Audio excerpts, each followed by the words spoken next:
And this interior, don't feel like you are making a mistake. And I've actually had this is exhausting. Our people, my God, this is exhausting. Don't. I think I'm going to leave this place because people are exhausting. And I've had this conversation with CM. And he pretended as if he doesn't know the context you are talking from. This is scary. This is just scary. Our people, because you are so dishonest. You see videos, you know what? Sorry, forefather. You should come and take over. You are too dishonest. No, let me see. I'm tired of you people. It's unbelievable. Show can come and take over. Show you can come and take over, please. Forefather. People are just full of dishonesty. Please.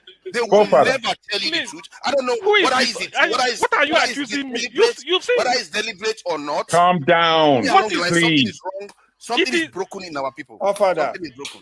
Calm down. We've had long conversations. That's made this. They asked a question. I gave you instances. Don't forget that state is now an oil producing state, so they now have derivation. If you are not aware, so if you want to speak for anybody, please do not defend a Kalata like a Yabelo. Please do not. Okay, let me respond to him. 1 second. Do not defend a Kalata like a Yabelo. Do not. All right, thank you, Mohammed. The people of that state. Can I respond to him? No. Then go to hell. Rudolph, go to hell. All right.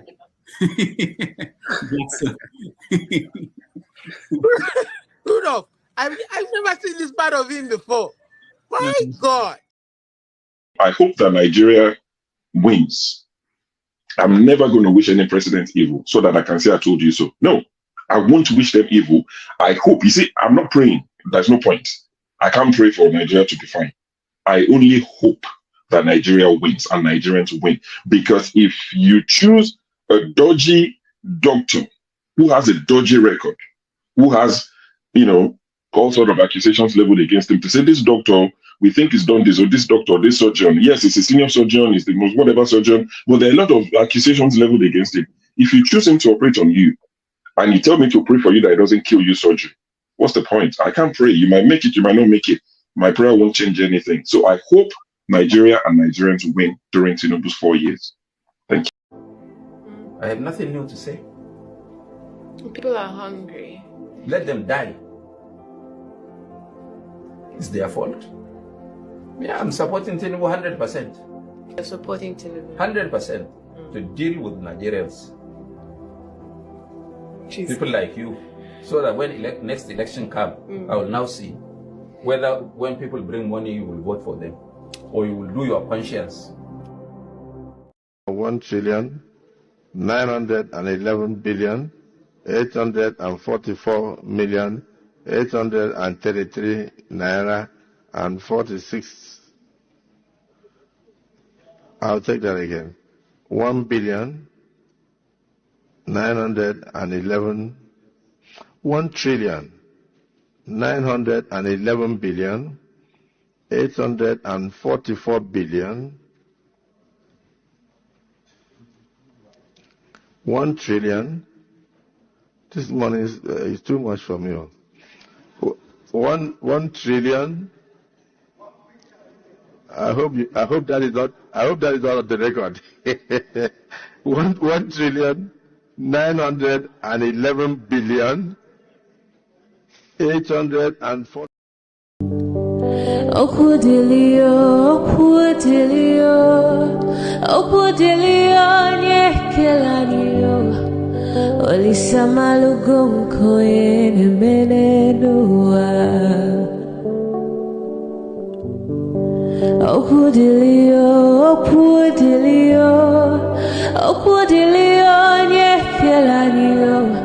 Chukuna malugo yo biadi ocha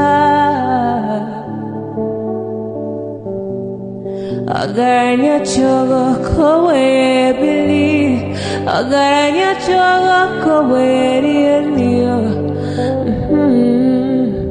Owe chuku bezie chuku Nuche chukwa busigi fege meo Nuche chukwa busia ifege meo Ni fosolo ne ase alibazie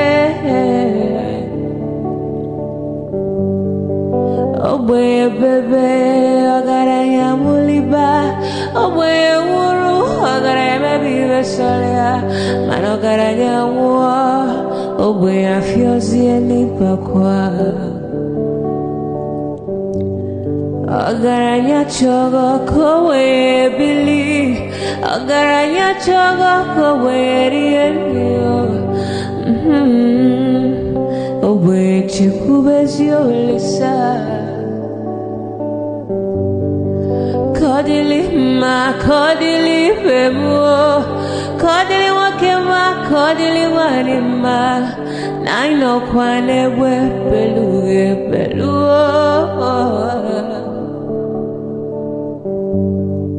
Kodili ma kodili bemo Kodili kemo kodili heyo Ibedwe me wanem Nikadie zibo hewo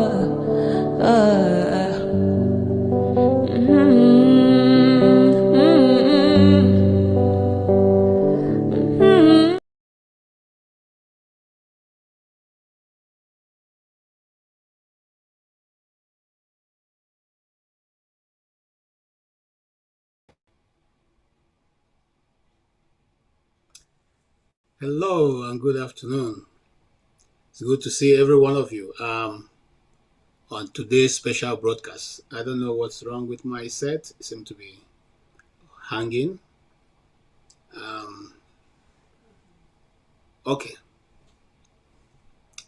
Yes, maybe why I'm trying to adjust whatever is wrong with my set, I will go ahead and introduce our topic for today. You are all welcome. It's going to be a bumpy ride today, and I come, with my hands clean, and I come also with a white flag for everybody who wants to come make your comment.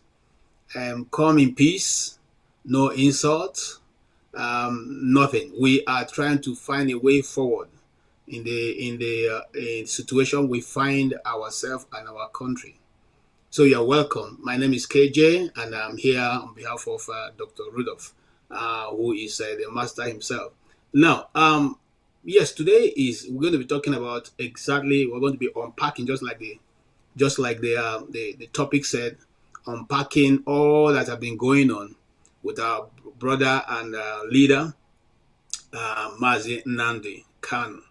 And what are we going to be unpacking? We're going to be taking you down the memory lane from where all this started. Because of our time space, we may not go all the way to 2015, but we go some way to when the water started entering the horn. As the Igbos say, there's an Igbo adage I like so much. He say, why when the kite picks the chick and the chick is shouting chinchi chinchi, it's not shouting chinchi because it's hoping that the world is going to save her, but he's shouting so that the world can see how he is leaving the earth. So some of what we're going to be doing today is trying to cry out so that people can see where injustice is being done, if you think it's injustice being done, or where we are not following the laws that we've set down in our constitution. But let me not go ahead of myself.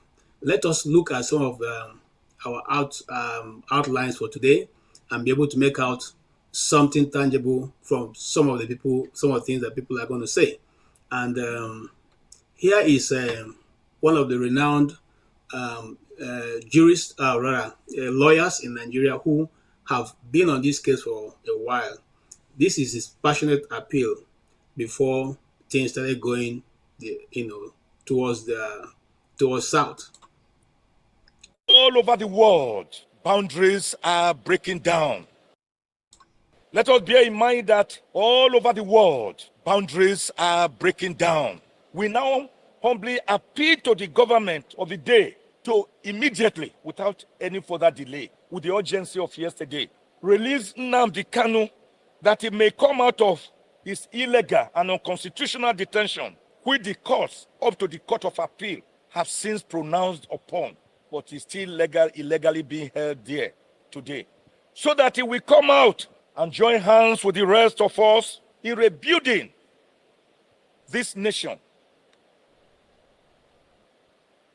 that is frantically yearning for nationhood. Listen to what the government wants before they can release Mazi Nnamdi Kanu. When Nnamdi Kanu renounces his agitation and apologizes to the nation, then a process of de-radicalization can begin. The government may now decide if it intends for an alternative dispute resolution to be employed in his situation. It's not about his uncles, sisters, friends apologizing on his behalf and pleading for his freedom. He must first be born again before any other thing can follow. Presidential spokesperson Dr. Daniel Bwala reacts to calls for Nnamdi Kanu's release during his interview on News Central. They want Nnamdi Kanu to renounce Biafra before he can be released, and to me this is a pure impossibility. They are purely mad and wasting their time. By the time they and their families begin to die one after the other, they will be forced to set Mazi Nnamdi Kanu free and let Biafra go.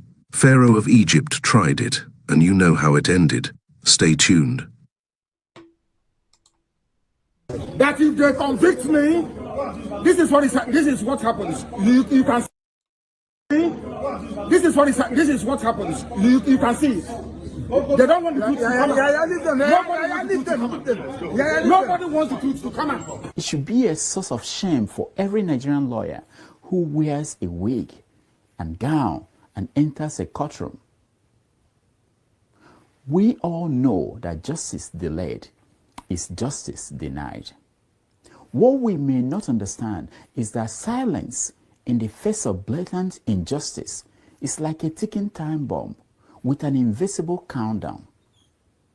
Tinubu is merely continuing from where Buhari left off, valuing Nigeria's fragile ego over the lives of the people of the Southeast. If that weren't the case, this matter would have been handled and resolved long ago. It is a breach of judicial oath. They have violated the judicial oath. They have shown bias according to Supreme Court. They are biased against me. But I'm not surprised. Nigeria has never cared about the lives of people in the Northeast, Northwest, or North Central. It doesn't care about its citizens. At some point, the recipients of injustice will rise to confront it. People who seem to accept injustice are like those who have swallowed a bomb. Just because it is not visible doesn't mean it is not dangerous. And those in danger aren't just the ones with bombs in their stomachs. There are also the ones watching them suffer. Say what you will about Nnamdi Kanu and his outbursts in court. No one can say he has become an empty shell or a shadow of his former self. That would have been pathetic. This isn't an appeal to Nigeria's conscience. I've never seen that in my lifetime.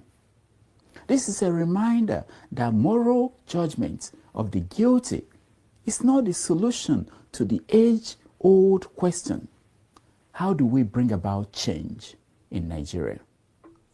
If you're comfortable with the status quo, if you enjoy the image Nigeria projects to the world and the headlines that Nigerian newspapers flood the internet with, you are as irredeemable as the country itself.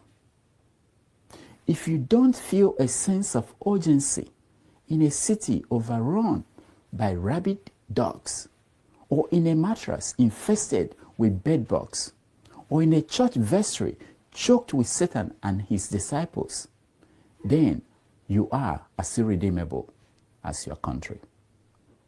Do you ask, what can I do? This is what you can do. Denounce all injustice, no matter who the victim is. Tear up whatever passport grants you privilege in the face of injustice. If you too are a victim but lack the courage to stand and fight, don't mock those who are fighting because you cannot. That we are all victims is not an excuse to embrace cowardice. If you have been unaware of the injustices in the air you breathe, the water you drink, the storm brewing in your morning teacup. Now you know. You have no excuse to remain indifferent or refuse solidarity. Indifference to others' suffering is like cancer. It spreads.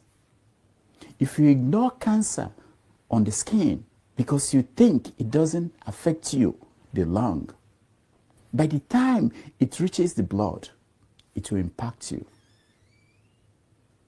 There is no way to be patient with injustice without giving it power.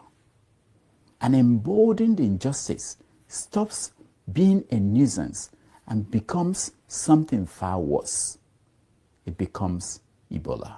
And that is why what is happening in the judgments and rulings concerning me has been happening. Disobedience to superior court orders. Supreme Court said you are biased. You are against this man. You should not have revoked his bail. Nigeria went to Kenya and kidnapped him.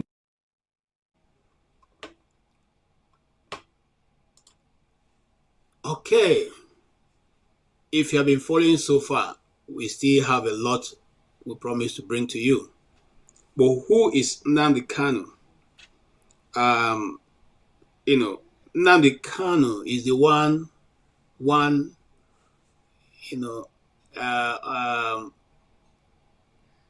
I want to describe him the way he has not been described before, but let's just, for the purpose of this broadcast, I also want to throw in here, Igbo, so I probably be coming from a biased point, but I will try as much as possible as to separate my views from what is going to go on today. But here is what I will say. Nnamdi Kanu is one of those few, or if not all, almost everybody who from the Southeast has some form of, feels this almost the same way that he feels. We may not all have the same style of going about it, and we may not even agree with his style, but the truth must be told. And Nnamdi Kanu has stood boldly to tell that truth. You may be asking yourself, why is it that, other freedom fighters and agitators have, done theirs and they've been freed by the system, but he has not been freed by the system? As time goes on in this discussion, I'm going to show you why he is, not liked. Or on the broader sense, if you allow me to, use that broad brush to brush all of us over. The reason why certain people, individuals, don't seem to like people from the South is because of their ability to be bold and courageous, even in the face of danger. And so sometimes we come across as not people who are brash, who are a bit, uncultured, but that's not the truth. The truth is that, you don't show weakness in front of your enemy. And so constantly in the way you see Nnamdi Kanu, because many people have come up after the court case, which we are going to preview today, to say all kinds of things. Why should he speak to a judge that way? Why should he speak to the lawyer that way? Why was he an outburst? Well, you give us your opinion. We're not going to form your opinion for you, but we're simply saying, just like Dr. Damages concluded, if you keep quiet in the face of injustice, the next time it may be you. There's a famous saying that when they came for, the 4 sets of people, I can't put them together all now. I didn't do anything when they came for this. I didn't want, eventually when they came for me, there was nobody to speak for me.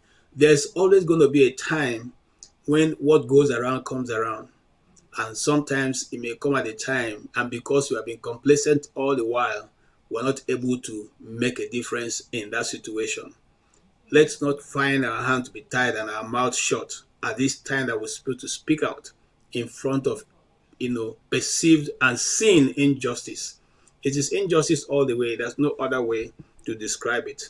The controversy surrounding Mazi Nnamdi Kanu and the Nigerian criminal justice system is a complex and multifaceted one that we know. You will know that, I know that. Mazi Nnamdi Kanu, the leader of the Indigenous People of Biafra, have been detained since 2021. His first detention was, of course, 2015, when he was arrested and taken in, and then eventually released and granted bail. And he went to his house in Oparoku, in Umuahia, to stay in his father's compound. Now, you may ask, and certain people during the course of this research, I've seen certain writings and some people said he jumped bail. I want to put the record straight, if not for anything, for purpose of record. He didn't jump bail.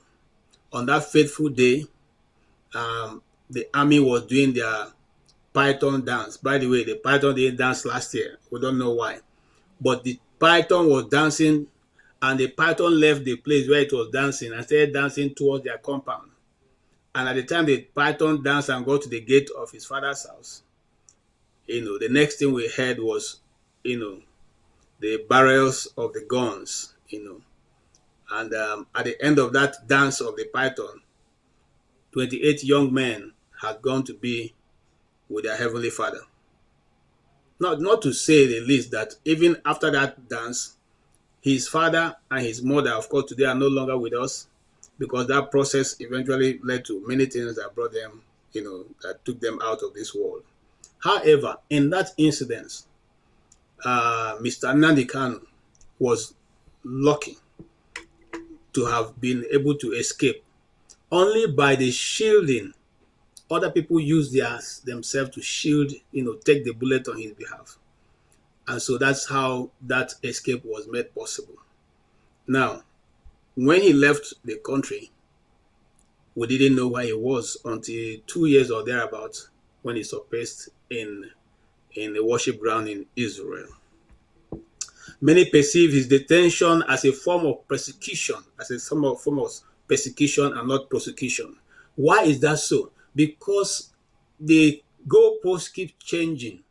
The midstream, as the match is going on, they keep changing the goalposts. They've amended his charges more than 8 times. And they don't even do that before the court procedure. It is on their way to the court that the lawyers get the new amendment for which they have not prepared for. In other words, they prepared for an old case. They are heading to court now. On the morning before the court case, they are now sent a new amendment to the charges. And so that made the case, prolonged it even much, longer than it should have been, and making the lawyers not be able to prepare adequately. Again, because of where he was detained in the DSS dungeon, they did not have enough access because the rooms were bugged and they didn't have access to be able to speak with him in confidence. This is according to the lawyers, not me. And so the Nigerian government has seemed to be been accused of sponsoring violence in the southeast of Nigeria. This is glaring effect, because I've heard interviews by a certain guy. Of course, we can pull that video if you want it, saying that he has troops fighting in the southeast. We can also speak from the mouth of the former president when he said they are going to organize a group to go and deal with the southeast. These are all records that are available for anyone who is God-fearing and broad-minded and think straight to see and read meanings into if he wants to. The blaming of IPOB in the East as a major culprit for violence is, of course, unfounded, because even Hope Uzodinma, who is the governor of one of the southern eastern states, have come out to say it is not IPOB. Also, Mr. Alex Oti have also said it is not IPOB. They know, the politicians know those who are sponsoring violence in the eastern Nigeria. This has led to a concern about the fairness and impropriety of the criminal justice system in Nigeria. Always seem to be carved against a particular religion or people. Okay, the Nnamdi Kanu supporters argue that his detention is a clear example of Nigeria's government's disregard for human rights and the rule of law. This is totally true. The rule of law, we don't know when it starts. It's no longer holds in Nigeria, because you cannot tell an accused who say, I don't want to stay under your judgment. You are not fair to me. And then you say, because the chief judge have said so it should be so. Is the chief judge that's going to go to prison if you are found guilty? Will the chief judge leave his exalted position to go to prison on your behalf? If he's not going to do that, why then does he want you to be the one to accept that the judge must be the one who will handle your case?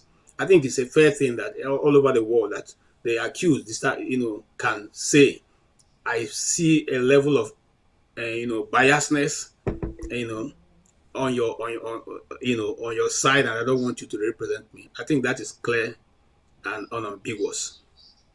However, I will keep this discussion so I don't make it a monologue, and open the line also for people who want to be part of this to come in and make their contribution.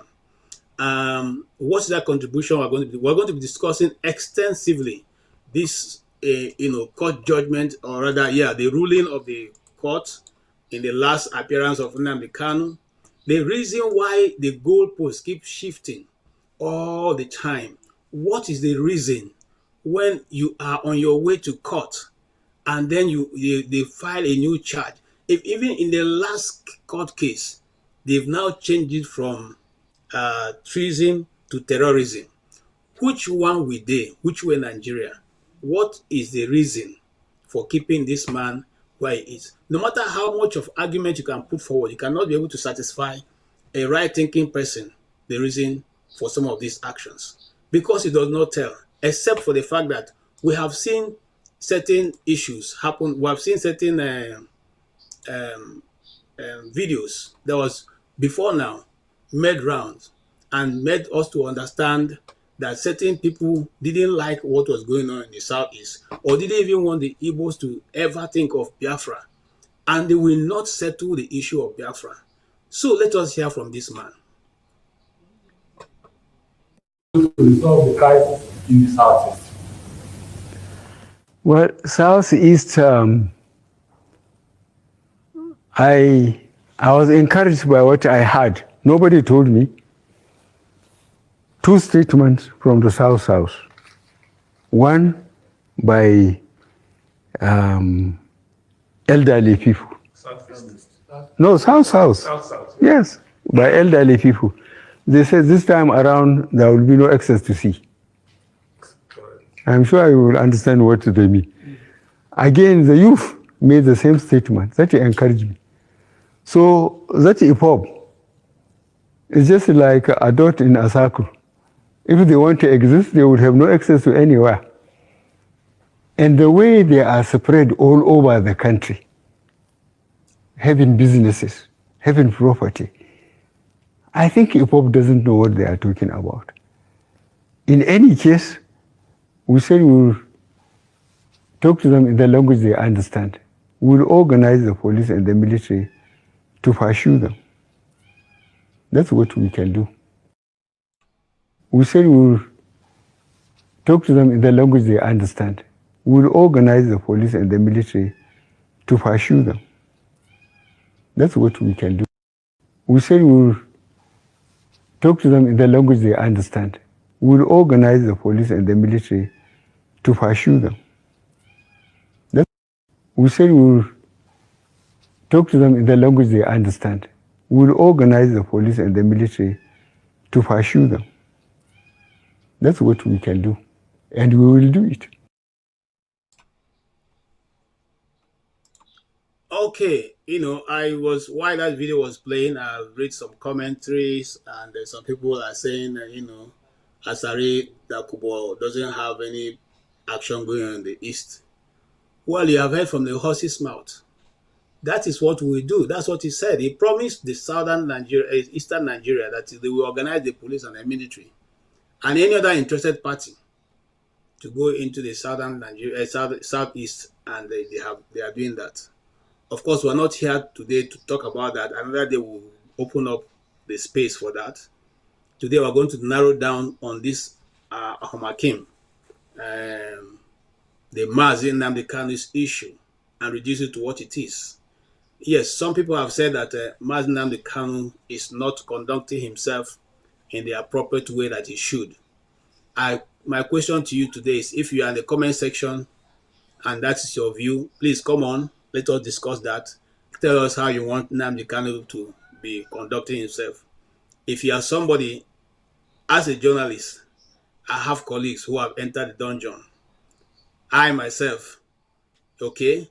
Now, if you have entered the dungeon in the DSS and you stay there for 1 week, come and tell me that you'll be very nice when you come out. Come and tell me that you stayed in the dungeon where if you spread your hand across, both your hands will be touching the walls, and then you come out and you want to be a gentleman. So let us not look at it, not to talk of somebody who have done getting to his 5th year under that situation.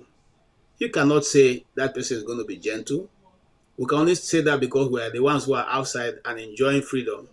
You say that because you are in the comfort of your home, enjoying, apple and offensala.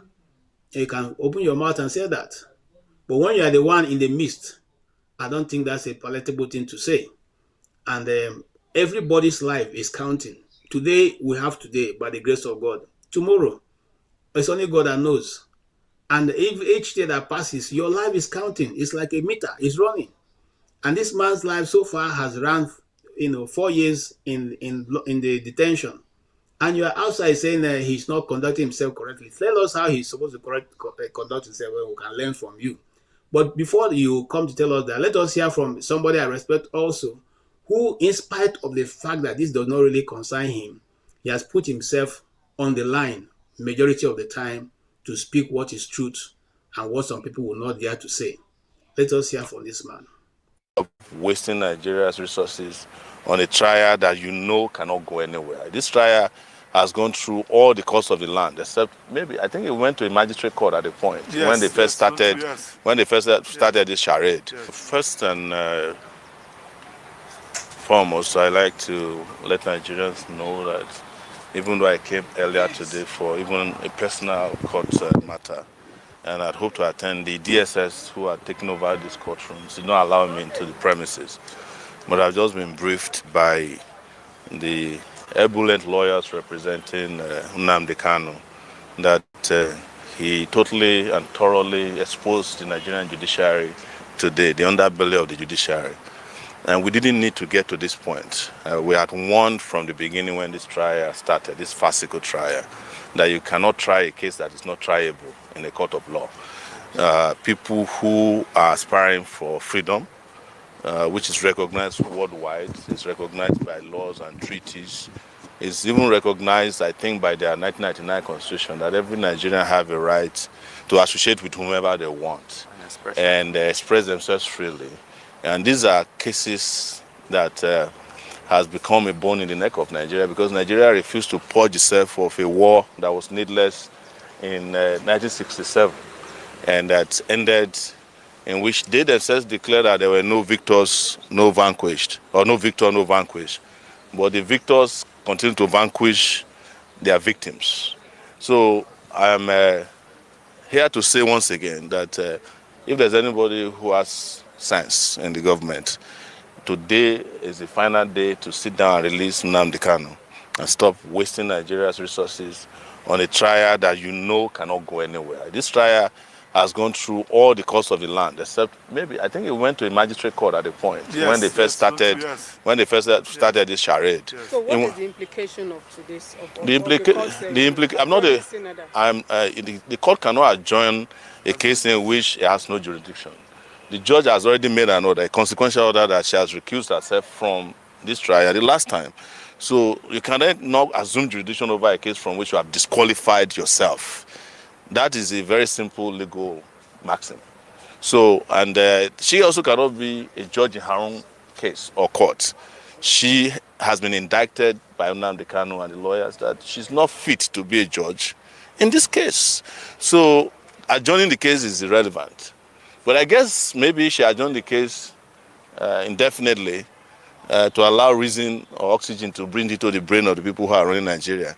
Hopefully, they will, within that period of time, resolve this matter. I won't even say in the interest of justice, it's in their own interest. Yes, so because the Supreme Court and other courts have resolved the matter in the interest of what is limited justice in Nigeria. Yes. Thank you, sir. Thank you very much. Yeah. Imagine if a judge went to Kenya and kidnapped him. These things are in the public domain.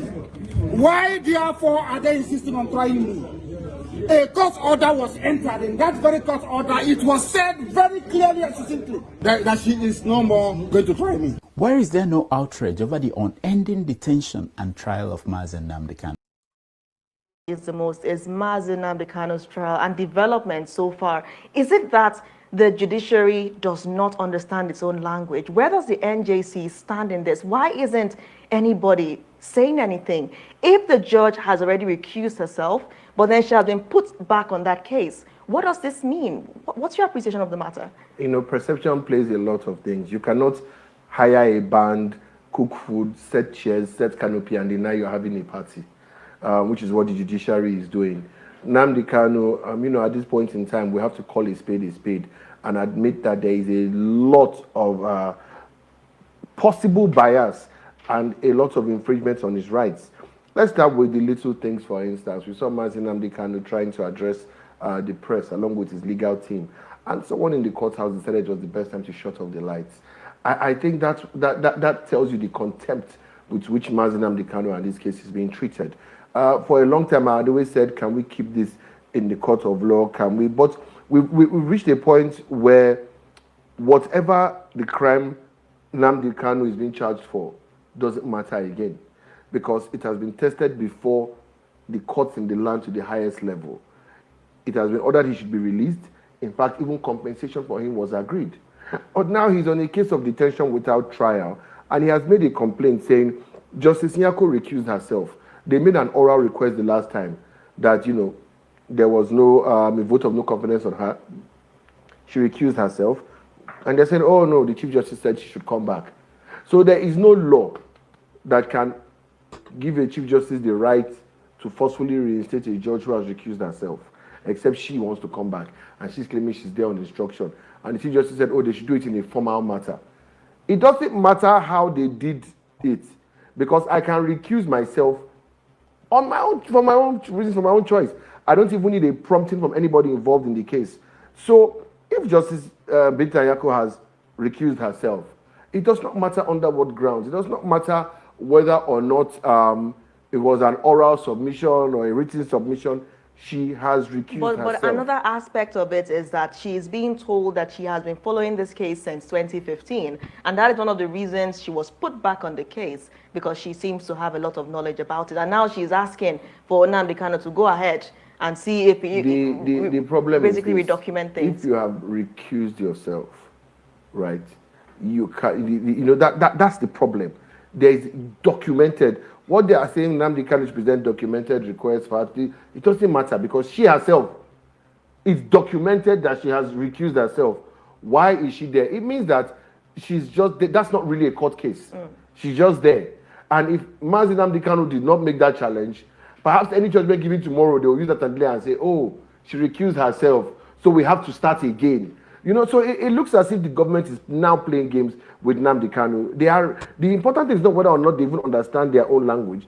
What I'm seeing is a case of executive recklessness and, you know, the executive's refusal to obey the laws in their own land. That they created. A court of law has given a decision, and we are still on this matter till now. It's very I mean, shameful. if you look at that video on the screen, you can see the total rage in Nnamdi Kanu's eyes. You can hear it in his voice. You can tell that this man is frustrated. He feels cheated. He is standing his ground, regardless of whether it's being viewed as contempt of court. But it still continues to stifle him, turn off the light when he's speaking. I mean, what's in the level of intimidation and brazen behavior is that? Let us now, you know, for a long time there has been gaslighting that if for any reason you are sympathetic to what's happening to Nnamdi Kanu, you must be IPOB, you must be this.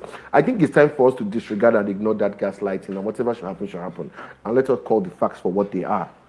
Mazi Nnamdi Kanu was illegally abducted. You could even say kidnapped and brought to Nigeria. There was nothing legal about his mode of arrest. The speed from Kenya. He was brought to Nigeria. He was put in detention. All the charges have been changed over and over again. He has managed at every point to get the judges to either throw away the cases, find him not guilty, to the highest court in the land. Even has compensation that the court demanded must be paid to him. But what do we have? The president who arrested him has gone. And the president who replaced the president who arrested him will be two in a few months. And here we are still talking about the case. They're having no substance. At this point in time, this is extrajudicial detention. This is denying of fundamental rights of a man and denying him of his freedom. Because now we have passed, but he did this, he did that. Because whatever you're saying he did has been tested in court. Our opinions, all of us, opinions on whatever Mazi Nnamdi Kanu does not matter any longer. The courts have made a case, and now the same government. And what surprises me is that the courts themselves, so they should let him go, are still opening their doors to bring him for hearing every day. When they should lock doors and say, no, This time we have around, released this man. Yes. Don't bring him here This again. time around, I mean, Mazi Nnamdi Kanu made it clear that he only came because of his respect for the For rule court, of that law, he yeah. has no, for rule of law, that he had no reason. But he made a point to which actually nobody come, if not is that. getting, which I'm saying. The fact that they are bringing a recused judge. We saw how Ojus Okalo escaped after being found guilty. They did his sentencing with a judge who had no jurisdiction. So his team could easily overturn that on technicality, which is what I'm seeing again somehow playing out, where in order to waste more time, you bring a judge you know has no jurisdiction over the case because she has recused herself. The judge that told her to go back, there's no, where is the written documentation that the recusal has been reversed? You know? Then when this drags for a while, they now suddenly remember, oh, she recused herself. We need to start the process again with a competent judge. So let us adjourn. So you just have adjournment, and keeping him in So do you detention. think that now... Okay, welcome, Mr. Tony, and it's good to have you on. Mr. Chukuma, if you are with us, can you have your camera on so that we can equally enjoy your... All right, thank you. So you are welcome. Now you have heard the foregoing, and I took my time to analyze or rather play most of the video. So everybody who is on this discussion today will have a full understanding of what we're going to be talking about. There's nothing like hiding anything. What do you say after watching these tons, this number of videos that I've played so far? Because I still have more for those doubting Thomases. Greetings, my brother and friend KJ. I have listened to your intro and the videos that you have played. To start with, I am not a fan of Mazi Nnamdi Kanu, but just looking at his travails and the way this case has gone over the years, and also considering what has been done to his family. By the way, let me correct something that you said. I think it comes from Afaruku. Yeah. It looks like, yes, Afaruku Afara. is close to Umaya. In fact, it's a walking Is in distance from Umahia. Is in Ibeku. Ibeku. It's in Ibeku. Yes, Umahia South local government. That's my area, so Yeah. So coincidentally, I have some marital connection there. So really, I hope you're not and in related fact, to me because I have relatives around there. yeah, well, I have relations there by marriage. In fact, I went there. I passed through his father's house in November, December when I went to Nigeria. Okay. So I fairly know the area.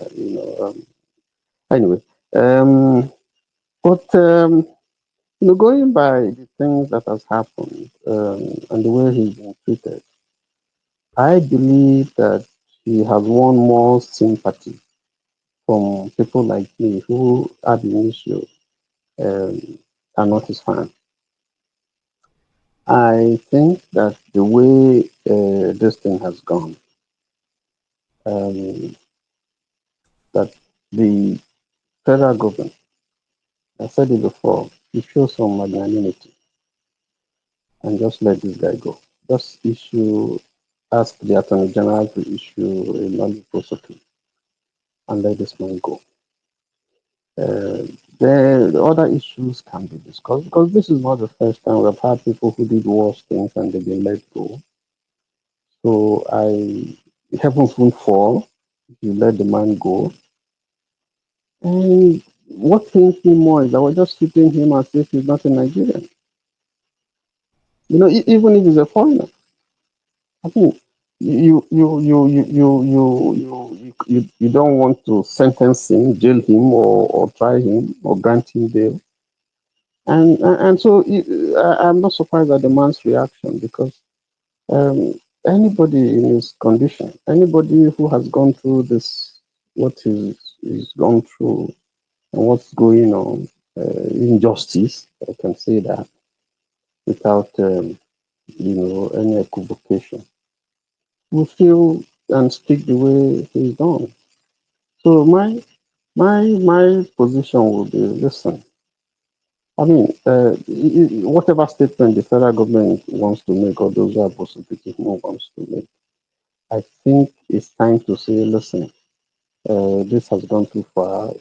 Sit down and sort this thing out. The political solution, not the court. That's what I think. And then we can move on from there. So I want to ask you a question. So how do we equate it? Nnamdi Kanu is making a demand. If the demand is making is in accordance with the laws of Nigeria. If people say they don't want to belong to Nigeria, they're entitled to it. Because there's a reason why somebody would just I mean, Yorubas, there are some Yorubas who say they don't want to belong to Nigeria.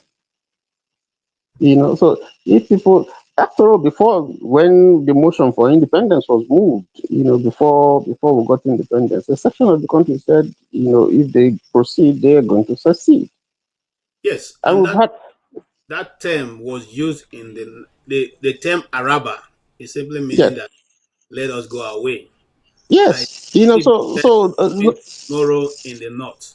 Why are they nobody not died. viewed as a secessionist? Even some few days ago, some northern elements said if this is how it's going to continue, they want to go their way. They should divide it. I have video, I can play it. So when I'm talking, I come with my facts. I have the video. Nobody died. The Malam Nobody saying was killed. time for them to go their way. They have Yes, not been nobody was in arrested. prison.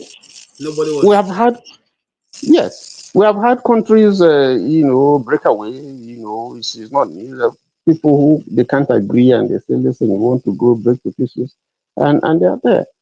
So if I mean, if there is a marriage and one party says, I'm sorry, I don't want to belong in this marriage, and let's say the man has done everything. Let's say the man has done everything possible to keep the marriage, and the wife says, I want to go. What do you do? What do you do? So in this case, if you have a certain group of people who are saying, we don't want to belong, we want to go, you don't want to let them go. You don't want to give them the things that they want. You don't want to make them feel a sense of belonging to the country. What else do you want them to do? What do you want them to do? Yeah, you see, again, there's this, like the young man in the video described a perceived injustice. This perceived injustice, I'm coming to you, the flagship. Is the perceived injustice real or not real? Are we just perceiving it? Okay, let me ask you, Mr. Tony. You have gone into the southern, to eastern Nigeria. What they seem to be projecting, is it real or not? Did you find any federal presence in the time you went to Umaya? I have said it before on this platform. One injustice that I see straight away is that if you go to the various geographical regions, the southeast is the only one that has 5 states. I don't know why they are not talking about that. Now, the implication of it is that you are denied not just one state. You are denied representation at the Senate people. You are denied representation for senators that are representing you. You are denied revenue that would have accrued to you as a state, accrued to the various local governments that would have come up from that state. The development, the federal infrastructure that would have come in terms of roads, schools, health, and all that. You are denied all those things. So you are denied revenue, you are denied development, so you can just count them. They are, there's a lot that region is being denied. That is visible. You can't deny that. They can deny any other thing, but you can't deny that. It's obvious. It's visible. So what is holding Nigeria, particularly now that they're talking about creating states? I've said in the platform that if there's one state that needs to be created, is a state for the Southeast, so that at least there'll be some balance. Even though I concede that there is still a region that has 7. But why? What is the reason? Why should the Southeast have 5 states as the region? Why? Why? Thank So, you so and I don't want to go to all the other, because thank even in terms of I federal like just character, I like to just one. Yeah, I'll come to you, Mr. The flagship. Now, a question has been thrown by one individual. I said, Nnamdi Kanu, there's no IDP camp where they're having people Nnamdi Kanu chased from their locality. But we have a set of people who have chased people all around Nigeria and have formed IDP camps all around Nigeria. And yet, Nnamdi Kanu seems to be the problem of Nigeria. Is that how it should be done? Is there any in reality?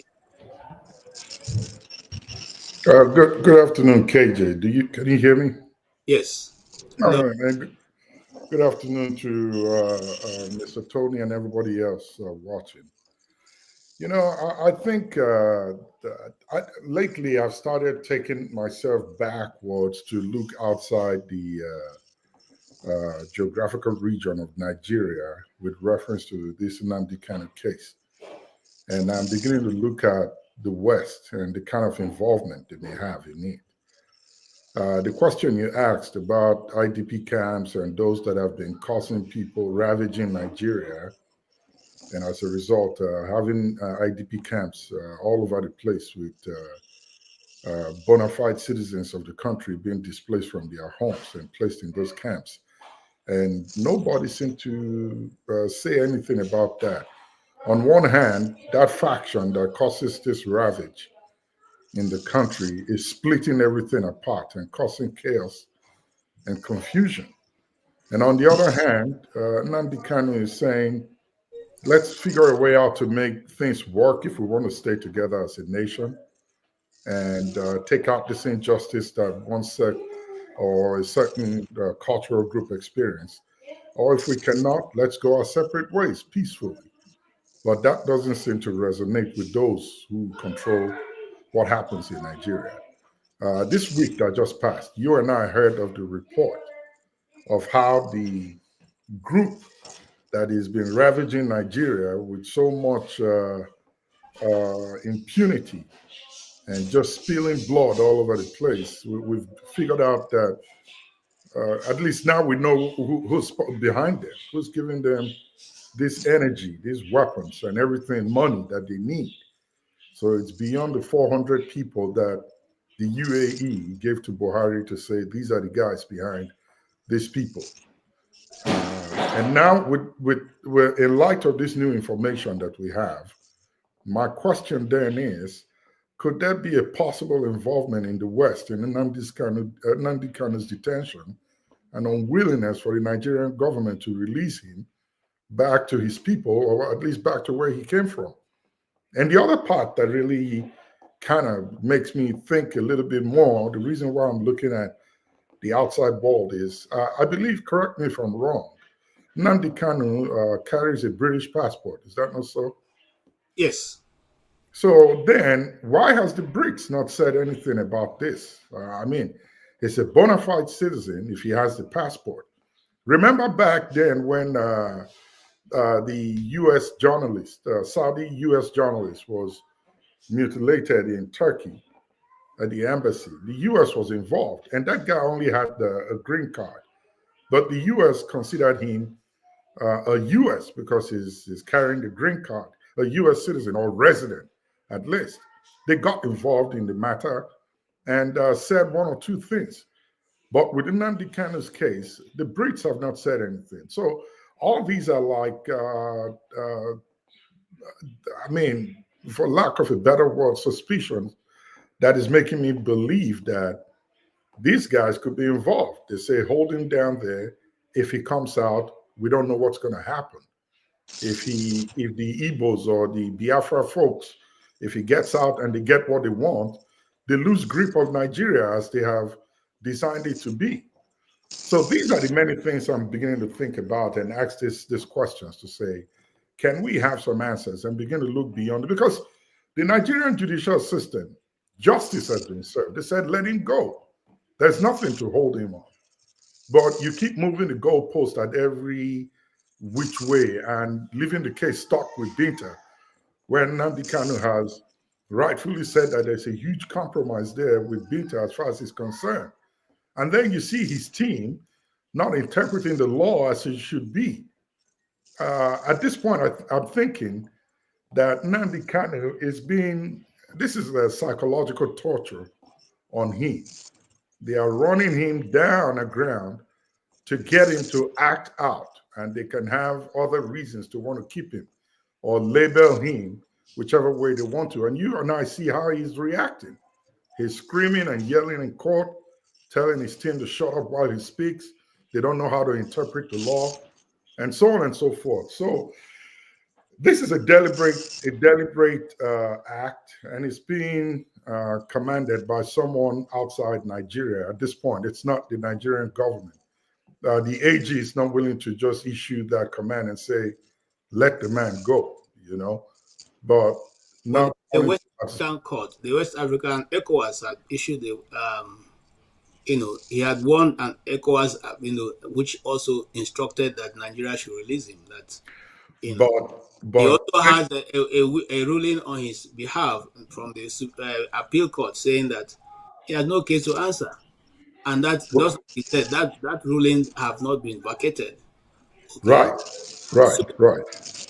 So but now, think about the Brits. You guys should look. The Brits are behind this. I want to bring in the BRICS, but you see, I didn't research towards that direction because that's probably not where I want to go today.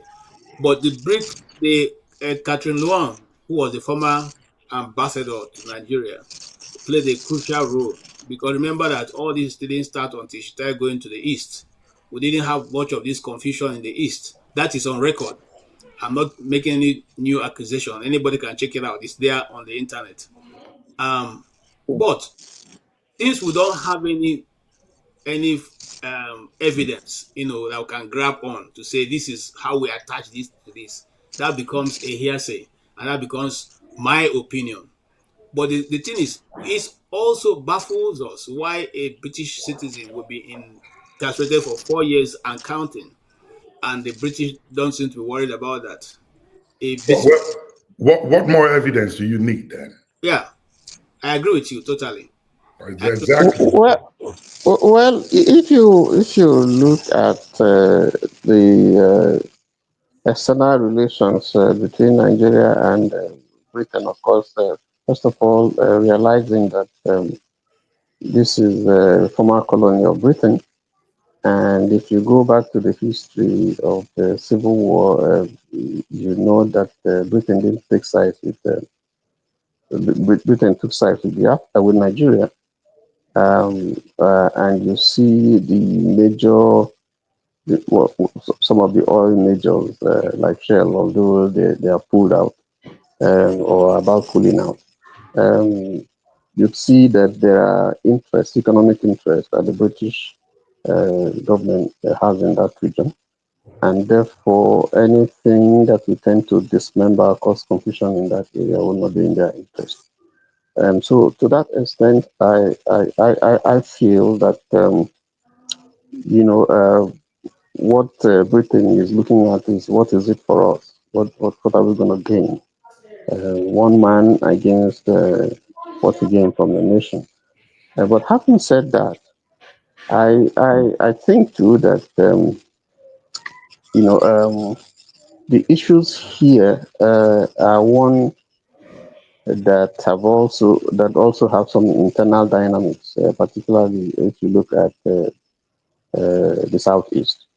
Can we honestly say that all hands are on deck in the eastern region? Okay, we'll come to agreed, that. Don't go. We'll come to that. What are the leaders of the East doing? And Yes. like I said, I have enough video to almost discuss every other topic we're going to go to. But let's go to the young man who is in darkness. I believe you are in Nigeria. Please help me call out your name. Can you hear me? Yes, yes, I can hear you. Good Okay. evening, everyone. Sorry.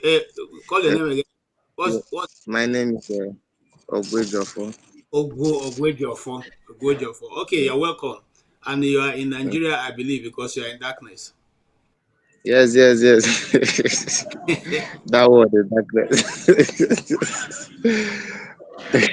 is So you have heard of on ground. Is there anything, any news on ground there that gives you an understanding why this case is dragging the way it's dragging, other than the fact that the government has refused to do what it needs to do, which is to release Nnamdi Kanu? Yes, yes. From the homeland here, from Nigeria here, you can see everything play. You can see how everything goes, how everything started and how it's going. From our understanding, we already know that we are not only dealing with the presidency or the DSS or the judiciary. No, we are doing beyond that. We are dealing beyond that. You can see whatever that is being happening, like what is being said that a British citizen will be kidnapped in Kenya and illegally brought into the country, and nothing is being done about it. So we are not only fighting the DSS and the judiciary. This has to do with the United Kingdom itself, and we all know how everything started. Just like the last broadcast Dr. Damage did with Simon Epa. I was here live. I also told people, the viewers, that we know how everything started and we know how it got to where we. Everyone that says he or she is not aware of what's going on, the person is lying. We know how it got from the bringing in the Boko Haram. From there, the Fulani in the bush and the women, the farmers. From there, the ESN and the Kano. From there, a result to Simon Epa, and currently the army. So we know how it started and we know how it went. But my problem is the You are in people the, that are supposed hold on, to. hold on. You are in the east. You are in the east. If I believe, is there any Yes, person yes, yes, yes. I mean, forcing? Is there any group of people forcing people to sit at home on Mondays? Is there any group of people going around and forcing people to be in their homes on Monday without coming out to enforce they sit at home?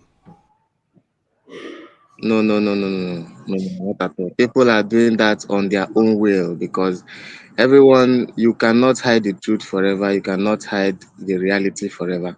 Everyone has come to realize the injustice on the young man Nnamdi Kanu, and people knew about Monday sit at home started because of him, and people are now doing it willingly. There is nobody forcing anybody to do sit at home. Either the people already knows. Just that the people, when Simon was around, he is only having that engagement with maybe the the the government facilities, like the police and the army for the sit at home. But individual normal citizen, we are not. Nobody is forcing anybody to sit at home. We are doing it willingly for him, for the injustice on the citizen. Because all these things happening that you see that we happening, it is for the citizen, for the genuine citizen, for an average Nigerian who is on the street. We do all these things that we are doing because we know that this is affecting us. And if it's being done the right way, if the Nigerian rule of law is being followed the right way and the way it's supposed to be, it is also we, that the citizens, that will benefit from it. So when we see that the whole thing is not going the way it's supposed to go, we take decision. Mostly during the NSAS, you can see during the NSAS we came out. Imagine me on the front line on the NSAS protesting, and a life bullet is being opened on me. what could be my defense? Just holding a flag, standing there. You could see what happened during the protest. Uh, uh, our able young men were down, and you cannot expect us to come out again for another protest unless the protest will be of a different kind. Instead of coming out for that protest again and being killed, it's better you do the protest by sitting at home. That's why most people do sit at home on Mondays.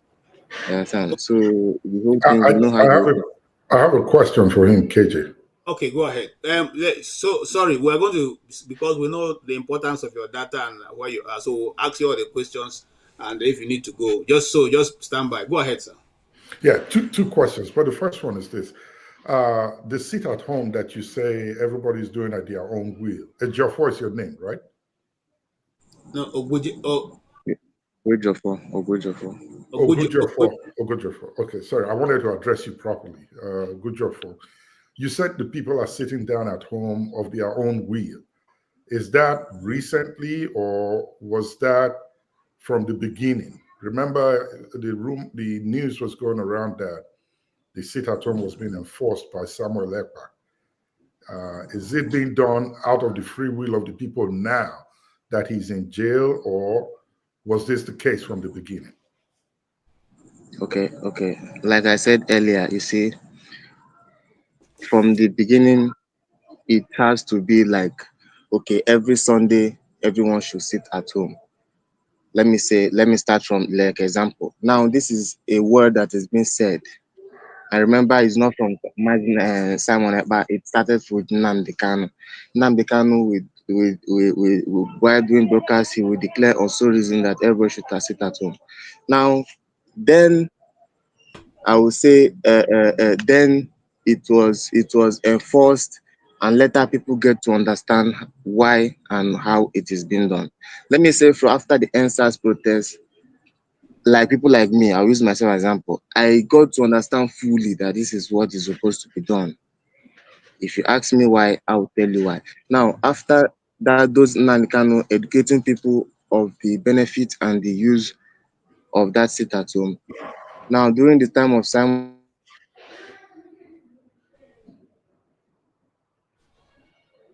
that willingly. Today, currently in Nigeria, every Monday, you can't see any bus driver. Let me use the highway because that's you cannot see any commercial bus traveling maybe from Lagos East on Monday. You cannot see that. Now, nobody will stop you on the way, but you already know that this is how it's done, and from the start, this is first. Okay. Thank you very much for that clarification. My second question is this. I've been wondering about this since this whole Nnamdi Kanu's doctrine from Kenya started. How did you all in the East feel when you heard that the Kenyan government had a hand to play in his abduction from Kenya to Nigeria? How did you all respond to Kenya when you found this out? I would say when we got the information of his extra rendition to Nigeria, we were heartbroken and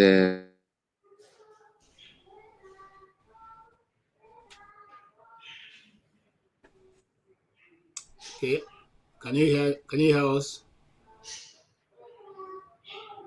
Okay. KJ, the reason the case is here, and the reason I was asking that question is if the Kenya Airways flies direct from Nairobi to Enugu still, right? Does it still operate that line? I don't know if it goes to Enugu, but I know it goes to Abuja. Okay, but I think I heard it goes to Enugu. There was a time they said it was, as of 2022, Kenya Airways was flying direct to Enugu. If the route is still on, I was thinking a better response of the people from the East to Kenya would have been to boycott that airline totally, knowing that they had a hand in the not just extradition, but the arrest, detention of Nnamdi Kanu in Kenya for a couple of days before they handed him over to the Nigerian government. A good response would have been for all Easterners who patronize that airline for travel to boycott it as a response to that. Okay. Thank you so much for that. Yes, Mr. Tony. Okay, Sorry, you are my back. network was bad. I didn't. Sorry. Yes, We yes, know yes. how bad it is. So conclude. So before we move on, conclude. Okay. So Yeah. I don't know if there is any more question from what is No. happening back here. Mr. Tony, do you have any Oh, question for him? No, I just want to commend him. I know how difficult it is, to tune in from Nigeria, and you can see some of the problems in the darkness over there. But I want to ask, this stay-at-home thing, because when I went to Nigeria in November, December, I was in Umuahia for 1 week. Things seem to be moving, quite well. People, nobody seemed to be on the sit at home wasn't taking place in Umuahia town. The way I know, so I don't know if this is widespread in the east or just selection of places. this is another example why that I say that is not being enforced, because if this is being enforced, the whole Igbo land will will follow the instruction, but it's not forcefully being enforced by the, let me say, by the Igbos or the Biafra people. Made it will be active in some other state, and the other state is not active. Yes, that's how it is. Okay. Thank you so much. Thank Mr. Chukuma, if you can hear me, you need to put on your camera because this is a camera session. We all need to see our face. Thank you, my brother. If you can still hang on, it's okay. If not, we appreciate your contribution. By the camera. Yes. Thank Don't you. worry about the camera. There's nothing that has not happened before that will happen. Okay, that is Nigeria, good. it Go is what ahead. it is because Go ahead. it is Go what it ahead. is. Thank you so much. So we will not rather be hiding for it to get worse. You Thank you. understand? So we that are here, we already is thank you. Thank you. Now, there is a contribution that I want us to look at before we go on, and this contribution came from Precious and a barrister we all know from Nigeria. Here is the side of their argument. Welcome to Precious in TV. It's always a delight to be with you. And Barrister Darlington and I don't land here once again to give on a breakdown of some things that happen for inside the country. If you joined us earlier on our previous live, we played you a video of what transpired in court with Mazi Nnamdi Kanu and his response to to Justice Beta Nyako postponing her case indefinitely. And a lot of people said that, he's arrogant because of the way he spoke to a particular lawyer and all of that. But Barrister Darlington had chimed in on that. Barrister Darlington, well, in case you've not seen that video, just watch it briefly. There's not an old man like this doesn't know the law. You don't know the law.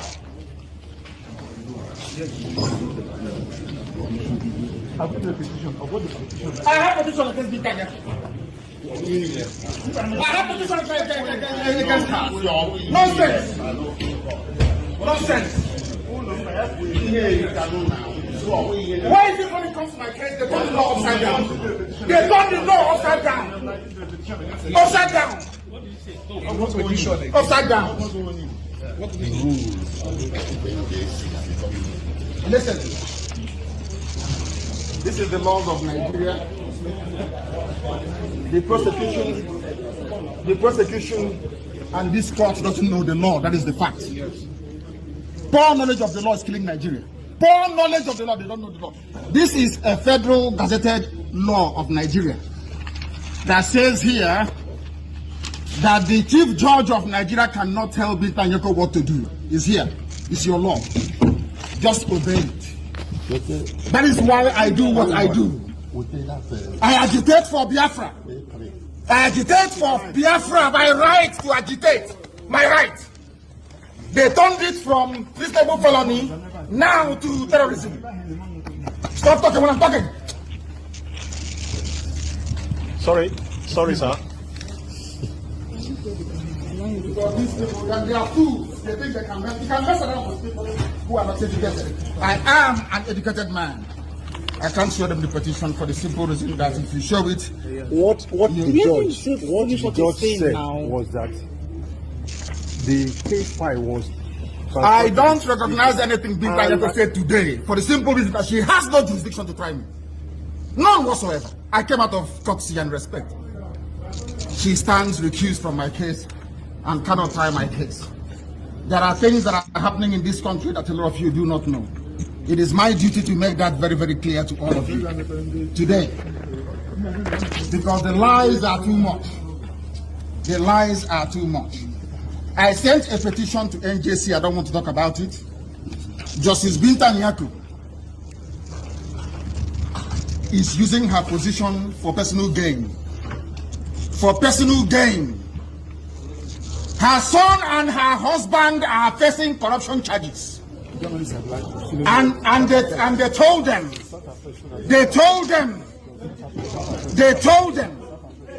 that if they convict me, this is what happens. You can see it. They don't want the truth to come out. Nobody wants the truth to come out. Nobody wants the truth to come out. Nobody wants the truth to come out in Nigeria. That's the problem. Who's that person? Who's that person?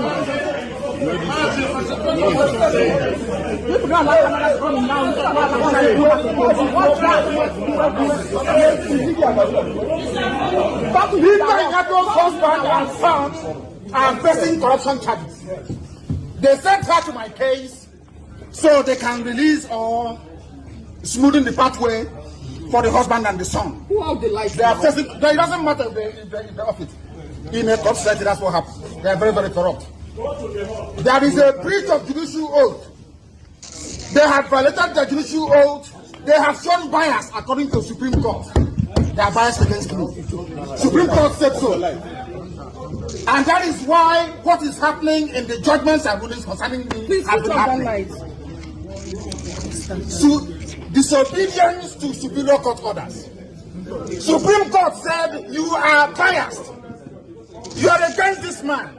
You should not have revoked his bail. Nigeria went to Kenya and kidnapped him.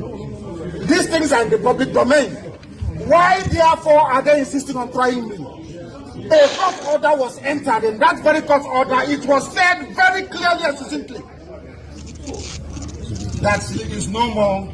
Welcome back, Vice Darlington. You could just like drop one final thought to that Nnamdi Kanu thing again. You know, so we don't talk about it when we did live the other time. No, what is there is that Nnamdi Kanu is fighting for his rights. Okay. And since the federal government have taught him how to be stubborn, you will not blame him for being stubborn. It's like when you beat a child, will you ask that child not to cry? So they have turned Nnamdi Kanu into a rebel with a cause. He's fighting for a cause. He even made it clear that he's agitating for Biafra. Yes. That is self-determination, that it is his right. So nobody can fault it. So he get right to be angry because of the way they don't treat him. Exactly. So but this accusation of corruption and all that, way accused Binta Nyako saying his son and husband they corrupt. He sure said the thing no go worsen in case they call and make it come prove him. No, is it not a fact? Okay. It's a fact now. It's a fact. The woman, in fact, I pity that woman because she will not have a peaceful sleep. All right. So the young man have already. In fact, she'll be troubled. She'll be troubled. All right, so we don't dwell on that. Check our live video, our previous live. You see all of this conversation there. But let's go sweet there very smoothly to what two things. Waiting Oga Adeboye, Pastor Adeboye talked for church yesterday about saying go gather. Okay. Welcome, Mr. Chukuma. Welcome, forefathers. And, every other person who is on the keyboard warriors. Someone was asking a very interesting question. I'm sure that if you're the one who is locked up for 4 years in a small compartment and you see the light of day at some particular period of a time and you go back and remain there, you'll not be speaking the way you're speaking. So, it's always easy when you're outside talking. Until your freedom is taken, then you know what it is and what is the difficulty you are going to face. First and foremost, you're going to have to fight to to remain sane. You're going to fight yourself to remain sane because you cannot leave the room or go anywhere except it's the time for you to do that. And then after that, you're going to fight the possibility of the timing. How long is it going to take you to be in that confinement? Look, it's not an easy. So when you guys wake up and you say, write some of this you write or ask some of these questions you ask, I wonder. Because you see, if you are not being in that position, you cannot be able to determine how people should react. And so even for him reacting the way he's reacting, and you come to a court, the court of law, let's put something very straight. The Federal Gazette he read is a federal law. It's a gazette that's been written. It didn't write it because of Nnamdi Kanu. It has been in existence.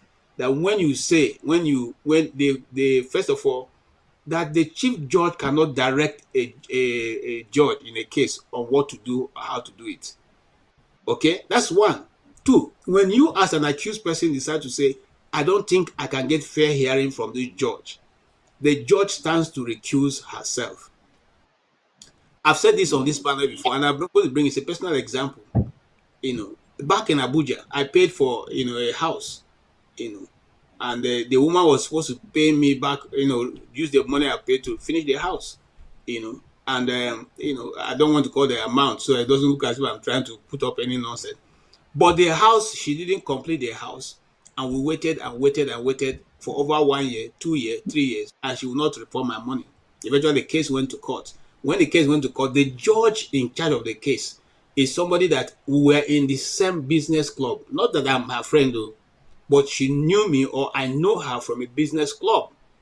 And when the case started, he told the woman that I brought to court, my whatever, they are accused or what I don't know what you call her, that this person who has brought this case, we belong to the same business club. Are you satisfied with that, or do you want me to recuse myself? This was what the judge said in Abuja. Whatever, one of the courts in Abuja there. And the guy, the judge, the lawyer of the woman got up and said, no, based on that, man, we want you to recuse yourself. We're not sure we're going to get justice. She said, fine. And she recused herself based on we're not friends. I just know, or she knows that I also belong to that business club that she is in. So now what stops you in this case to recuse yourself and stand recused? Since you, in that case, when she recused herself, did they write? Did she write? There was nothing. She just handed it over and then passed the case out. And the next time when I court was a different judge. So what I'm trying to emphasize here is that you as the accused person have the right to determine whether you're going to get justice or not. And if you don't stand, even with your own lawyers, if you don't think you can get them doing a good job for you, you can go to court and say, I don't want this lawyer to represent me. They're not, I don't think they are for my best interest. So anyway, having said that, I want to welcome Mr. Chukwuba. I've been trying to get in all the while. So I would like to hear your own aspect of this. You saw the videos we played, and one of the videos that really got me worked up this morning was when I listened to Buhari's statement over and over. And I felt that it's not now that this thing have been coming. It could have been any other Igbo person, irrespective of whether it's Mazi Nnamdi Kanu or not. So, what's your take, sir? All right, thank you very much, KJ. Good evening to you, Flagship, Forefathers, and Tony. Well, you have said a lot, KJ, and the Nnamdi Kanu question, or put in a larger context, the Igbo question, it's something that is gone, the Nnamdi Kanu question in particular, it's gone beyond the judicial process. Judicial process in the sense that, look, it is very clear, we had a court here in Nigeria, discharge and acquit Nnamdi Kanu. It's there, it's clear, newspapers carried it. But the moment that happened, the federal government went back and brought in fresh charge against him. I think about 7 or so. And the way they are going about the thing, it's very clear that the Nigerian government has no case against Nnamdi Kanu. In another instance, a court of competent jurisdiction in Nigeria said, look, for you to have even renditioned this young man means that you don't have a case against him. You granted him bail, you pursued him in his house, killed people. KJ 27, like you mentioned, he ran for his dear life. You brought him back, you didn't extradite him, you renditioned him, which is a law that is against international relations. You don't do that. But it's clear that the Kenyan government is also in cahoots with the Nigerian government. So when I say that it's gone beyond the political process, it's very clear, it's very evident. You don't need to travel far to see all of that. It is more political.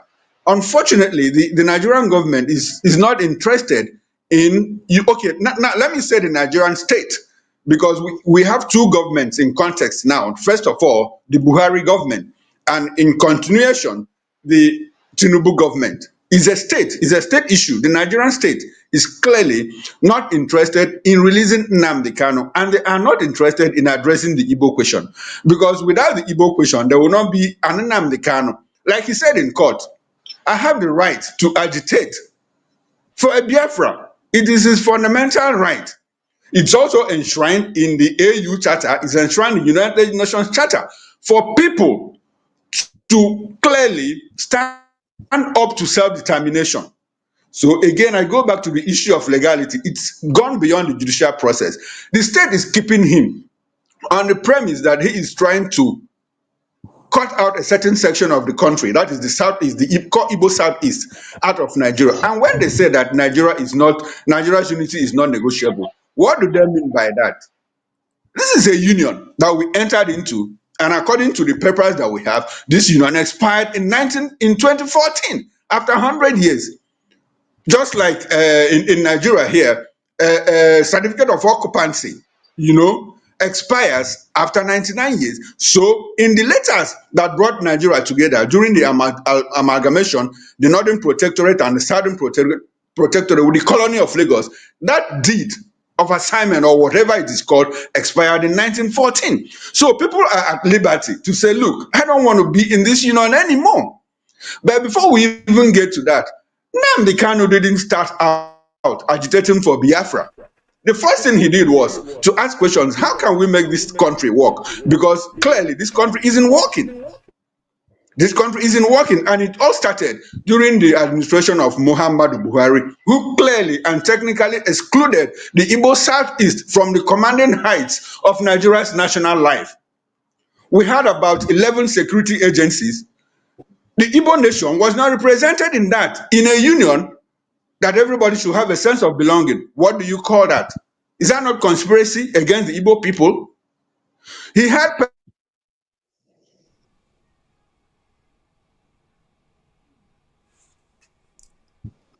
Can you hear us? Okay, while we wait for him, I want to welcome Dr. Chidi. Dr. Chidi, it's good to see you. You are in your fighting gear. So that you didn't come for me. Hello, KJ, can you hear me? Yes, go ahead. I just wanted to welcome Dr. Chidi and Mr. Okay, so would that be a written document? The conspiracy against the Southeast is very clear.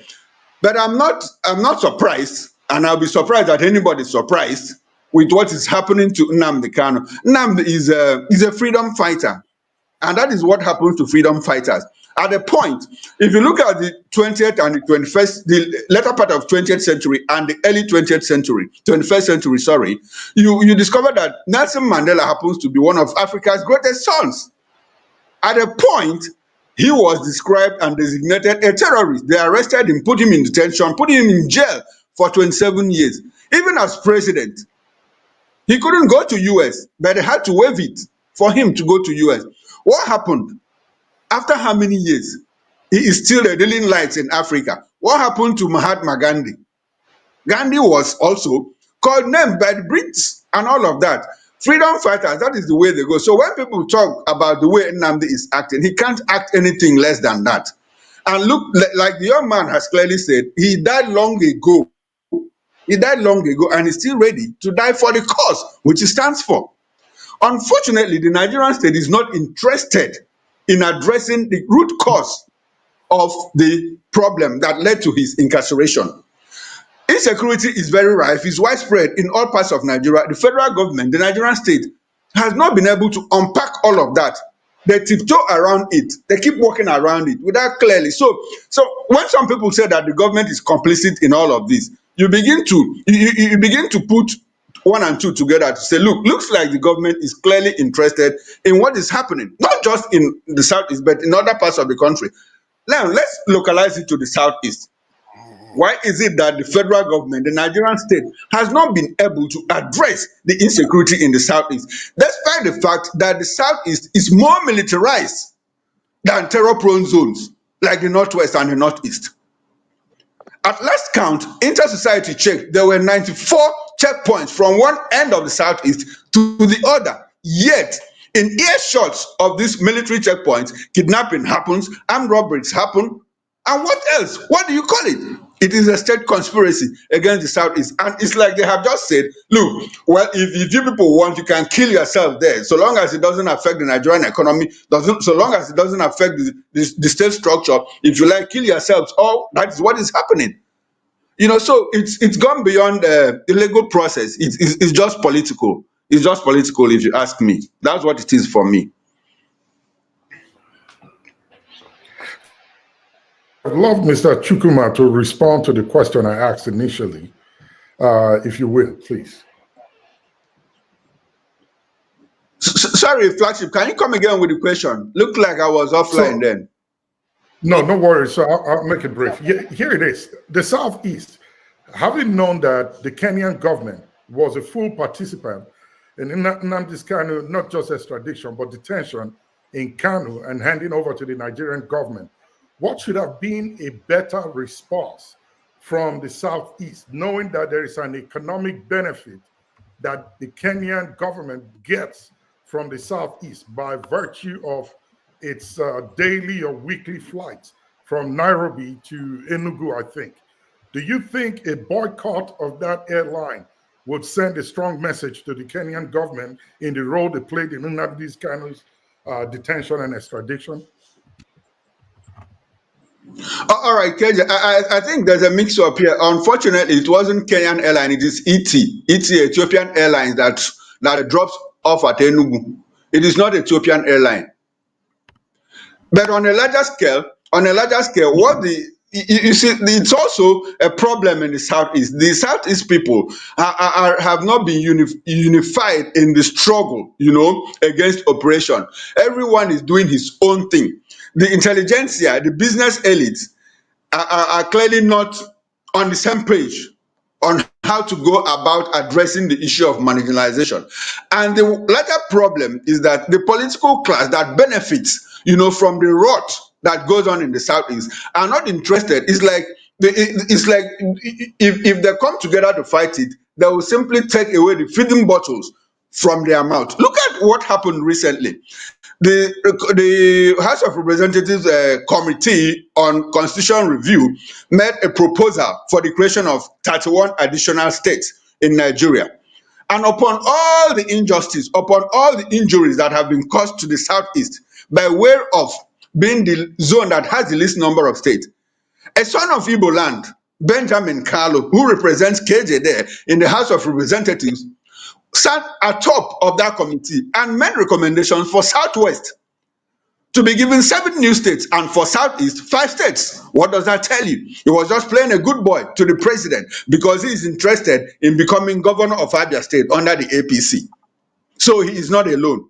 And on the larger scale, the business community, the business elites are not interested because all their businesses are outside the Southeast.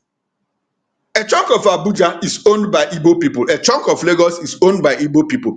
And unfortunately, in their intellectual misunderstanding, they think that if Southeast or that Biafra gets out of the Nigerian Union, that they will lose all of those things. They forget that there's an ECOWAS protocol.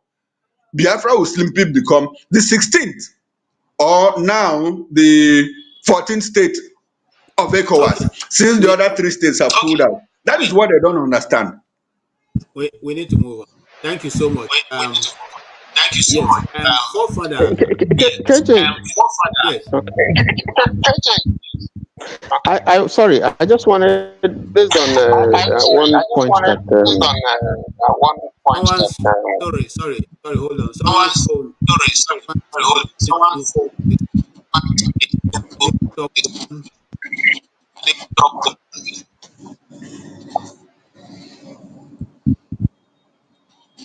Hello. KJ, go ahead. I can hear you. Okay, there's a feedback. Everybody, mute everybody, So mute everyone. mute your mics, please. Mute if you're not speaking. Great. All right. Thank you so much, Mr. Chukuma. That was quite deep, and we appreciate it. Thank you so much. That also opens up the discussion, because I know there are many who do not see anything that is wrong with what's going on with Nnamdi Kanu. And so they have an open mind to be able to discuss it holistically. And like I said earlier before the program started, when you are coming, please come with an open mind. See the topic. We're not discussing any other thing. We're not discussing two-faced Idibia. We're not discussing any of those. We're discussing the issues that have to do with Nnamdi Kanu in the Nigerian court. If that does not hold your fancy, you can excuse us for today. It's just an advice. But please, if you want to participate with an open mind. All of us have red blood running in our system. Nobody has water running in the system.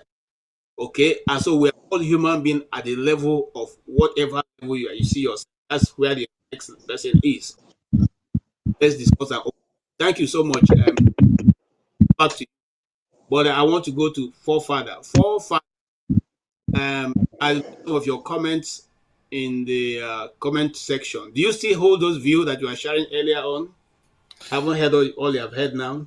No, I do hold my views. And I do have my opinion on these things. I feel like there is a little bit of dishonesty within our discourse in our country. And there's also a dishonesty in the way we attribute certain expectations from our nation. Even when we see this in every other country, many of us that are overseas, we see the same patterns in other countries, and we act as if our nation would be any different. It's impossible to meet the requirements some of us expect of our state. That said, it doesn't mean that the Nigerian state is not a little bit unfair to some regions than the other. But then again, that is how other nations are. I sit here in the UK where there's hardly a leader from the UK that comes from the north. Hardly. When I say hardly, I'm not saying it happens maybe every 2-3 prime ministers. No. You have 5. Maybe I don't even know the last time that somebody came from the north in the UK. Most of the resources in the UK is in the south. Yeah, they have multiple nations. And yet, these same people conquer the world. Is there something wrong with the way we think about things? I don't know, because we see what you're saying is not adding up. It may not add up to you because most of the you are divorced from reality. And the leadership comes from the south. Is this what you have in Nigeria?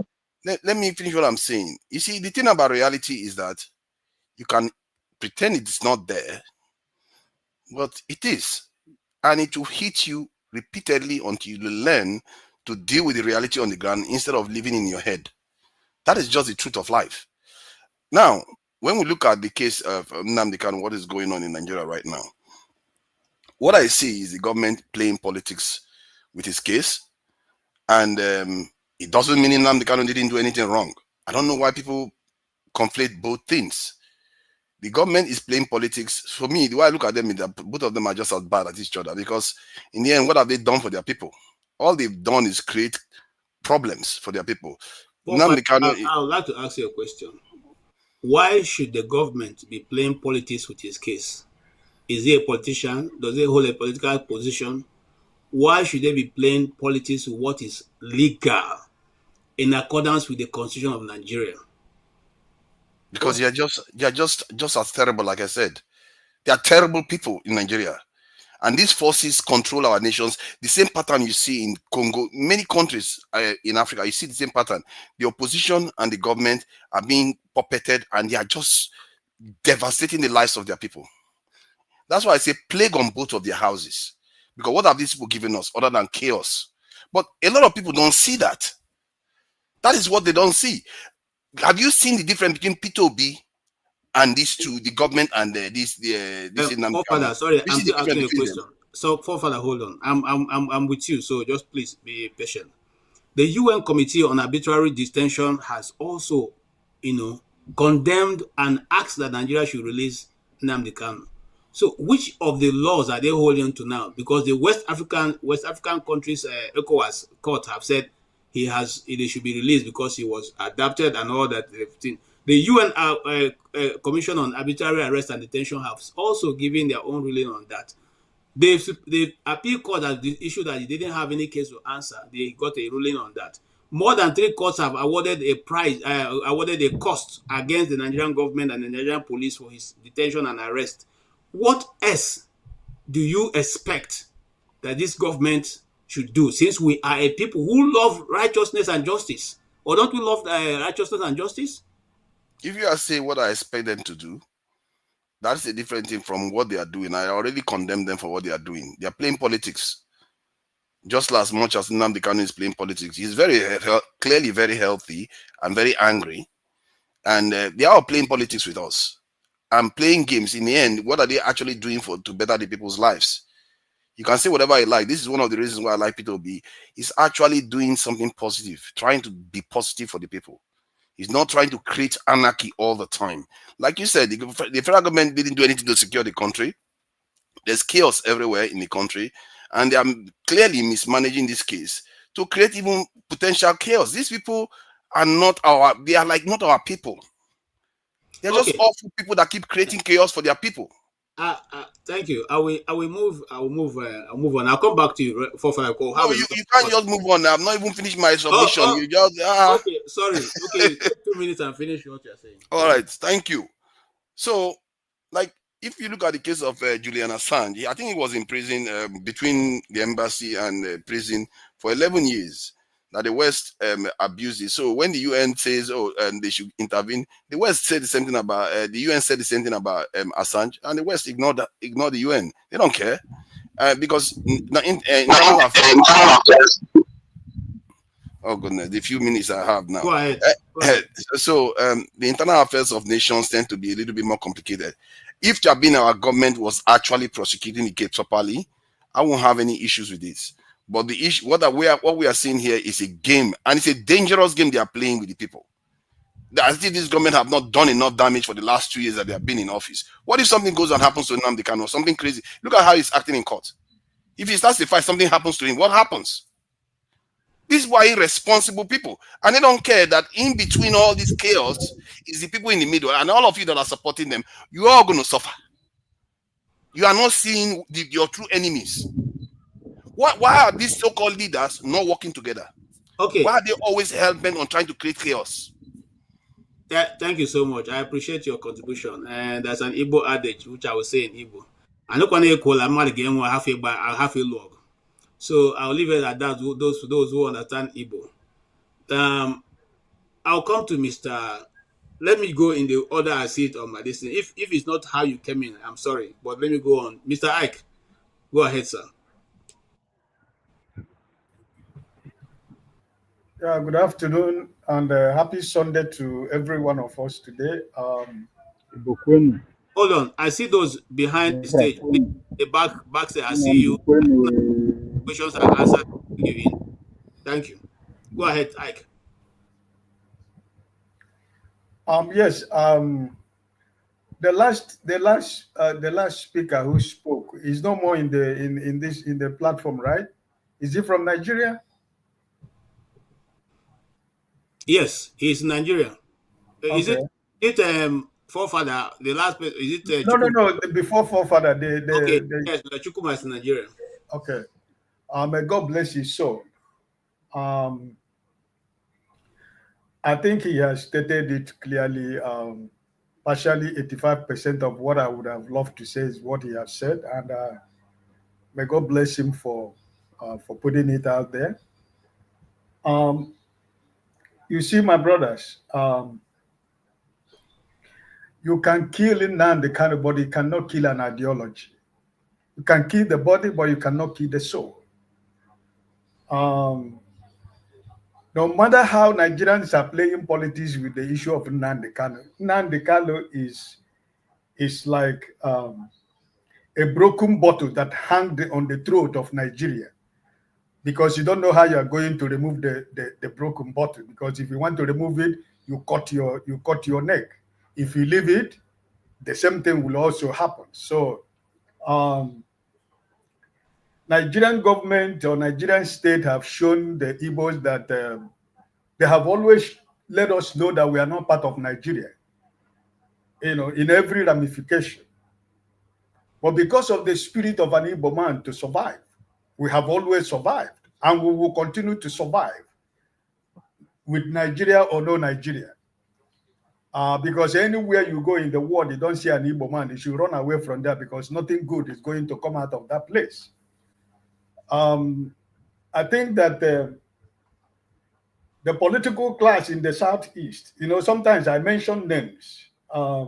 Like my brother who spoke the other time before forefathers, he talked about your so-called Deputy Speaker of the House of Representatives, right? And your brother Ojus Okano, and Hope Uzodimma, right?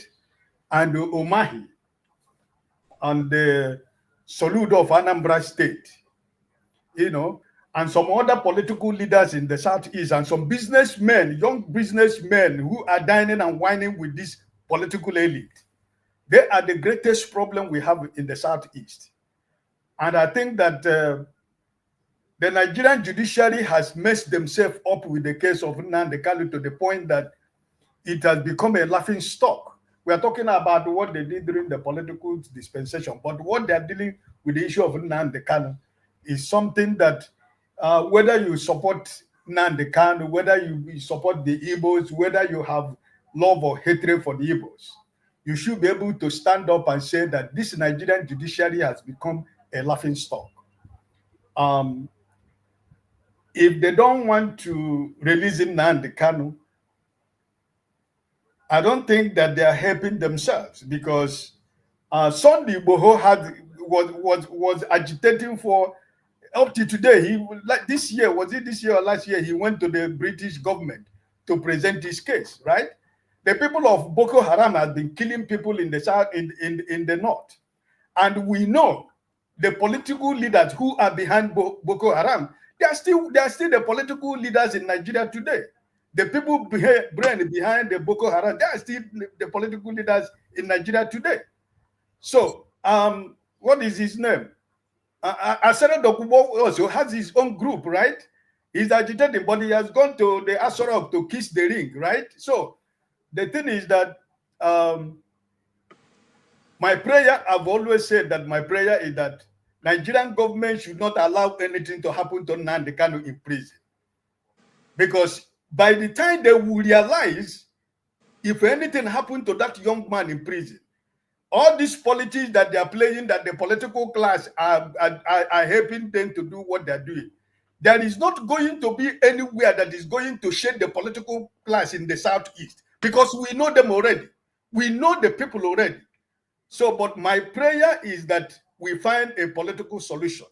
It is time that they let this young man to go, because there is no reason holding Nnamdi Kanu, because Nnamdi Kanu has never been a violent man.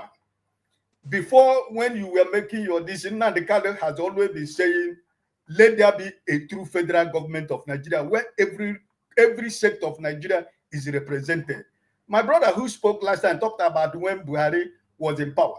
All the whole political, all the military positions, and every sensitive position were held by the Northerners. The same thing, the Miloko philosophy, that's what is also going on right now. It's not even the whole West, but the people that belong in the Miloko people, not because most of them are not representing the real Yorubas. They are representing Bola Tinubu, who is your president, right? So it's the same thing. So the Igbos have been excluded in everything. At the end of the day, they give us the crumbs that falls from the table, right? Okay. So I think that my prayer every time when I wake up in the morning is that Nigerian government do not know what they are doing. But until the day we will look for Nnamdi Kanu and we don't see him, then they will finally find out really, really, really, if the Igbos are united or if the Igbos are one. So my appeal based on the fragile nature of Nigeria, I think that this government should be able to save their face and release this young man to go so that Nigeria will begin to heal. Because this healing, there is no how this healing can start if this young man is still where they are still keeping him, based on the condition and the way and the manner that they brought him to Nigeria and what happened before he left this country called Nigeria. You know, he has lost everything, family, friends, you know, blood are shed before he left this country. So I think that it is time for this government to be able to say, okay, listen,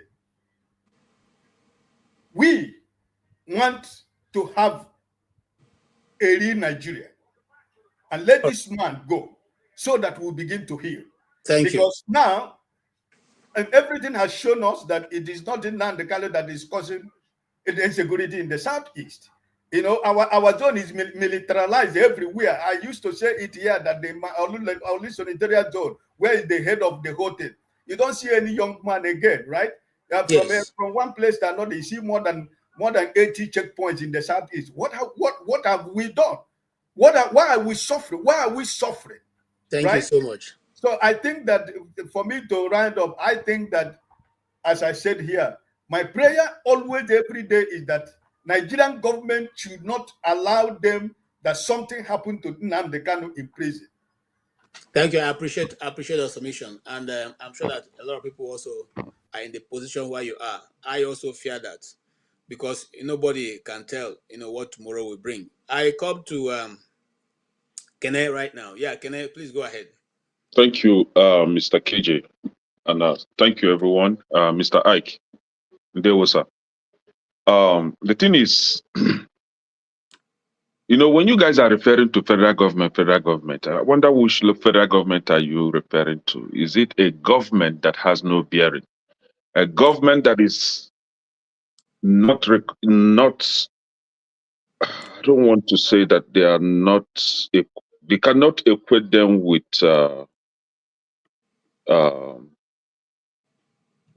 dogs, because dogs are better than these people. And because dogs can actually give you security, but what you have in Nigeria are a bunch of miscreants, criminals, and armed robbers. And for anyone that thinks that Igbos are scared of Nigeria, you are getting it all wrong. Matter of fact, we are ready. If they want a second time event, second revisit, we are ready. It is not like it wouldn't be like what happened in the past, where you have the UK and the Soviet Union giving them all the support. We're going to put them to standstill this time. Should anything happen to Nnamdi Kanu, this is when they will know the real definition of Ndi Igbo. Do you understand that, right? So now, KJ, you were saying that the UK, the UN, ECOWAS and West Africa nonsense thing, they all grant him, they all rule that he should be released, right? Now, the question is, since Nigeria failed to release Nnamdi Kanu, what sanction have they meted on Nigeria? Nothing. Nigerian representatives, they all go to UN, they all go to ECOWAS meeting, no sanction. So they are not being truthful. They are not being honest with their ruling. If they were honest enough, by now there should be sanctions against Nigeria. And this is the same style of deceit that we've been receiving from where I live, United States, via the Democrats Party, the Obamas, the Clintons, and all that. Last time, Donald Trump accused Clinton's family of being the one that created ISIS. And today, the latest revelation is that Democrats also created Boko Haram. And we know who was in White House when Boko Haram was created. So they created Boko Haram and they've been funding Boko Haram. And then coming back to Nigeria, where you have the activities of Boko Haram ravaging the northern part of Nigeria and even extended it to the southwest and even part of southeast today. Nothing has been done about that. So it's all about deceit, lies, and all that. If they actually meant what they say, there should be sanctions. There should be sanctions against Nigeria today, but there is none. Now, you have a federal government. Somebody was asking, why is the federal government not being able to address the southeast, the insecurity issues in the southeast? The answer that I will be giving you today, go and double check, is that the federal government is responsible for the insecurities in the southeast. They are the terrorists in the southeast. The federal government of Nigeria is responsible for the insecurities in the southeast of Nigeria. So they cannot address what they cause. They want it to be like that. You're talking about Benjamin Kalu. It's their boy. They all have their errand boys. The governor of Imo State, Ojuzo Kalu, is their what they call him? That guy, the bleaching skin guy, the governor of Imo State, Hope Uzo Danger. Yes, is their boy. They are working for them. They are not working for the interests of Indibo. Matter of fact, as it is today, I don't think we have true Igbo leadership today. Those people that you see or you called Igbo leaders, they are errand boys. They are working for them. So they impose them on us in order to use them against us.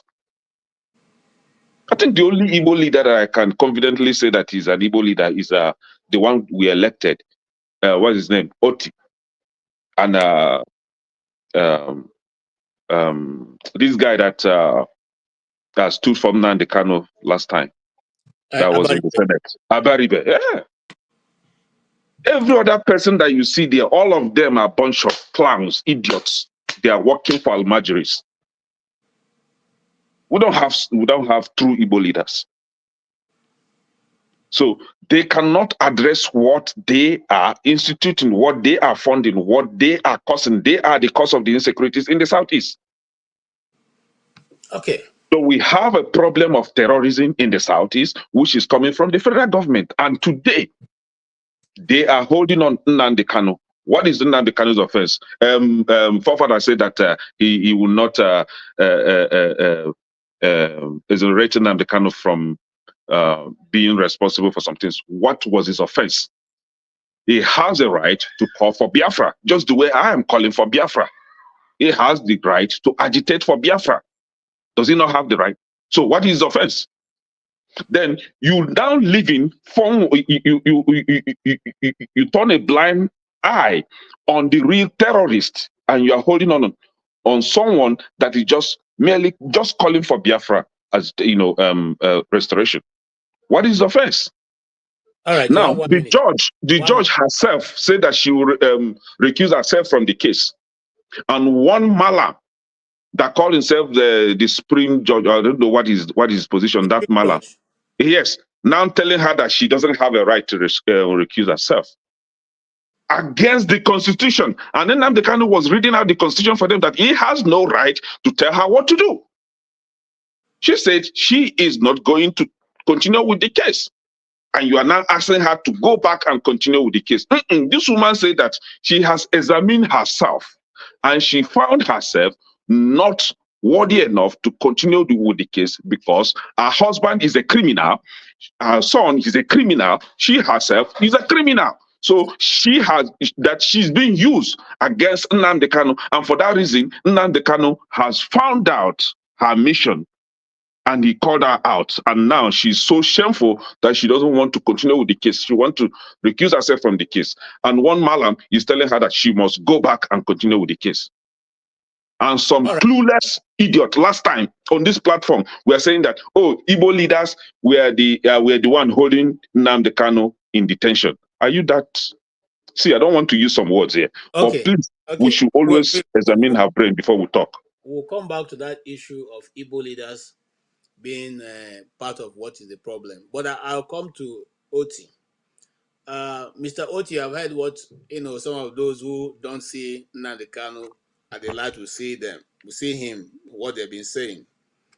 What they've been saying is that he does not have any right to say he will speak on his own behalf. What they are saying is that he should not call out the judge, and then he should behave himself. He should comport himself, as some people say, and comport yourself, behave as if you're a beggarly, then stand and just say, "I beg you, make una just help me, make una just see say me self at the beguna." In fact, what the Nigerian state is demanding, according to Daniel Boala, that Nnamdi Kanu will renounce renounce Biafra, and then ask for leniency, and then they will think of starting the radicalization process with him. How do you see that, Mr. Oti? Afternoon, everyone. No, quite frankly, this I look at it actually beyond what is going on. What plays out in the court.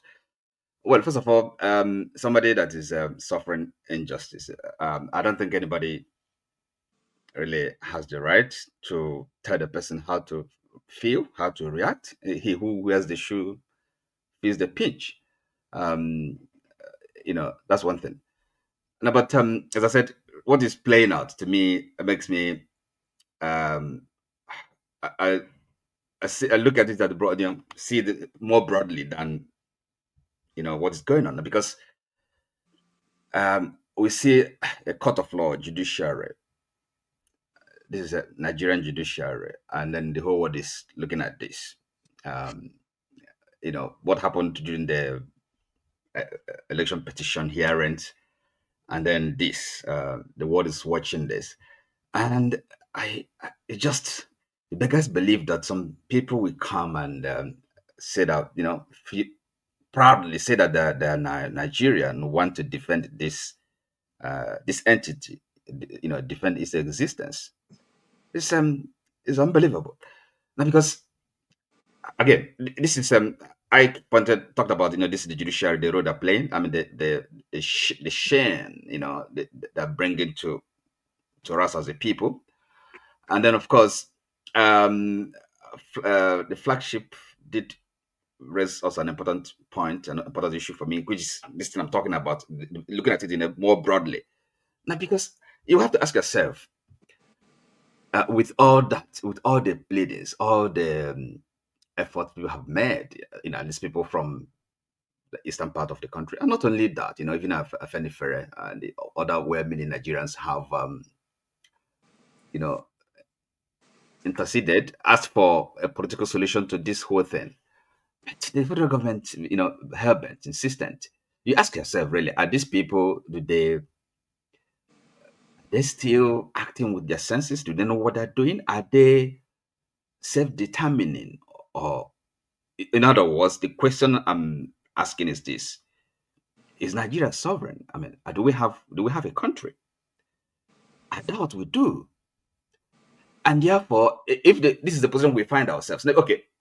Now, Nnamdi has a British passport. Sorry, let me ask you this question so you can you can wave it in. Mr. Etc. Okay, whatever. Mr. X is saying that Igbos are never meek, and that is we are a 40th generation because we are not humble people. We are not meek. So in other words, we should be hand in cap, begging everybody for our lives. No, not at all. I mean, there's no, no. I mean, that suggestion is, I mean, why should anybody suggest that? So, as I said, for him as an individual, as a person, he, thank God, he has has not lost his mojo. He's still courageous, and then with clear mind. So. Now, but the question to me is this: really, with all these things, and we are watching it, looking at it as a people, what kind of country is this? What kind of place is this?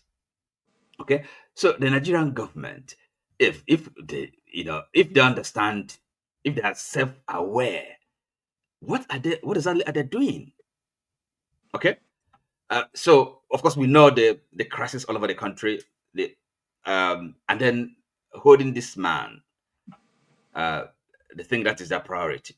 Okay, spending money and any kind of political legitimacy and goodwill, just to keep one man, keep a person.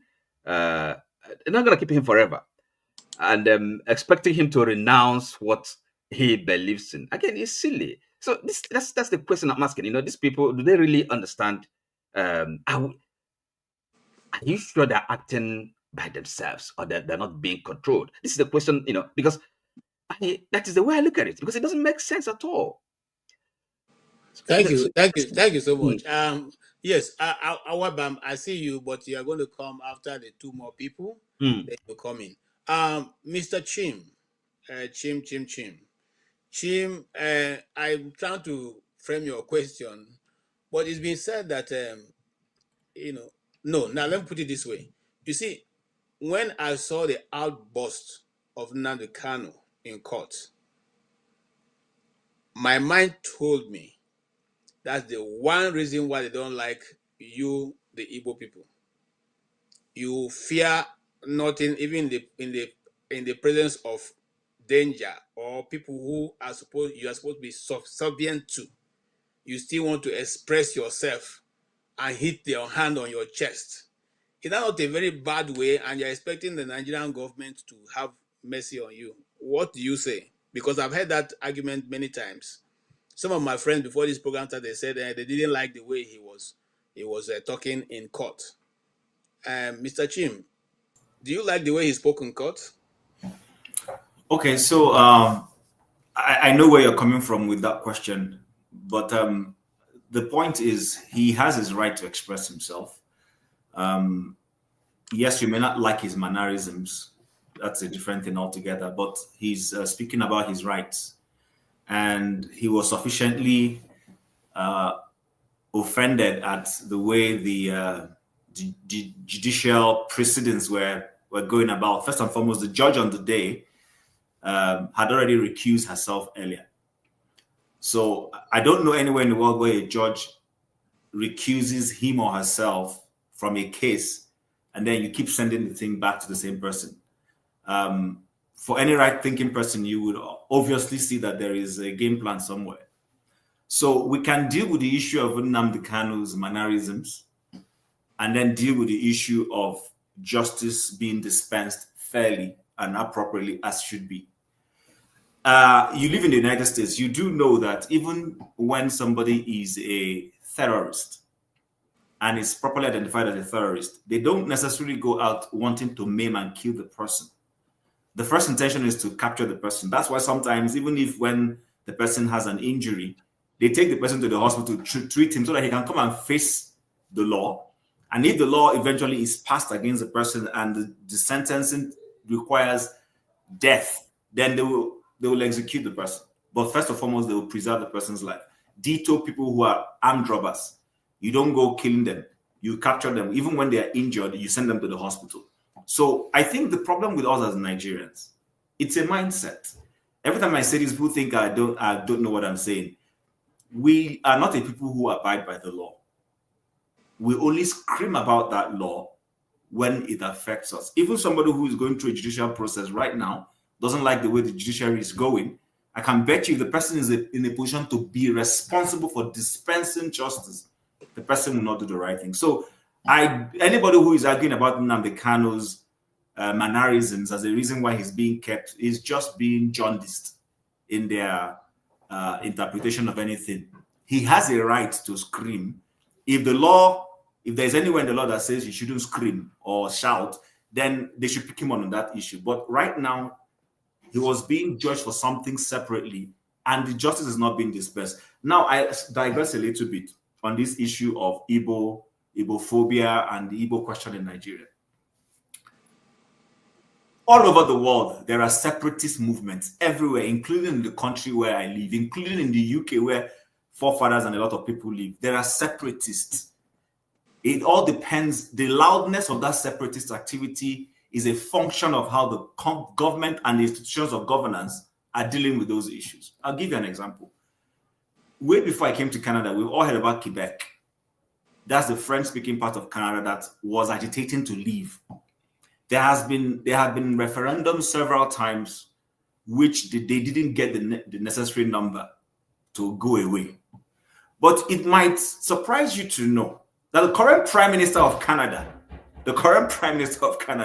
comes from Quebec. Justin Trudeau is a Quebecois. His father before him, Quebec. As a matter of fact, Canada has produced 23 prime ministers. Of the 23 prime ministers, 9 of them have been from Quebec. That's the province that is agitating to leave, but they're still always given opportunity to provide a prime minister. As I speak to you, there's a Quebecois party, the Separatist Party. They are the 3rd largest party with a presence in the parliament. Trudeau is not a member of that party. He's a liberal. But the Quebecois party, when it comes to politics in Quebec, dominates that place and provides more members of parliament. And they have produced 9 prime ministers of Canada. So I think the problem with us as a people is our inability to be objective in anything we're doing. Nigeria has never provided, before we started having this shenanigans going on in Nigeria, I've said it here, we've had plebiscites, or is it referendums? That's how the northern Cameroon left Nigeria. But after that time, when you talk about these things, people say, no, let it happen. The man who just spoke and told us about UK, the Scottish were allowed to decide whether they want to leave, and there is still going to be an election. There's always, after a period of time, they will test it again to see are people still willing to want to go. But you see, in Nigeria, we talk about the law, but we never apply that law. And that is the problem. And so that's where I want to leave the conversation for now. I think separate his mannerism, like I said, from the issues of the law. We can't mix both of them. They are 2 different issues altogether. Thank you so much.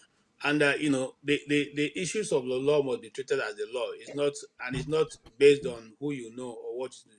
Just rightly divide the word as it is written in your law book.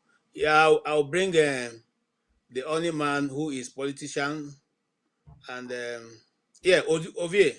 I don't know which name now. Is on our politics today, or Ovie, or the other one? As the spirit leads. Okay, now Ovie, go ahead, please. Let us hear your own view. Igbo kwenu. Hey. Biafra kwenu. Hey. Nnamdi Kanu kwezwenu. Hey. Our Nnamdi Kanu. Somebody said something. The person that spoke before, I think before Chim, said that either is the federal government, I mean the judiciary is being controlled. I laugh. The whole Nigeria is being controlled, so that's a cliche. Nigeria was, they don't give us independence in 1960. USAID was formed in 1961. Nigeria became a partner, a beneficiary of the USAID in 1962. So we are the first beneficiary. We are the highest beneficiary in terms of money coming to countries. Nigeria is the highest.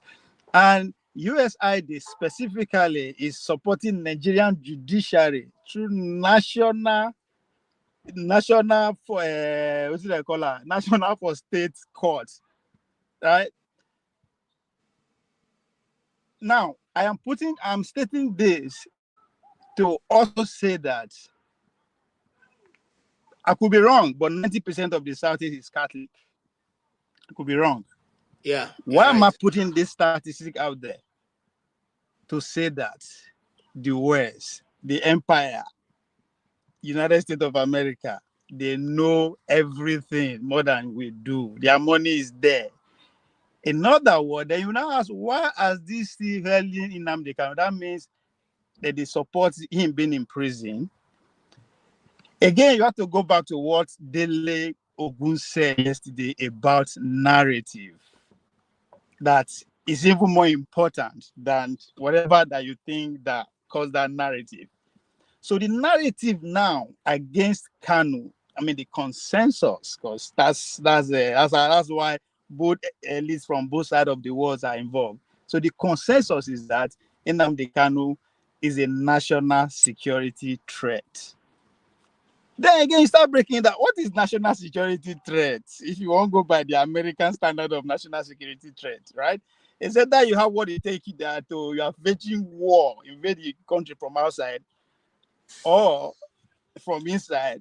Or the common thing is that where their food they come, where their economy interest they, you are a problem there. And in this case, that's what Nnamdi Kanu is. Right? Because let's say there's no raw resources in the southeast, right? Unless there's something extraordinary that are involved in making sure they are the way they are. That's why the West, the Catholic Church of God, everybody knows all the military points there. So all this thing, if it's happening broad daylight, no be spiritual, no be conspiracy, no be anything. It's a consensus. And the guy at the top had to sign off that consensus, which is the United States. So that's what is Nnamdi Kanu problem at this point. He has earned it. Not be anybody that they classify like that. So his dilemma is beyond, as far as I'm concerned, the shores of those men just come out and say they accuse federal government, this government. If a big government comes safe, if the national consensus remain like that, he not go to do anything. So our problem is also predicated on what? Freedom. Now only free people feel say we will take our destiny into our hand. So Nnamdi Kanu happened to be somebody that knows something that majority of us don't know, no secret. And maybe he doesn't want to play along. So making there. People would like to draw the correlation between him and Mandela, right? To the Biafrans, he's Mandela. That's what people don't understand, unless that dream never realized, right? And that's exactly Mandela, whether you like it or not, he has to realize they come. Make I agree to some kind things. If not, I no go come out. Because you cannot tell me a country that is being governed by themselves, but they have zero control of the world, the economy, which boils down to, again, the interests of the empire. They don't care about how you look, how sexy, how brave. Now, before they look your muscle to come work or your brain, it's of no use today. But since they have direct access to the control of resources, that's what matters. And anything we want stands in their way, no problem. So as far as I'm concerned, that's where the conversation is. So, and it's going to remain like that until something is done. I don't know what is going to be, but something have to give. And again, Nigeria is not unique in this situation, right? It's not unique. You look around the world.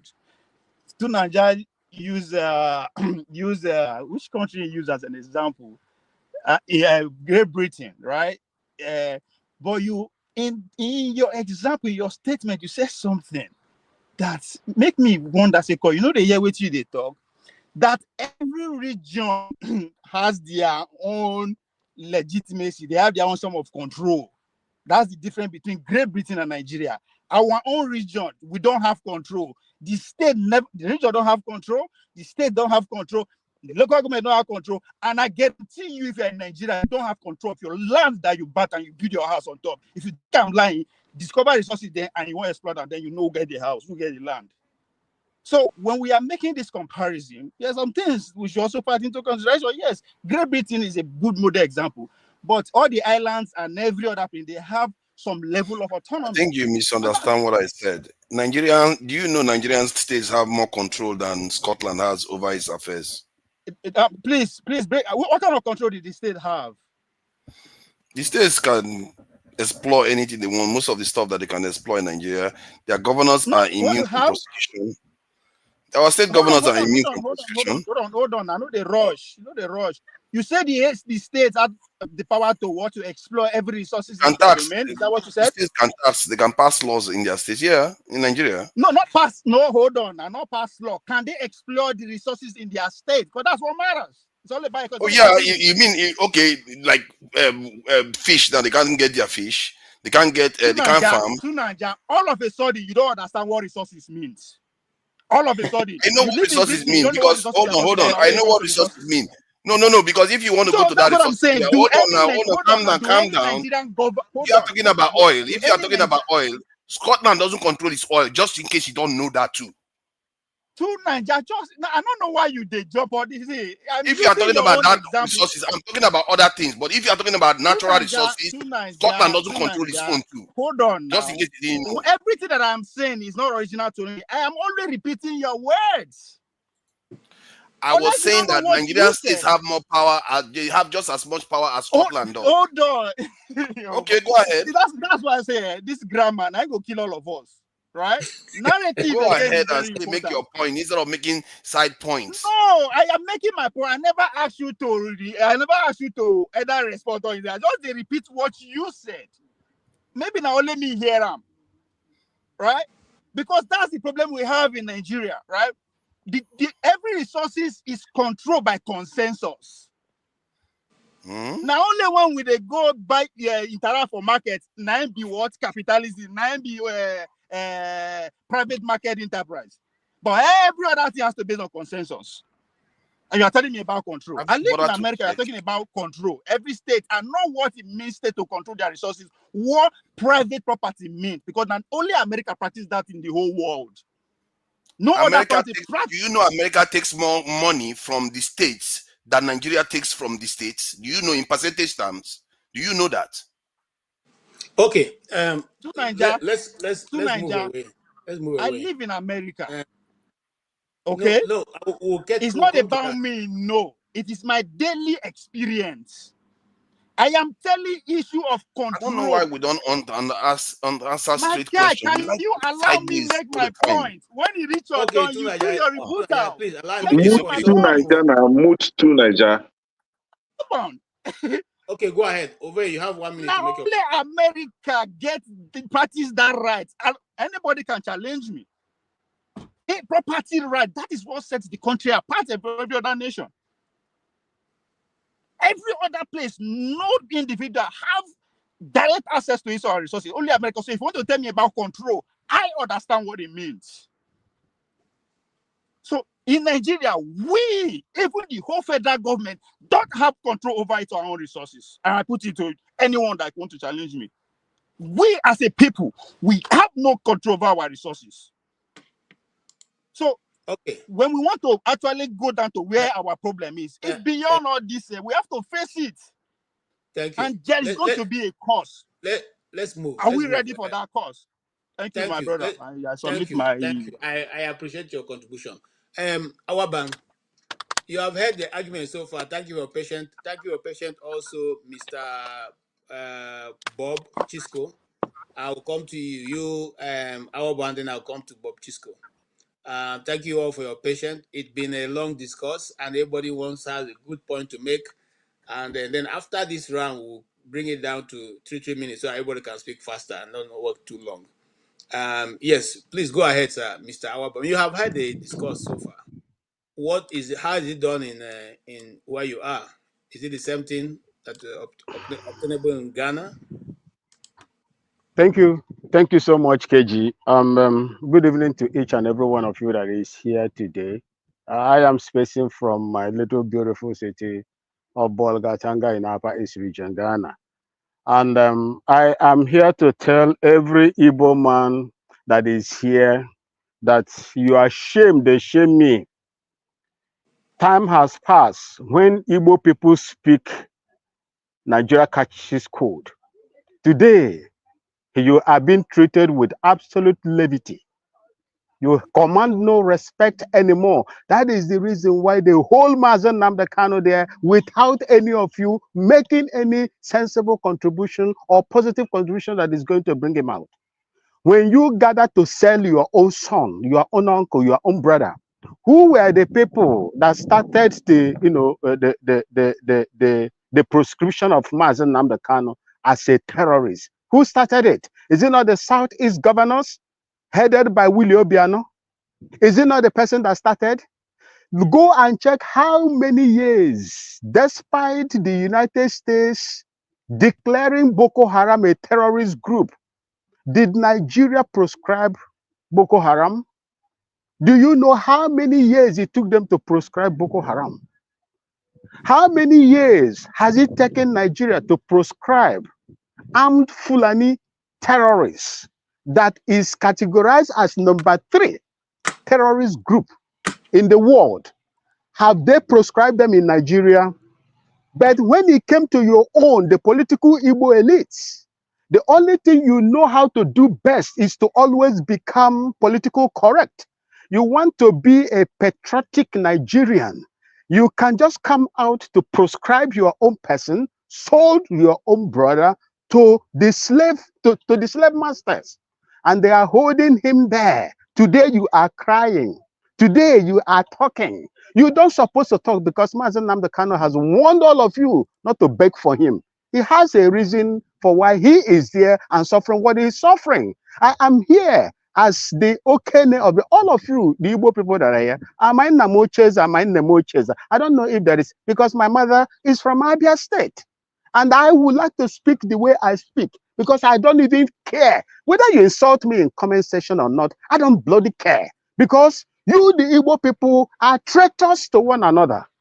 You sold him. How do you want a man that you sold to the enemy to love you? That is the same problem that you are having today. Politically, you are down there. Economically, you are vibrant. And they are doing everything now to engage you in economic jihadism, to bring you a par with the poverty level in the north. That is the reason why go and check how much you pay for duties for your imports. Who are the importers? Who are the importers? You cannot eat your cake and have it. You sold Mazi Nnamdi Kanu.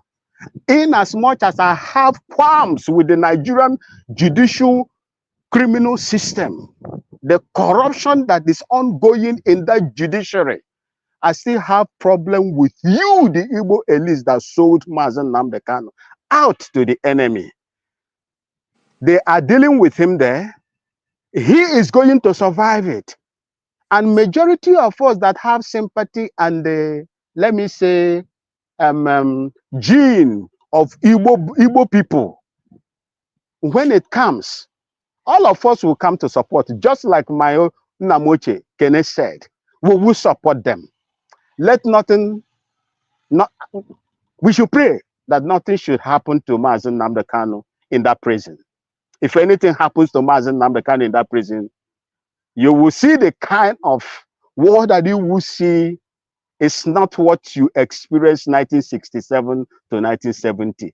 The world has advanced and the Igbos has advanced. All I know is that Igbos will never run when the cloud is gathering. It is only when the rain has drenched them that they will start running. And it is going to happen. Let something happen to Mazi Nnamdi Kanu. And for me, I am very, very disappointed with each and every one of you, the Igbo political elites, most of the traditional leaders, and the religious leaders, and anybody that feels that is benefiting for the corrupt system that is Nigeria, the corrupt and the very, very dangerous and imbecilic system that you operate in that country. In Ghana here, we don't do that. In Ghana, we don't do that. We started by renaming ourselves. They called us Gold Coast. We came out, we renamed ourselves. We said, no, we cannot.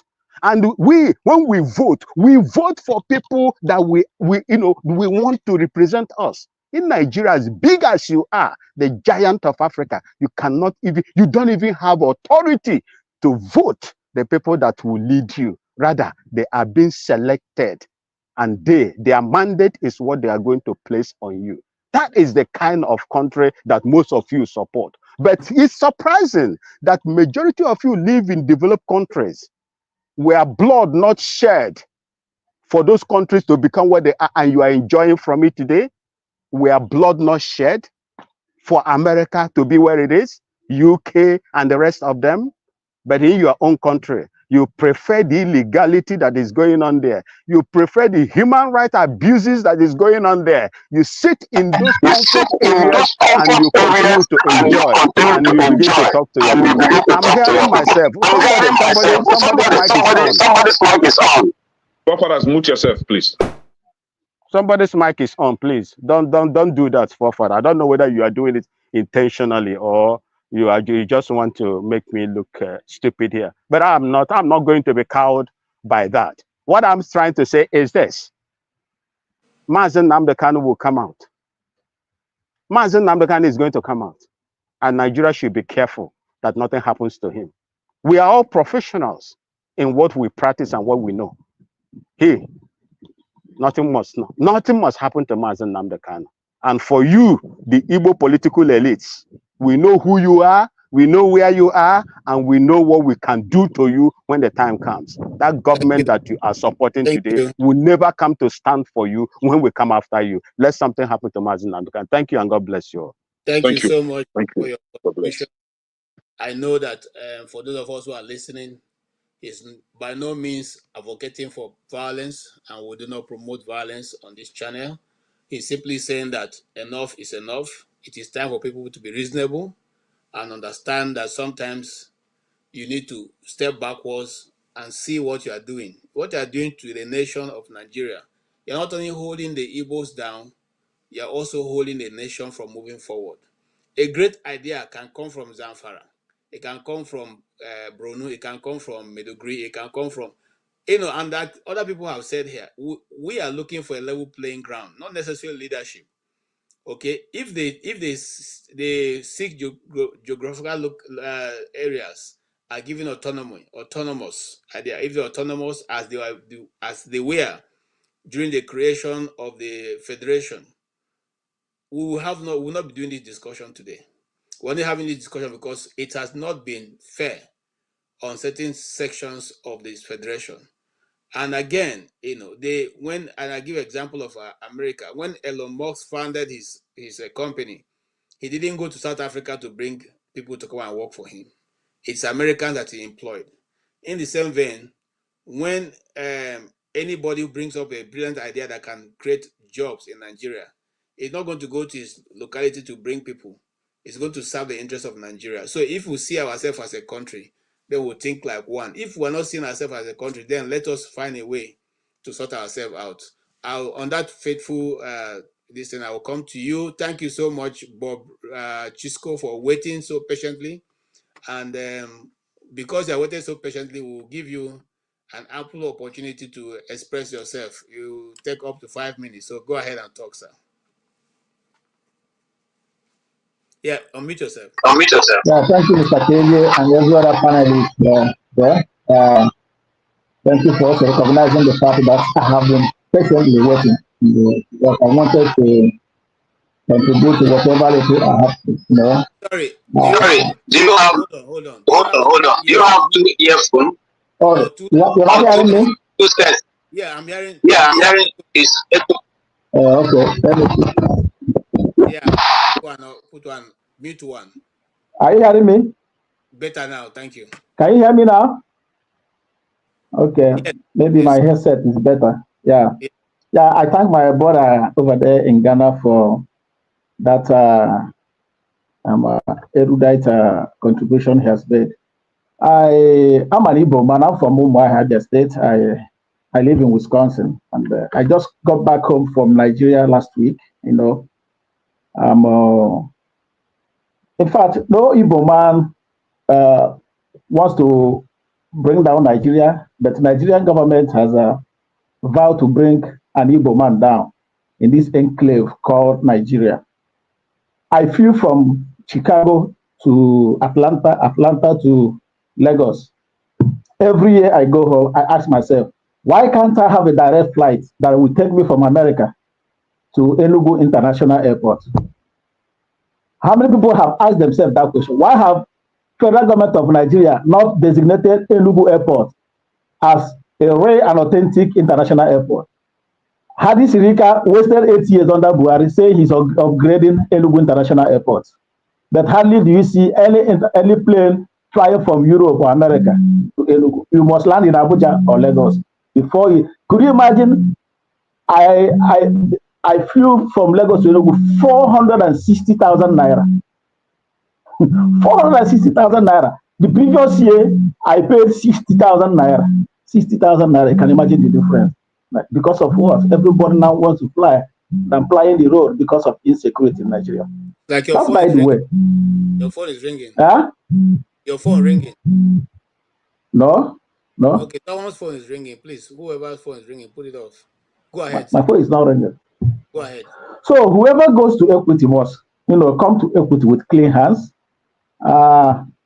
Nigerian government have not dealt with Igbos with clean hands since independence and ever since the war ended. They have refused to come to the Igbos with clean hands.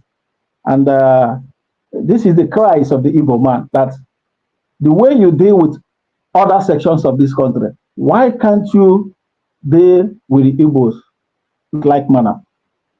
What are the prayers of Nnamdi Kanu? Say, give us seaport, give us airport, give us railway. The federal government, instead of doing the needful, they decided to be chasing shadows. Nnamdi Kanu have told them, if you want us to live in this country and enjoy our lives as Igbo people in this country, why not make it easier for people who import their goods? And if an average Igbo man is, is a business person, when many of our people import their goods must batch in Lagos before coming down to the east. Why don't you give us good roads? Why don't you give us airports so that we'll be able to fly from whatever part of the world we are to the southeast? These are part of the prayers of Nnamdi Kanu. But instead of trying to solve this problem, they are all hell-bent on trying to clamp him down because he's agitating for freedom of his people. Since if you don't want to give us what you want, if you don't want us to belong to this part of the country called Nigeria, why not let us go our separate ways? Simple. That is his only crime he has committed. The next thing, they don't like the way he's agitated because he's a freedom fighter. Was that not the reason why the Supreme Court even told the court and the federal government of Nigeria that you are biased against this man? In the first place, going to Kenya to adopt him, to kidnap him back to Nigeria, that was the first error you made because it is against the international law of justice. You going from your country to another country to kidnap someone and you bring him back to your country to try him in a court. That is why no court, and Nnamdi Kanu have consistently said it, no court can try him in Nigeria. Yes, Supreme Court validated it. No court can try him in Nigeria, and that is the reason you saw the outburst in the court on Monday. So many people are criticizing him for such an outburst. Why would he be belittling and shouting down on Justice Bintanyako? I pity that woman. That woman, deep down in the inner recesses of her heart, that woman would want to hands off that case. She did when she recused herself.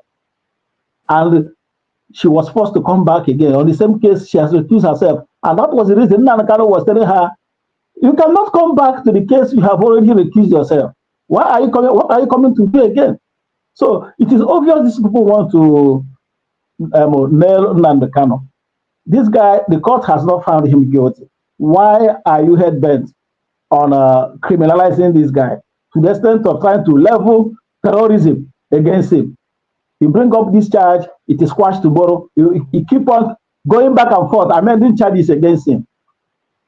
The federal government of Nigeria should do the needful. We have continued to beg Nigerians. It is our right. Treat us the way you treat other sections of this country. We cannot be second-class citizens. In the country, you want us to call our own. In the country, you don't want to see Igbos go out of Nigeria, but you don't want to treat Igbos as part and parcel of this particular entity called Nigeria. So, my brother, let me leave it that way. Thank you so much. Until the next Thank you section. so much Thank for your you. patience, Bob Chisco. You have made a lot of useful contribution.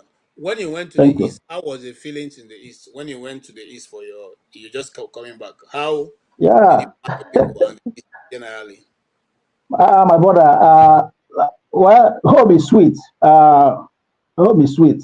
Despite the fact that our people are facing so many challenges, there's hunger in the land, there's no money available, and whoever tries to go home, you must be adequately prepared before going home. Otherwise, you will be in Nigeria calling your friends in America or any part of the world to send you money.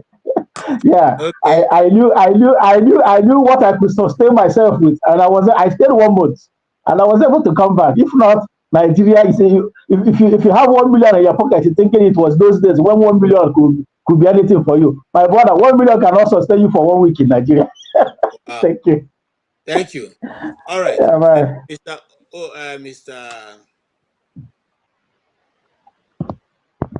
Tony, you're welcome again. I will hear you, then I will hear Mr. Ike. And I also have behind the stage, I brought him in. Yeah, Mr. Etc.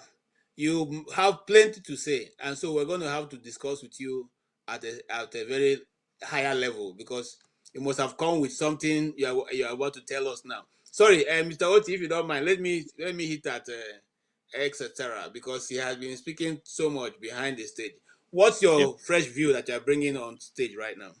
Well, so this is the thing, right? I'm a prison abolitionist, right? I don't believe Nnamdi Kanu should be should be locked up for 5 years without any charges brought against him, right? But with that said, right, a lot of us here are not being honest. That's the thing. We're not being honest. The reason why there's insecurity in the East, the reason why there's militarization in the East is because of IPOB, the secessionist group. You know what I mean? And it's militant secessionist group that's an armed militant secessionist group. If it happens in any other region, the government will respond similarly, right?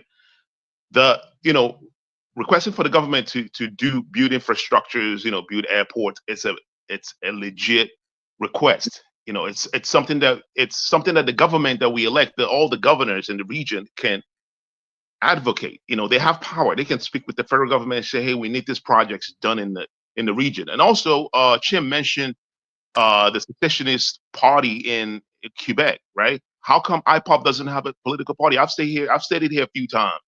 Why can't they go through a political party route? They can have a political party. They can run for governorship since they are popular. They can elect their members to govern all the states in the East, in the Southeast, in our region. Why can't they do that so they can use the revenues to use their revenues to actualize what they want to actualize? Build good roads, build airports. They can do that. Why are they not going through that route? Why are they going through the militant route? Why are they, the Quebec secessionist group don't have any arms group? Do they have arms group? Are they fighting with the government over there? So I don't know why you're comparing both of them. It's not the same thing. IPOB should have gone through that route. There's a better way to do this. Instead of agitating the, trying to fight the government that has more military might than you. You can't beat the government. The government have support, from foreign government. You can't beat the federal government, period. There are better ways to do this. Let's be honest here. When Nnamdi Kanu came out, you guys think none of us, people like me, are not aware of it. Like I knew when he came out. I even knew before he started agitating for Biafra.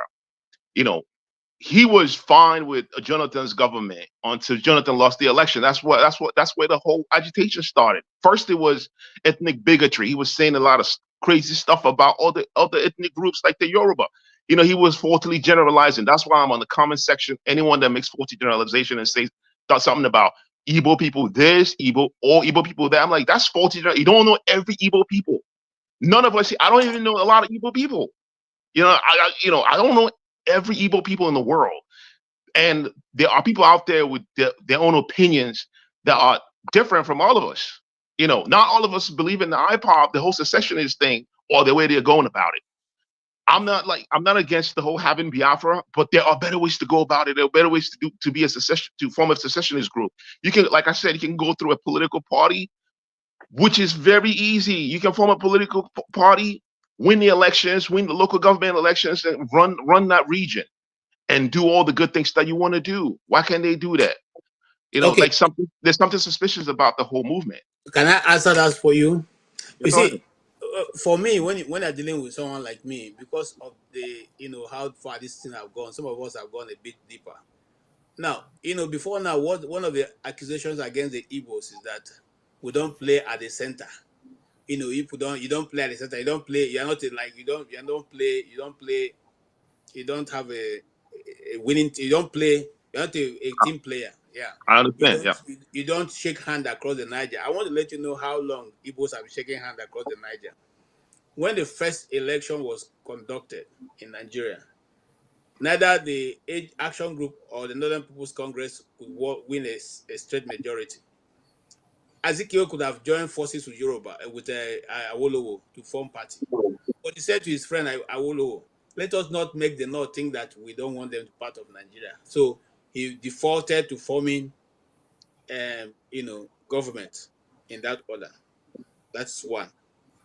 Secondly, in 1983, when again election was conducted, MPN, at that time I was already reading newspaper, MPN could not form the government also.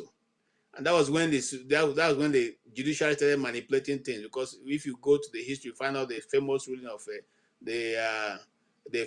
of the chief judge at that time, which was how something became 2/3 and all that. I don't have all that detail now. But again, Nnamdi Azikiwe said, you know what? Let them not think that the South is against the North.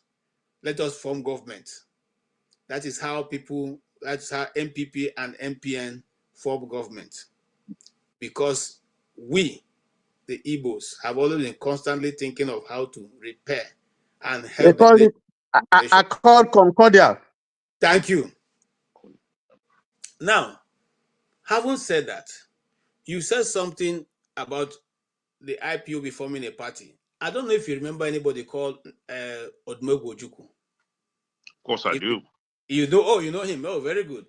Now, he also came down. Odumegwu Ojukwu is referred by every Igbo man and joined the MPN. Okay, after being persuaded by the MPN. You know what they did to him? He couldn't win a senatorial seat. I'm telling you history now, because sometimes we seem to put these things aside.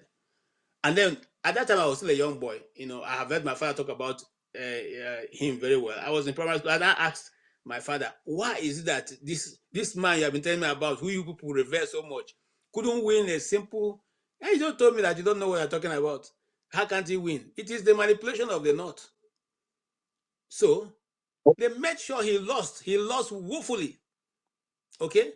That is how he decided to... Even the party he formed now, which is ABGA. How well is he doing? So hold on. If you form a political party in the Southeast, right? Hold on, coming, sir. Who are going to be the voters? Who are going to be the voters? Aren't Igbo people the voters? I'm coming now, bros. Go ahead. You see, the formation of political parties are also monitored by the government. You don't just get up like other nations, some other places. Once you decide to form a nation, you become a party. There, you have to be registered. It has to go through vetting process by the federal government. So if you get up now and form your party, no matter how big you are, and we say we're not going to register you, there's nothing you can do. You will not be part of the system. Or if we register you and say you are not able to contest election, we will equally take you out. Now, I'm just trying to let you know how complex the whole situation is. Now, apart from that, you said the armed struggle. The IPOB don't have any armed struggle. If you said, like you said, you've been following IPOB, the time that IPOB started talking about armed struggle, when Nnamdi Kanu said that there's going to be terrorism coming up, and those people are going to come to their intention is to come to the east, and they're hiding in the forest. And so he said the IPOB group are going to base themselves in the forest. That if you want to live in the east, live in the city. If we see you in the bush, we know that you're a terrorist. So let us follow things as they are, because I followed it. You see, because I'm on this broadcast, I'm coming. What about the group called what about the ESN? What's the ESN? Hold on. That's what sorry, I'm talking about. KJ, please, I would like to make a comment, please, if you don't mind, because he mentioned my name and he distorted some facts. So please. Okay. I didn't understand the facts. All right. If you just allow me, I'll you see, my brother, I have a full dossier of how it happened from 2015 till date. I'm not talking that I have a full dossier, including videos. The reason why I've not placed some of these videos here is because they are not the Facebook. YouTube may not permit it because it's very gory. So that's the reason. So we're not just out of the blue discussing this thing. It has a history. But today we said to narrow down to what just happened in the court. The only reason why I brought this in, because some people earlier on were saying certain things on the internet and the comment section I didn't want to argue with. But however, let me not put forward my idea. Let me allow other people to express it. Chim, you want to say something before etc. Yeah. Two things. Number one is so I think sometimes some of us behave as if or act as though others don't understand what's happening in Nigeria. Someone is telling me about registering a political party. there is nowhere in the world people register political parties. If a group of people come up and say they want to form a party and contest, the system allows them to do that. It is only in Nigeria we do the concept of registering political parties. You don't register anybody that says they want to be a party and join the discourse. The Libertarian Party or all those people who come out and say they want to run as independents, nobody goes registering them. If they garner enough votes, then the system allows them. But in Nigeria, we had a culture over time where, because of the military, they started registering parties and streamlining it to 3, 4, 5. Now we have an over-bloated level of political parties in Nigeria, not because the government suddenly changed. By the way, it was Chief Gani Fawemi that won that case, for those who know. But the government of the day and the system now realized they could also use it. So they registered all these behemoths of parties, and then some of them now use those small parties to accomplish their goals secretly. There is no way IPOB would go to register themselves as a party and the federal government of Nigeria will lie it. Let's be clear about that. It's not going to happen. That's one. Now, two, on the issue of someone says Quebec that does not have armed struggle and all those things. I haven't researched it very well, so I'm not going to say what I don't know. What I do know is that when you say IPOB has an armed struggle process, that's incorrect. They have an armed group called ECN for the record. What I do not like is when you spoke here, I was mute 100% from start to finish, and I allowed you say all you wanted to say before I responded. So please, let's have decorum. So now when you say that IPOB suddenly, you make it look as if IPOB just woke up and picked up guns and started shooting. People have forgotten that there was Operation Python Dance that stirred up a lot of things. People were going about their agitations, they march on the streets, carry flags, and then you suddenly said you were going to go and do Python dance. From Python dancing, you went to someone's home, ransacked it. That's what led to Nnamdi Kanu running away the first time and escaping to the UK. People seem to forget this. We're not all daft. We know how the guy was there, going to court from Umuahia, dealing with everything, and then suddenly the military, without provocation, went to his father's house, created mayhem, apparently tried to kill him. He escaped. It was after that time that they now started having all these struggles, sit at home, and insisting that things be done in a terrible way, which also got hijacked, by the way. And then we don't even know who is doing it anymore, whether it is the IPOB. Now, you mentioned ECN. ECN was supposed to be the Eastern security network, just like Amoteku. That was what it was supposed to be doing. But guess what? As with everything Nigeria, because it was in the East, the federal government found it convenient to make that thing unsuccessful, while the one in the Southwest is successful, at least likely to an extent. So I think when we come here to make conversations, for me personally, like I have said, I might not agree with all of Nnamdi Kanu's methodologies, but I am not going to come here and on a clear objective level where you know that he hasn't done anything wrong, then I'll crucify him just for the sake of crucifying him and looking good to the rest of Nigeria. No, I'm not going to do that. The guy, if you find that there's anything wrong with him, if he has breached any Nigerian law, take him to court, let the process go. If the judiciary says this guy is not guilty, then let him go. The judiciary is supposed to be the final arbiter. But where you take him to that same judiciary, and you don't even want to listen to the outcome of the cases, that it means you have an ulterior motive, and which is what is playing out. And every rational human being, even Afenifere, the same people Nnamdi Kanu has abused, there are decent men in that Afenifere who are able to rise beyond his provocative statements to say, yes, we know he may have said this about Yoruba people, but you know what? At the end of the day, he's entitled to be able to do what? Agitate. We don't see any law he has broken. Let this man go free. I listened to one Yoruba elderly man who said, he said, listen, come on, leave this guy alone to go. Don't come and tell me he abused people or not abused. Yes, he has abused my ethnic group. I hear that. But guess what? I'm able to rise past those his provocative statements to understand the core of what he's pursuing. I know that he might say one or two unpleasant things, but I'm focusing on the key issues. And this guy is not guilty of anything. The courts have found him not guilty. Let him go.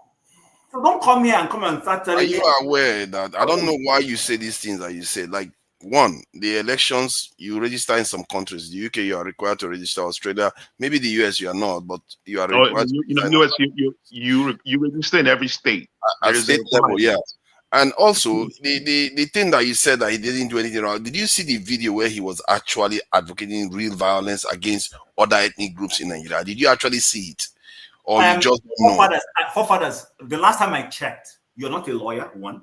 You're not a judge, two. No, I'm asking you now. When you are not a lawyer, why you say he did nothing wrong? You're not a lawyer. Because the court has confirmed the him law, guilty. the courts in Nigeria said the guy has done nothing wrong. They didn't say the court found because of the way they collected him. But That you is are the issue. not the courts. You are not the court. But you are not the court too. Why you say he did nothing wrong? He did nothing wrong is different from the court saying you should release him because of the way you captured this guy. Okay, Mr. Forefathers, I repeat again, you are not the courts. The courts Neither are you, so you shouldn't be passing judgment. You are not the court. Why are you passing judgment? I'm not passing judgment. I'm speaking based on what the court has said. I'm not saying anything outside of the court. I'm not. The court didn't say he did nothing wrong. Not final. I said the court did not say he did nothing wrong. The court did not say that. Hasn't found him guilty. The court said release him. If the court says release somebody, the court says you should release him. That is true, but the court did not say he has done nothing wrong. That is where you are wrong. If the court says he has released him, what are you arguing again about? That is because the court, just because the court says he should release doesn't mean the court says he has done nothing wrong. There are two different things. Fathers, you're contradicting yourself. You took somebody to court, and the court says release this person.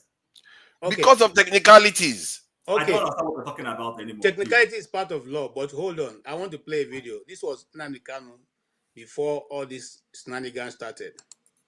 Okay? I hope I got the right video.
That can stop Biafra from coming. I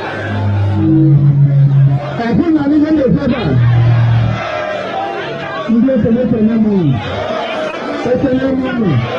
It's a memory. I'm the Jew. I'm a Biafra. I'm a Biafra. You are Biafra. Ndị ebe pụrụ pụta ime na Benue, a ga-agbapụta anyị ime na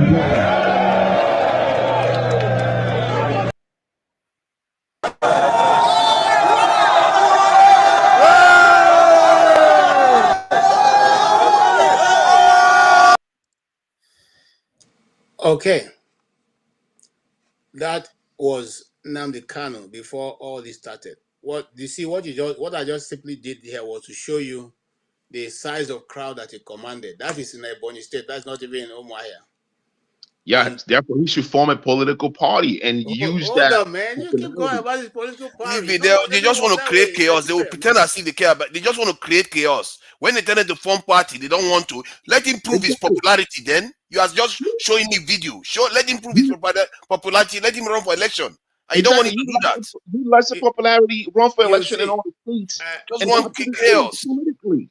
Capture the states politically and then use the resources to actualize what you want to actualize. Okay, do you want to hear me or you want to keep running with your own idea? Now, I just told you the process of forming a political party. And the reason why I spoke about Obasanjo here is to let you, I said Obasanjo go for, I talked about Ojukwu, is because I want you to understand that when you put yourself through that process, then you are subject to receiving whatever result they give you at the end of the day. And it does not matter how popular you may be amongst your people. And I can go down the memory lane and let you know many people who have lost elections despite the fact that they are favorites of their people. And it will not stop. It's not going to stop. Man, you know this is just disingenuous what you are saying. Political parties, the reason why any political party today will lose any election if they actually won it is because their officials betrayed them. If people are so loyal to this thing, Nnamdi Kanu, they will not betray him. So what is your excuse now? Now what for you? Stop doing that. Why are we dishonest? You see, I am trying to hold myself, because if I was a you are being dishonest. You know that political parties candidate members are the ones that betray the party, because if they are in that polling station and they want to do their job, you cannot cheat that party. And if people supporting Nnamdi Kanu, nobody can cheat his party. Listen, there's something called the I want to ask you a question. You have the Constitution, right? Hold on. I'm Section 40. Section 40. Hold on, Mr. Etc. Control. Forefather, is that what happened in River State? How come River State didn't go to Labour Party? Labour Party is not as popular, it's not as powerful as Wike, but Nnamdi Kanu, from what you are saying, is powerful, isn't it? Hold on. Was it Wike that wrote out the results in River State?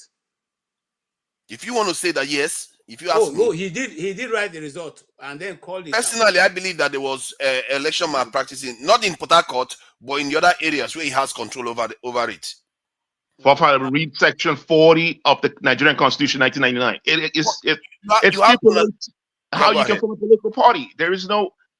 It's pretty simple. That is Section 40 of the 1999 Constitution. A member of your party has to betray you for you to lose an election you are supposed to win, etc. The reason why we're discussing this thing today is because that your so-called Section 40 or whatever you're calling does not exist. If it does exist, Nnamdi Kanu, who is not a lawyer, will not be teaching a judge what is in the rule, the judicial conduct. But KJ, do you understand that? Do you agree? I agree. Sorry, let me just get this through to KJ. KJ, let me get this through to you. Do you understand? I agree with you on that. There's a hold on. Wait. There's a miscarriage of justice. We agree with that. I agree. That was my first statement here. There's a miscarriage of justice. I agree with that. He shouldn't be in jail for 5 years without any without being sentenced. I agree with that. Okay, that part. let me deal with other part.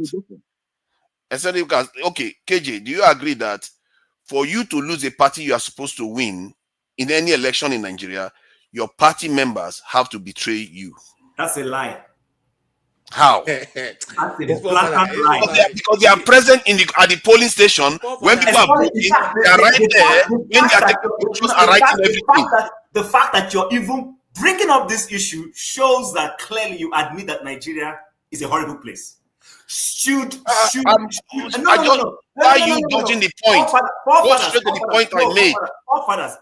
Should an election where people come in, vote, you have the umpires representative, and you have your different parties watching, and then they finish voting, and the umpire representative whose call it is to bring out those ballots, count them, and record it. Should the person not be recording the correct thing?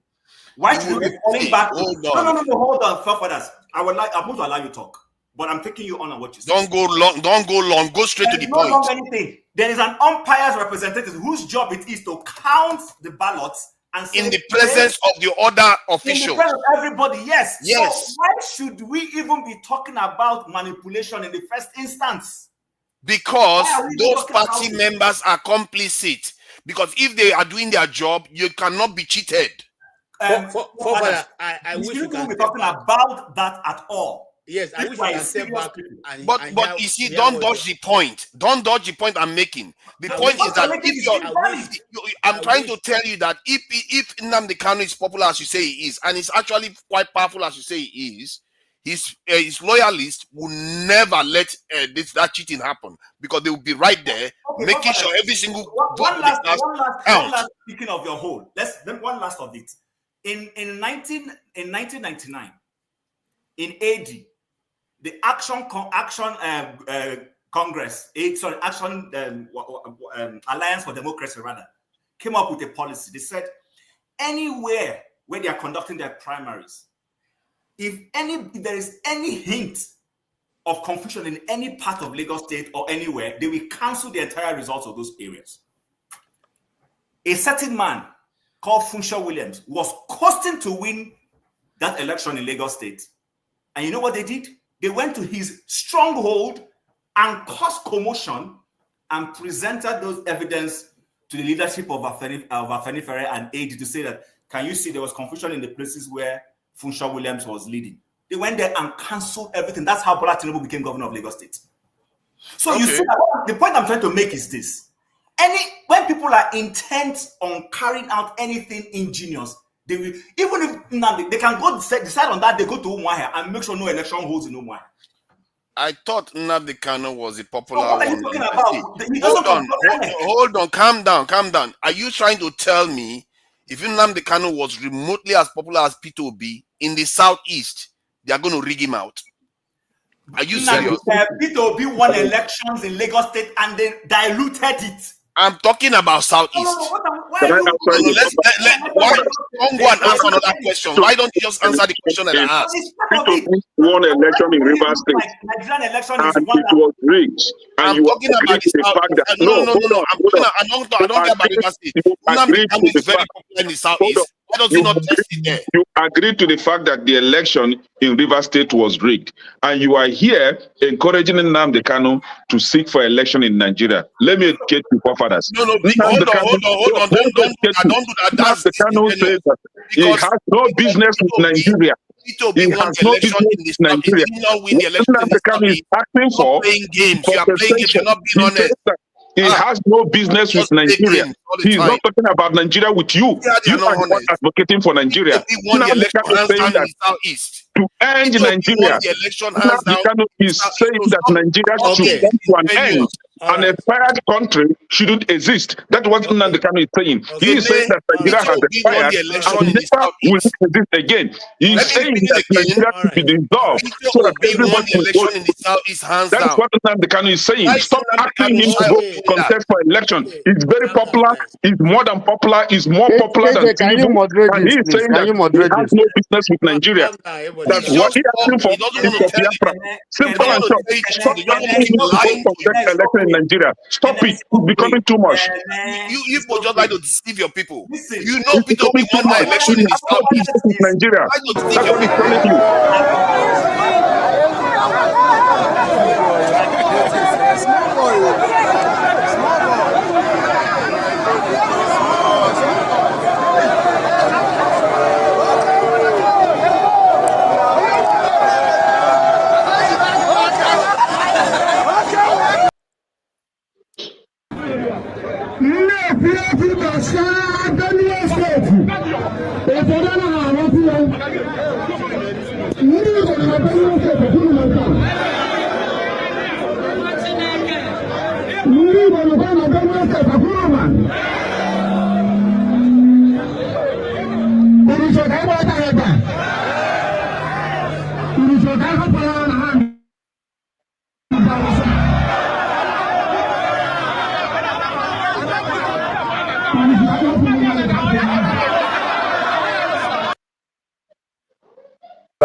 In the southeast?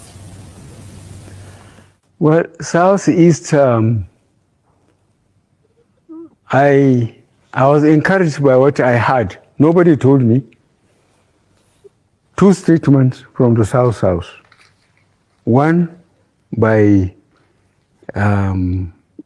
elderly people. No, South. Yes. Two statements from the South. One by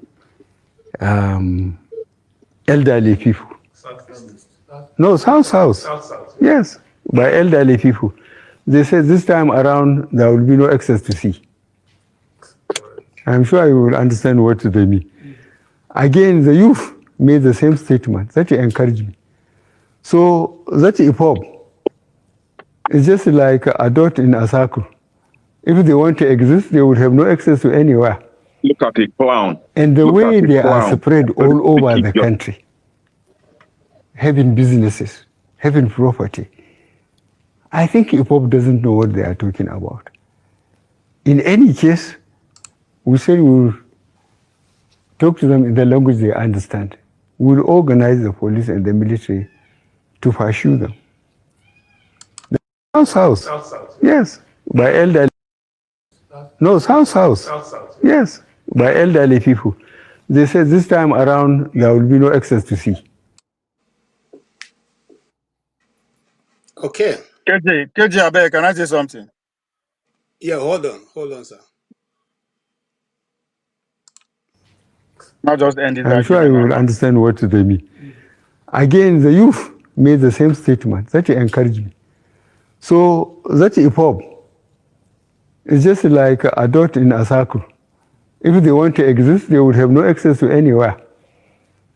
And the way they are spread all over the country, having businesses, having property, I think IPOB doesn't know what they are talking about.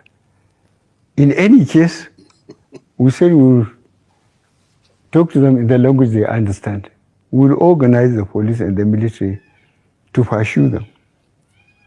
That's what we can do. And we will do it. Okay. KJ. How are we going to resolve the crisis in the South? Keep repeating it. Okay. KJ, I beg, let me just let me you structure this out. Hold on. Yeah, what did he say that was so special there? So that, you organize military and police to pursue his. No, KJ, let me go back. Hey, man. Let me just end this argument now, KJ. I will take you against out. IPOB. I will take you out, please. Ndibo, IPOB is Ndibo. Hold on. You don't know the meaning? For me, I want to stay on the issue of forefathers and election. They exactly. Hold on. In places like Plateau State, they diluted elections. Hold on, no, Jim. Hold on, everybody. You see, I brought this video forward because I played it before, but I brought it forward so that you can have an understanding. That's the leader of the nation, and it tells you a particular group have nowhere to escape to, and we have done this before. And he got an assurance from the people, some elders and youths of South, that it's not going to be like before. What's before? 1966. This time, there will be there will be nobody remaining. I want you to understand what he's saying. Then KJ, please, can I say something? Hold on. No, hold on. I'm moderating this. Just hold on. At the end of the day, he says something. We are going to do what? Organize the police, the army, and probably other people to do what exactly is going on in the East. So I didn't hear you say that there's not going to be anybody remaining. I didn't oh hear you my say God. That. KJ, please, can I just put an end to this argument? I was threatening genocide. I would like to hear that. I don't know why you say these things before, Father. Even no, I didn't hear it because it's the truth. I didn't hear it. Hold on. KJ, please, just give me 1 minute. Let me end this argument. Maybe he said it. You can play it. Maybe can I speak? KJ, let me just end this argument, please. If you 1 minute. Give my time. Give my time. You don't have time. You use your time. All right. Give my time. I have time. Go ahead. See, when you are having a debate like this, it's good for you to assess your opponent so that it no be like they say if you fight with a mad person for street, people no go recognize who be mad person here. Where in the world that a country succeed by forming a political party? Where do you understand what these people are? Huh? Do you understand what these people are fighting for? It's freedom. For you to understand what it means to be free, you have to actually have the opportunity to live in a country that is actually free for you to understand. In this freaking world, every nation that dare to be free, now millions of deaths they result around. So I'll put it before. Nowhere in the world, group of people will say they want to succeed, want to get freedom by forming a political party. It doesn't happen. So you can disagree or agree with the characters that are trading on that genesis all you want. It will not change what over almost 3 million people die for. It's not about Nnamdi Kanu tactics or not. So if you don't understand this basic foundation, what's the point of going back and forth? Do you understand what political party is? It's a private entity. Anywhere in the world, the sole aim of a political party is to grab power or enact bills or change bills. That is the whole primary aim of forming a political party, not to succeed. What's wrong with that, though? We should start speaking English if we actually want to progress in this country. What's the argument here? You don't like the tactics, you like the tactics? You only use a court say made them free and based on technicality. Free him first, then you arrest him. This, where are we arguing? If we are not to elevate the conversation so that people will benefit, if not us, forming a political party to succeed, that alone, when somebody say that, just look at when you finish, you move on to another thing. Because the basic you don't understand how nation state work. The PAP of Singapore was formed, and they formed a nation from that. Where did they succeed from? From Malaysia. With a political party? Yes. That's right. Yes. You want me to read the name? Okay, that is the whole argument. That's what it is. So the truth of things, we have to be very concise about what we are talking about here. To Niger, I want say it loud so that make everybody hear them. Say it loud.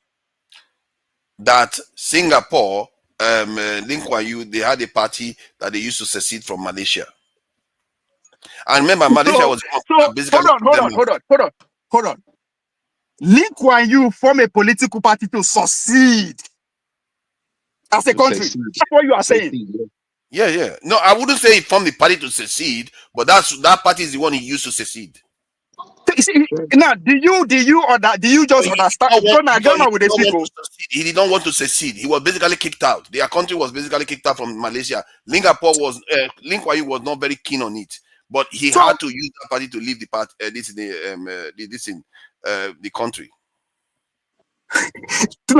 Just listen to yourself. If you want to push for a referendum, right? You cannot find anywhere on record. If you want to push for a referendum, you have to push referendum with the leaders. That in human history, a country started by succeeding a political party. No any record in anywhere in history. Eritrean People's Liberation Front. Even so, though they do have their military side, though, but they also have their. Somebody on the comment section said that he advised that to stop taking forefathers serious. That he doesn't know anything. You should just stop talking. They will say that now because they don't like to hear the truth. They say you don't know anything. They have their own opinion. They don't want to hear the truth. That's their problem. Because you have no truth to give. You are just hating. What feeling you just hate. Hold on. Give me the name of the political party. Hold on. I want. Let me take you serious for the last time in my life. Give me the name of the political party. Don't take him serious. It's empty. Forefather is empty. No. Let me give him one chance. Give me the name of the political parties. What are you talking about? You said the country started by succeeded. A country is yet to be free. Hold on. Because I say make it not be say I they know where to talk. A country decided to be free by just peacefully forming a political party. Give me the name of those parties and the country. That's right. That's how the That's not how nations happen. It's the Ukrainians. The party that we are listening. We are observers now. No. What you are saying, you are talking. I don't know what your point is. You said they should go and form a political party. Whoever said that. That's why I said we should start having a conversation. Whoever said they should go and form a political party. Why are you running away from it? No, it is your recommendation. You said if they want to be free, they should go and form a political party. That's why I say, do you actually understand what you are saying? That's not what I said, actually. I was saying... Or eccentric. You are eccentric. There's no difference. Either you are eccentric, said it. Defend yourself now. There's no difference between you and eccentric. Lie to yourselves. No. Hold on. Defend your truth, forefathers. Lie to them all you want. Let me lie now. Let me finish my lie. I never said anything about secession movement. Can I said finish my life, please? Can I finish my life? Can I finish my life, please? Can I finish my life?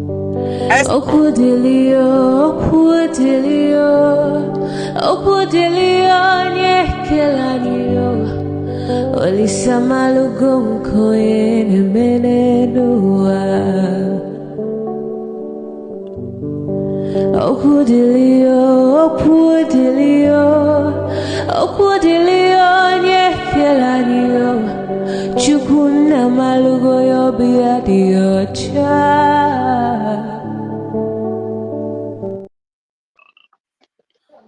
Please. So you want All the right. So names? going to have his time to finish, please. Can I finish my life, please? Listen. Can I have my turn too? I've not even had my turn. Let me finish my line now. I never finished my line. Forefather, please hold on.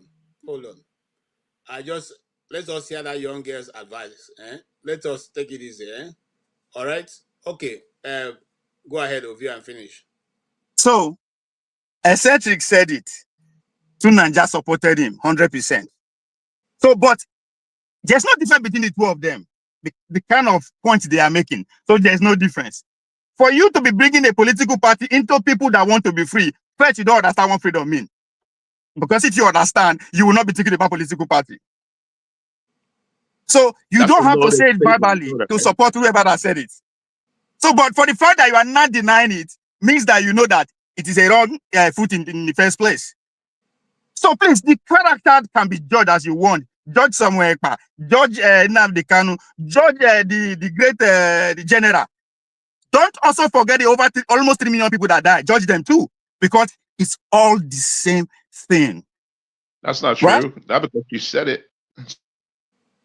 It's not about truth or not truth. Ignore them. They are distractors. Continue. Ignore them. What did the civil war for? Was it not for Biafra? Now for political party to be formed? Was the civil war formed because the South people want a political party to win election? And that's my case. All right. Thank you so much. Thank you. You see, that's why I always trust. I always trust you. Anytime, any moment. You teach them politics. They are learning. You see the beauty of you know what? Pardon? Yes. 1 minute. Yeah. So the reason why I find it easy to talk is because I don't have to think, because the truth is out there. See, there are multiple political parties that have been formed and later on led to independence. From Singapore to, from what I can see, Bangladesh, Czechoslovakia, many of them. Give me the political party name. I want to write it down so that I go do research. I want to learn. I want to learn. Give me the name of the political party. Awami League of Bangladesh. Awami League. That's one of them. The Link 1U1 is People's Action Party. And that of South Sudan is People Liberation Movement. This Czech one is Civic Forum and Public Against Violence. That's literally their name. Okay, and modern Singapore and Malaysia. I want to move away from there right now. Singapore and Malaysia. And the Scottish National Party wanted to secede too, but they didn't succeed in terms of what they did. Sorry, but they founded a party to try to secede. I want to hear Madam Luke's view. KJ, can I speak? KJ, can I speak? Hold on, you will speak. I want to hear Madam. You don't finish because I'm writing down. I'll come back with results. I'll come back with Singapore and Malaysia. The one you said here. Don't do. Let us hear from Madam Luke, please. Where's Madam Luke? Madam Luke. Let's hear your view. Can you hear me? Yes, we can hear you. We're trying to see you too. Very good. Let me adjust. Okay. I'm trying to look good for Pansat. You know what I mean? Yeah. Okay. Thank you, my people. You know, when it comes to Biafra, I'm very passionate about it. Extremely passionate about it. I only have one question. I think I see what the problem is here. People that did not grow up in Nigeria, they have no idea what it is to discuss this Nigerian problem. I'm not going to call names, but when you sit on the outside and you listen to some things people say, you are not only are you angry, you are highly offended. I say one thing here. We are now hearing that we have non-state actors who are sponsoring Boko Haram in Nigeria. And people are here talking about political parties. Do people understand the magnitude of this Igbo problem? Do people really understand the magnitude of this Igbo problem? So please, if you did not grow up in Nigeria, no offense, you need to remove your mouth from this matter. You really, really need to. And at least if one of your parents is not Igbo. Are you Igbo though? Are you Igbo? What are you talking about? What is he saying? Nuisance. Okay, etc. Please, don't say anything. Nuisance, Lele. Go ahead. Excuse me. If you don't have at least one parent that was Igbo that can really school you, I'm not talking about people that you gave birth to in America that never even went to primary school. Or the Eflefus. Thank you. Listen to me. But I can go and point to my grandfather's grave in Nigeria with that the Biafran that the Nigerian army blew up in his bed. I can go and point to it. I can point to my uncles who survived Biafra. So I can authoritatively, have the authority to speak on this matter. If they gave birth to you as an anchor baby here in America, please don't even open your mouth on this panel to talk nonsense. I don't mean that as an insult. If they gave birth to you here and you didn't live in Nigeria, don't discuss Nigerian matters because it is more than it is. I'm telling you that people like Barack Obama, now we are hearing all these things. What chances do the Igbo have against international powers? And you're talking about political parties? So please, I just came here because I had to leave my bed to come here and school some people here that they have no business discussing Nigerian matters or Igbo matters. If you did not grow up there, you did not experience the hurt. How can somebody be blaming IPOB? Do you know what IPOB stands for? And then you have the Igbohos, you have Boko Haram, and you are blaming IPOB. People who have been fighting for their rights. Are you trying to mistake the miscreants your Igbo governors are using to hold down the Igbo people in the southeast? Is that what you're trying to do? Listen to me. If you cannot smell the roses or the coffee, and I'm going to call names, forefathers and ecclesiastics or what, I don't know what his name is. You need to just go and close your mouth somewhere because you don't know what you're talking about. It's not an insult. You're not even really Igbo. You're not an Igbo. What are you talking about? You're not even Igbo. Did you hear what I said? Maybe you're not. Maybe you don't have you have comprehension problem. My mama na Igbo. Okay, my uncles are Igbo. I'm an Edo, but my mother is Igbo. I'm more Igbo than Edo. So what are you talking about? It must not be Igbo to be a Biafran now. Igbo are not only the Biafran. You don't have to be a Igbo to be a Biafran. You see, that's the thing. They're talking about Biafra. You don't have to be an Igbo to be a Biafran. Biafran is a movement, and it's an ethno-nationalist movement. It's just like saying, hold on. You're not Igbo, man. Hold on. It's just like saying you sympathize with gays, Palestinians, or you sympathize with the Congolese. You don't. You see, it's a movement. It's something you identify with. I don't know how else to educate you. But to surprise you, I am half Igbo. I'm sorry.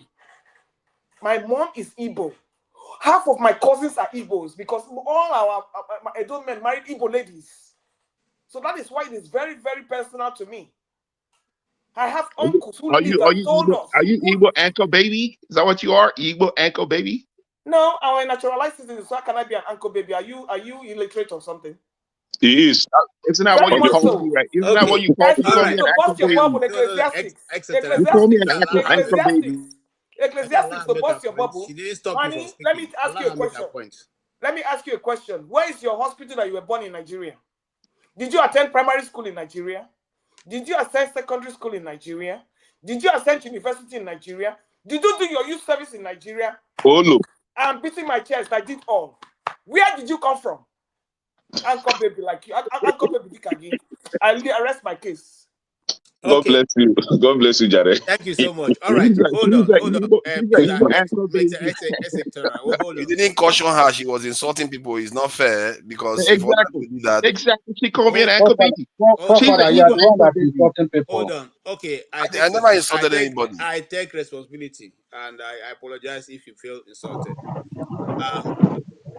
Now, I want to move very far away because we're rounding up. We have gone past our time, but I wanted Fofana to have enough time to explain whatever he feels like. I'm coming to you. I can see you. You've not given me time. I've been here for a very long time. Me. Okay, hold on, sir. I will give you time too.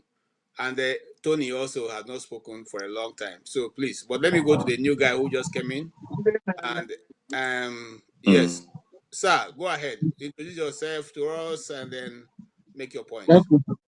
Ezoku Bundo. That is my name. Well, how do all the Thank new you. people just come and have a say? Because at that age, we'll never I get want 10. to talk about my guest. I want to talk about the political aspect of it that the forefather brought. Please, sir, I think you need to change that name first. And why I say so is that this political party you are talking about, it is wrong for what Mazi Nnamdi Kanu and those IPOB agitators or members stand for. Number one, the most worst one is that those that grow up in Nigeria travel out, go to America or Europe, and see how life is. Yet they support the evil that are going on in Nigeria. Everything that the government brought is what is good. Then anybody that say the truth that the government is against, you as a youth, you also against that thing. It is very wrong. They use this political aspect to useless Ojuku because the idea was let him use a political idea to gain power in order to get the Biafra at end. But we all know how Nigeria system is. That red color is black in Nigeria, while white color is black in Nigeria. And somebody that knows these things already, somebody that have already have knowledge about the mistake of the past ones, you are expecting him to go into that the same system so that they can useless him the way they useless the previous past ones. I don't know when you are saying this thing. I don't know if you're thinking or you're even reasoning about what has happened, because the Nigeria problem I'm talking about have been for decades, and somebody is fighting for liberation of everybody. Not just only the Igbo. Is fighting for the British system because what the British implemented is what is working in Nigeria. But you still bring idea that you should go back there. Why the government are putting in the people that killing people, the people that are kidnapping, they are putting them into military, Nigerian military and Nigeria police. You cannot talk about that. The people that carries flag and they were protecting in peace is what we agree that they're terrorists, as the government later tagged them. The invasion is nothing to you. The justice that Nigerian government are using, everybody know this thing, even before Mazi Nnamdi Kanu said it on last court previous hearing, right? You even see it as a right thing that Nigeria as a country should be using a blackmail justice to judge somebody that are fighting for the freedom and liberation of people. You don't see that as what is wrong. What you only see wrong is that why must people want to come up for Nigeria? Why must Igbo people talk? Anything like that is good for you, but anything that is truth is not good to you. So how can the Nigeria work with this type of mentality? Like I said earlier, to end up with my discussion, those who grow up in Nigeria and travel out to Europe and America are the most useless one. Thank you, sir. That's faulty generalization, man. You can't Yes, do that. when you Thank grow you up so in much. Nigeria, Hold on you now. went to America, you went to Europe, you see how life is. Yet you don't want the life that you're enjoying here to be there where you come from. You support the evil are going there. Who are you? Are you not an evil person by That's why supporting an evil? we send a lot of All money right, back thank you. home. You have made your point. Etc. Please don't. It's not this thing now. We control the thing so that it can be orderly. Don't you like the way everybody's talking? Allow them. If you come to your turn, if whatever you want to say, you say it with your own time. Please. Okay. Having said that, yes, can I go ahead Yeah, and just a minute and I will go. You okay. see, I intended to ask a centric question, but I think my gorgeous sister, Madam Luke, already dealt with part of it. The question that I intended to ask him was to ask if he knows what a flefu is. In Igbo, where I come from, they say if you behave in a certain way, they will call you, they will refer to you as Efule Matulobo. Do you understand? So I wanted to know if he knows what that is, but it's Not okay. from your I don't have to not from sweat your on part of that. Igbo. I don't know what that means. I'm not Yeah, from your yeah. part of Igbo. It further confirms that your Igbo-ness should be questioned. And then my thing is, Nnamdi Kanu has been a one person that has been championing for the unity of Nigeria. And I don't know how old the likes of forefathers and this eccentric were then, because I know Nnamdi Kanu senior them very, very well. He's not a young guy. But Nnamdi Kanu was on the street of London, UK somewhere, fighting for good governance in Nigeria. And I think a lot of us here, we are still in kindergarten then. So fighting for true governance. And then it happens that such call wasn't coming forth. He tried his best, asking Nigeria to bring down governance to Southeast. They refused. Build seaports to the Southeast, for the Southeast, bring international airport, they all refuse. Somebody on the comment section was saying that, oh, if federal government refuse to give you international airport and all that and seaport, why can't you build it yourself? And I asked the person, the federal government will still deny them license. And I think there was where I got him, and he could not further argue with me again. They refused to build such infrastructure in the Southeast. And then when our people tried to build one for ourselves, they will still deny them license. So what is the essence of wasting such money building such infrastructure that at the end of the day would not be licensed? And a clean example to that is the Enugu International Airport, that is not fully international airport, and the Anambra State Airport that has not been fully licensed to fly internationally.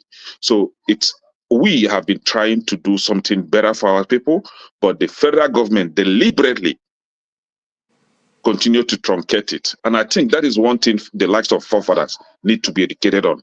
See, Nnamdi Kanu has come to a stage where he say, you know what, I'm done with this country. I want to go. I want our people to go. And Nnamdi Kanu is a mouthpiece of Ndibo, whether you like it or not. He is not speaking for Nigeria. He has no business with Nigeria anymore. Just like myself, I have no business with Nigeria. You don't come and tell me that I have to speak for Nigeria or I should get into a political party in order to make sense. What sense are you going to make with any political party? The last speaker said it here that they will want to push you into forming a political party to render you politically useless and irrelevant. And thank God, Nnamdi Kanu was that smart to refuse to take that offer. And you are angry with that. See, we need serious education on this. Maybe not education, because some people are just wicked. Some people are just devil incarnate. They just refuse to be educated. They refuse to accept the truth. They are all bent on pouring out their hatred and envy against Ndibo. And if you find yourself in that kind of position, I'm sorry, it's a pathetic place to be. You have to relieve yourself of this hate and envy.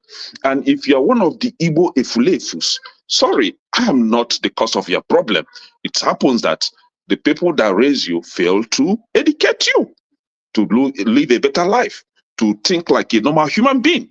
Like me, as Nwafo Igbo that I am, my parents, they did well in educating me, telling me where I come from, showing me my identity, making sure that I don't deviate from where I should, and which is Igbo-ness, Igbo dinobala. See, it's not something that you just all of a sudden pick on the street. It's innate, it's in you.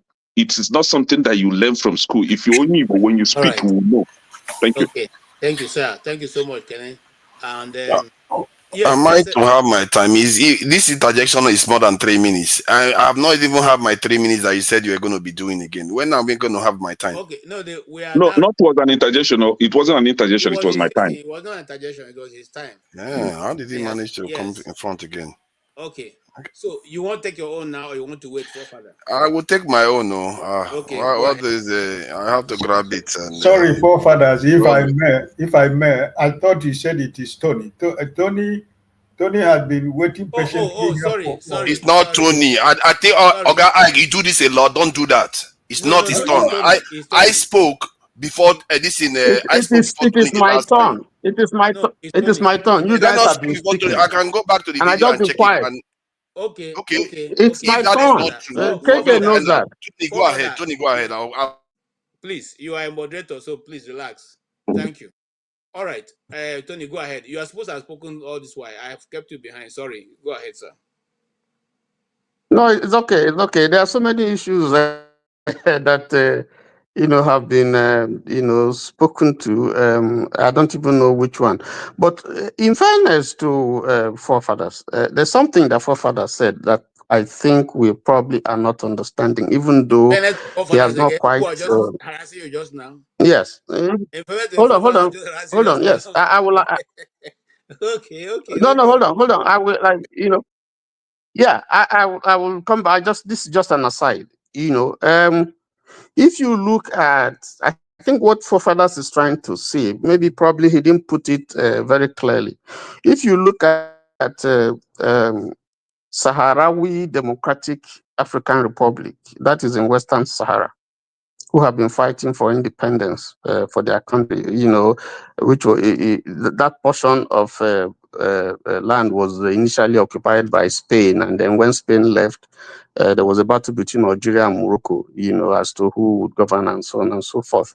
But now it's being recognized by some countries as a country, Sahrawi Democratic Republic. But you see, what I'm trying to say is that the people in trying to struggle for independence, they rallied around a party. They rallied around, a political party that helped to champion and fight for their independence. I think that's part of what forefathers is trying to say, but that's not the formula. It don't always follow that, if you want to gain independence or you want to succeed, then it must be a political party. That's what I understand from what he's trying to say. So I think he probably didn't frame what he's saying. He talked about South Sudan. South Sudan was an armed struggle, just like the ANC. Started by John Garang, and later on there were splinter groups and so on. John Garang died, through mysterious means, and then Lama Kor and some other people took over, and then eventually we got the independence. But it's not right to say that if you want to negotiate for secession, then you must channel it through a political party. I don't think that there's a formula like that. People lead, a leader can come and lead. But having said that, I just want to correct one or two things that Udie said, and that is in connection with when he was talking about the first time he spoke, he was talking about U.S. Aid. And he did say, and I just want to put this on record and we can check it, that Nigeria is the highest recipient of U.S. aid in the world. I think that's wrong.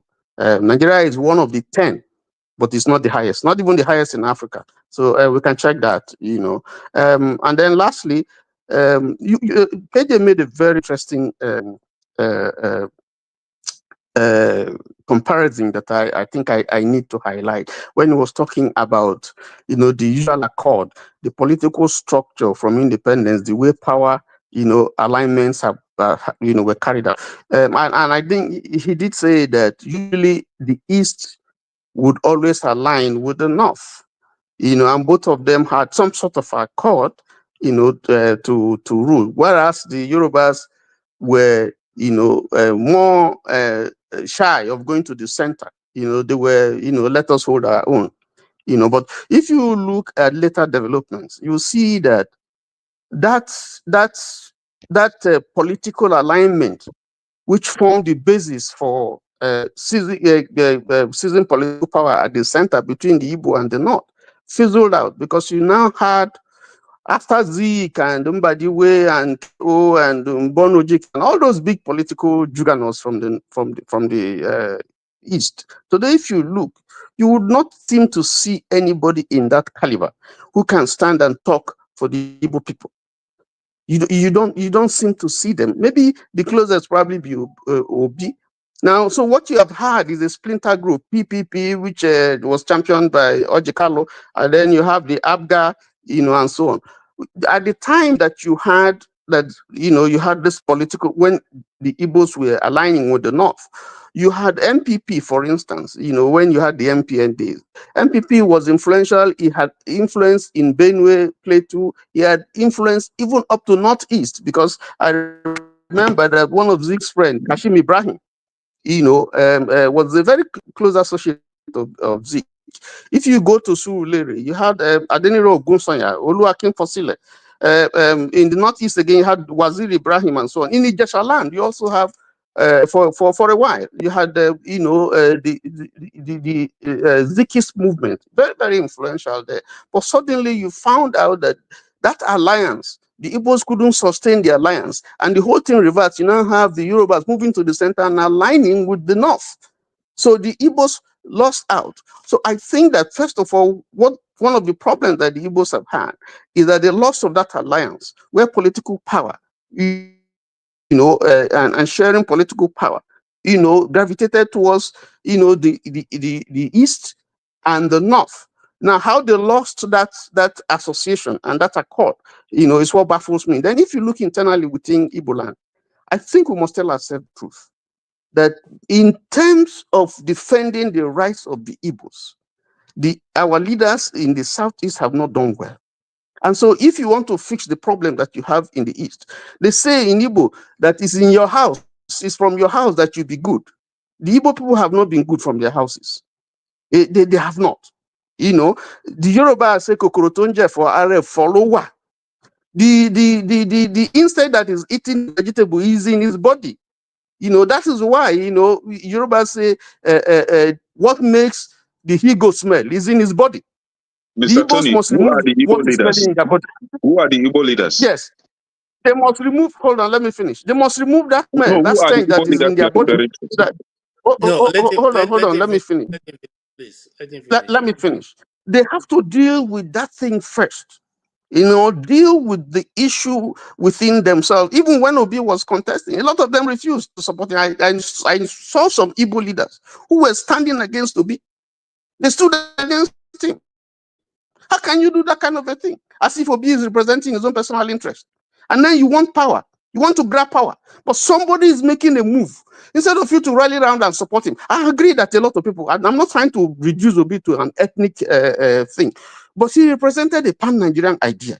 And I would expect, thank God for Anambra State, they came fully in support. I would expect that, having seen all the problems that they have gone through, Ojukwu has gone through, Zik has gone through, and how political power has been denied them, how they've been marginalized all over the years. And that's no contention, because they have been marginalized. Now you have someone who is trying to sell an agenda and to push it. And then you have people within the system, within that same enclave, who are trying to run him down, even up till today. That's a shame. We must talk to ourselves. It's a big shame. Thank you so much for your conclusion. I understand and appreciate it. I am one person who have always been very interested in politics and political moves. So I have quite a good understanding of what is going on in Nigeria. I want to let you know something, sir, that there is no country in the world where all the people support one person. Not even in Israel, where their life is almost at their hand in the next 1 minute. They still have people who oppose the leadership of their government and their parties, who don't agree. In fact, who even agree more with the Palestinians than agreeing with Israel. Having said that, I also want to say that there is the government of Obasanjo was actually supported by the Igbos. When Obasanjo came into government, his people didn't vote for him. His people weren't in support. They were supporting Olufalaye. Okay? But the Igbos came out en masse to vote for him. So we are not that kind of people. We are more of Republicans, and we're continually going to be Republicans in our understanding and approach, because our worldview is simply this, and I have said it many times in this forum. The Igbo man's worldview is Egbeberu, Ugoeberu. Let the kite perch, let the eagle also perch. Let everybody have a fair share of whatever is available. That's where the Igbo man stands. He doesn't want it to be given to him alone. Another doesn't want to dominate you in any which way. That's why if you go to most of these places where in the north, where the Igbos people run their businesses, they don't bother you with your culture. The day you put in your culture, they don't come and tell you, no, this cannot be done. They don't bother with your chieftaincy titles, except the ones you invite them to. They're just concerned that you exist. And at the time they want to celebrate their own, every December, they go to their home, they do whatever they want to do, and they come back for business. Until we understand it that way, we'll keep making that same mistake. We will never be in one party, all the Igbos in one party.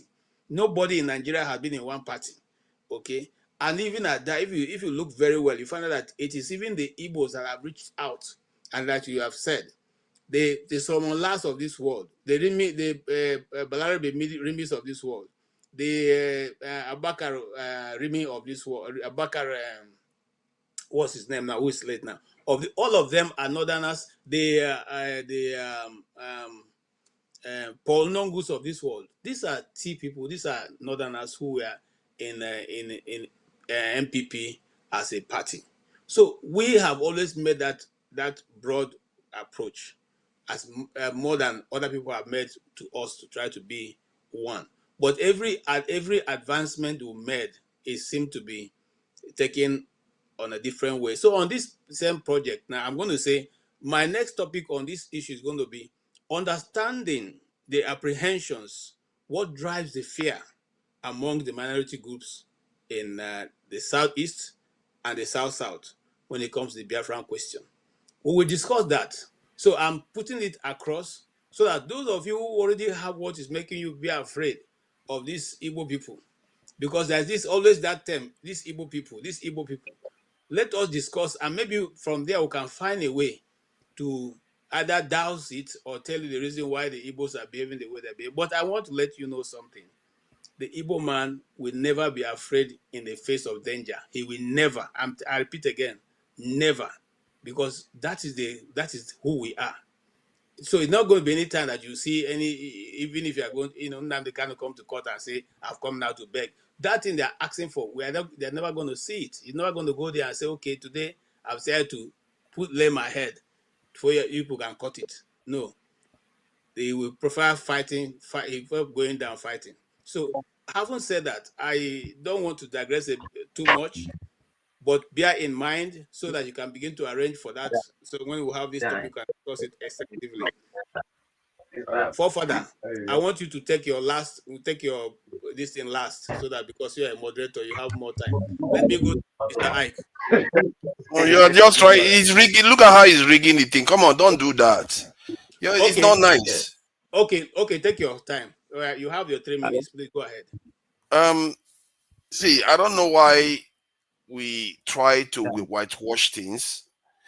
And I heard you say that they were, even with the Buhari stuff, that you were saying that he was going to wipe out the Igbo people. That's not what he said. I watched the video again now. I didn't hear him say anything about wiping out the Igbo people. And even yesterday or 2 days ago, I was having a conversation with another Southeasterner, and I told them that this comment. Sorry, can you pause there? I want to play that video again. You see, yes, please. I don't like this kind of thing. Please play it. Okay. I think IPOB doesn't know what they are talking about. Resolve the crisis in the Southeast. Well, Southeast, sometimes like I was encouraged by what I heard. Nobody told me. 2 statements from the South. One by elderly people. No, South. Yes, by elderly people. They said this time around there will be no access to sea. Okay, what did he say? What did he say? Access to sea. There will be no what? Access to sea. Okay, there will be no access to sea. He repeated it again. Go ahead. You will see that he repeated it again. Relax. I'm sure you will understand what they mean. Again, the youth made the same statement. That encouraged me. So that's IPOB. So the youth made which statement did the youth make? Wait now. To keep playing, he's going to elaborate on what he's talking just about. Like a dot in a circle. If they want to exist, they would have no access to anywhere. That's exactly what he's and talking about. And the way they are spread all over the country, having businesses, having property, I think IPOB doesn't know what they are talking about. In any case, we said we'll talk to them in the language they understand. What does that mean? IPOB. You remember, you see, I don't know why we lack comprehension. He literally called IPOB, and he was going to talk to IPOB the way they understand. Has he spoken to IPOB before? Forefather, you think Buhari is smart enough to disassociate IPOB from Igbo? I mean, if you look at the general statement, he's literally talking about the whole Igbo. No. First of all, what did he mean with that statement? All he knows is, you see, you are just making stuff up now. He could easily say Southeast. He could easily say hey. They got to look at the term IPOB specifically. Yes, exactly. And in his mind, IPOB and Igbo are similar. There's no difference. He's not intelligent, but he knows enough to use the term IPOB, and you just qualify the IPOB to all Igbo people now. Based on other statements, he doesn't have Igbo people on his cabinet. He's saying that he's saying there won't be any access to the seas because he's talking about a war, a conflict, an ethnic. Okay, so if they want conflict, that's what he's saying. If they want conflict, I don't understand. Okay, let's go ahead. If there's a civil war, stop it, man. I don't know why we are so emotional about stuff. What he said there, like now, it's just been revealed that he didn't say that they're going to wipe. No. Don't explain to us. No. I will explain it because he didn't say. We'll organize the police and the military to pursue them. They want to shut people up. That's what we can do. He said something about properties, owning properties in different regions. Who is he talking about? IPOB don't own properties in different regions in Nigeria. IPOB does not own properties. He's talking about. I think IPOB doesn't know what they are talking about. Thank you so much for he literally called IPOB. Yeah, but he mentioned properties that they own properties everywhere. Who is he talking about? God. We all say this all the time. He said they own this all the time. He said they own properties everywhere. That they don't know what they're talking about. So he's basically who owns properties? Do you believe the IPOB members own properties? No, South. Yes, by elderly people. They said this time around there will be no access to sea. I'm sure you will understand what they mean. Again, the youth made the same statement. That encouraged me. So that IPOB is just like a dot in a circle. If they want to exist, they would have no access to anywhere. And the way they are spread all over the country, having businesses, having property, I think IPOB doesn't know what they are talking about. You see, in any case, are spread all over the country. He's talking about Igbo talk to them in the language they understand. We'll organize the police and the military to pursue them. Hold on. I said you can calm down. You are jumping too much. We all make clumsy statements like that all the time. See.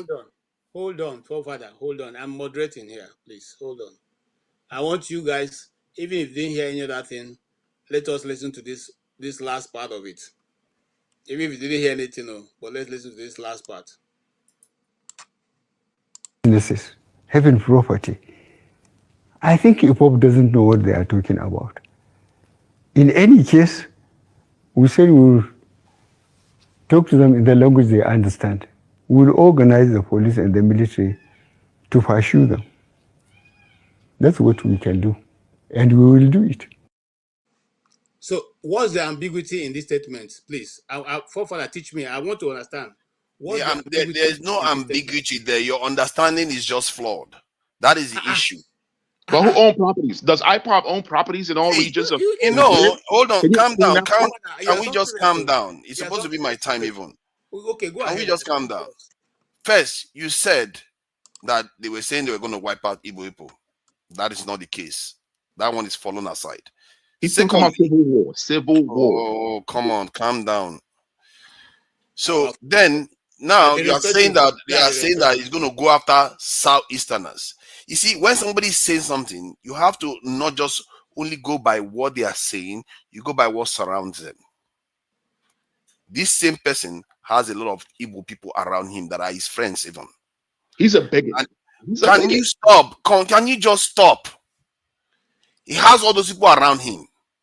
And you are saying that as a president of Nigeria, where he has probably senior military officers working with him, maybe even a Sorok there, he is talking about going after Igbo people. Are you serious? Is he the one making mistake, or are you something's wrong with you?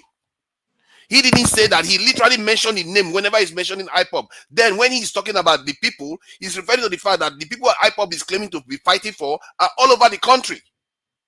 How is that even confusing?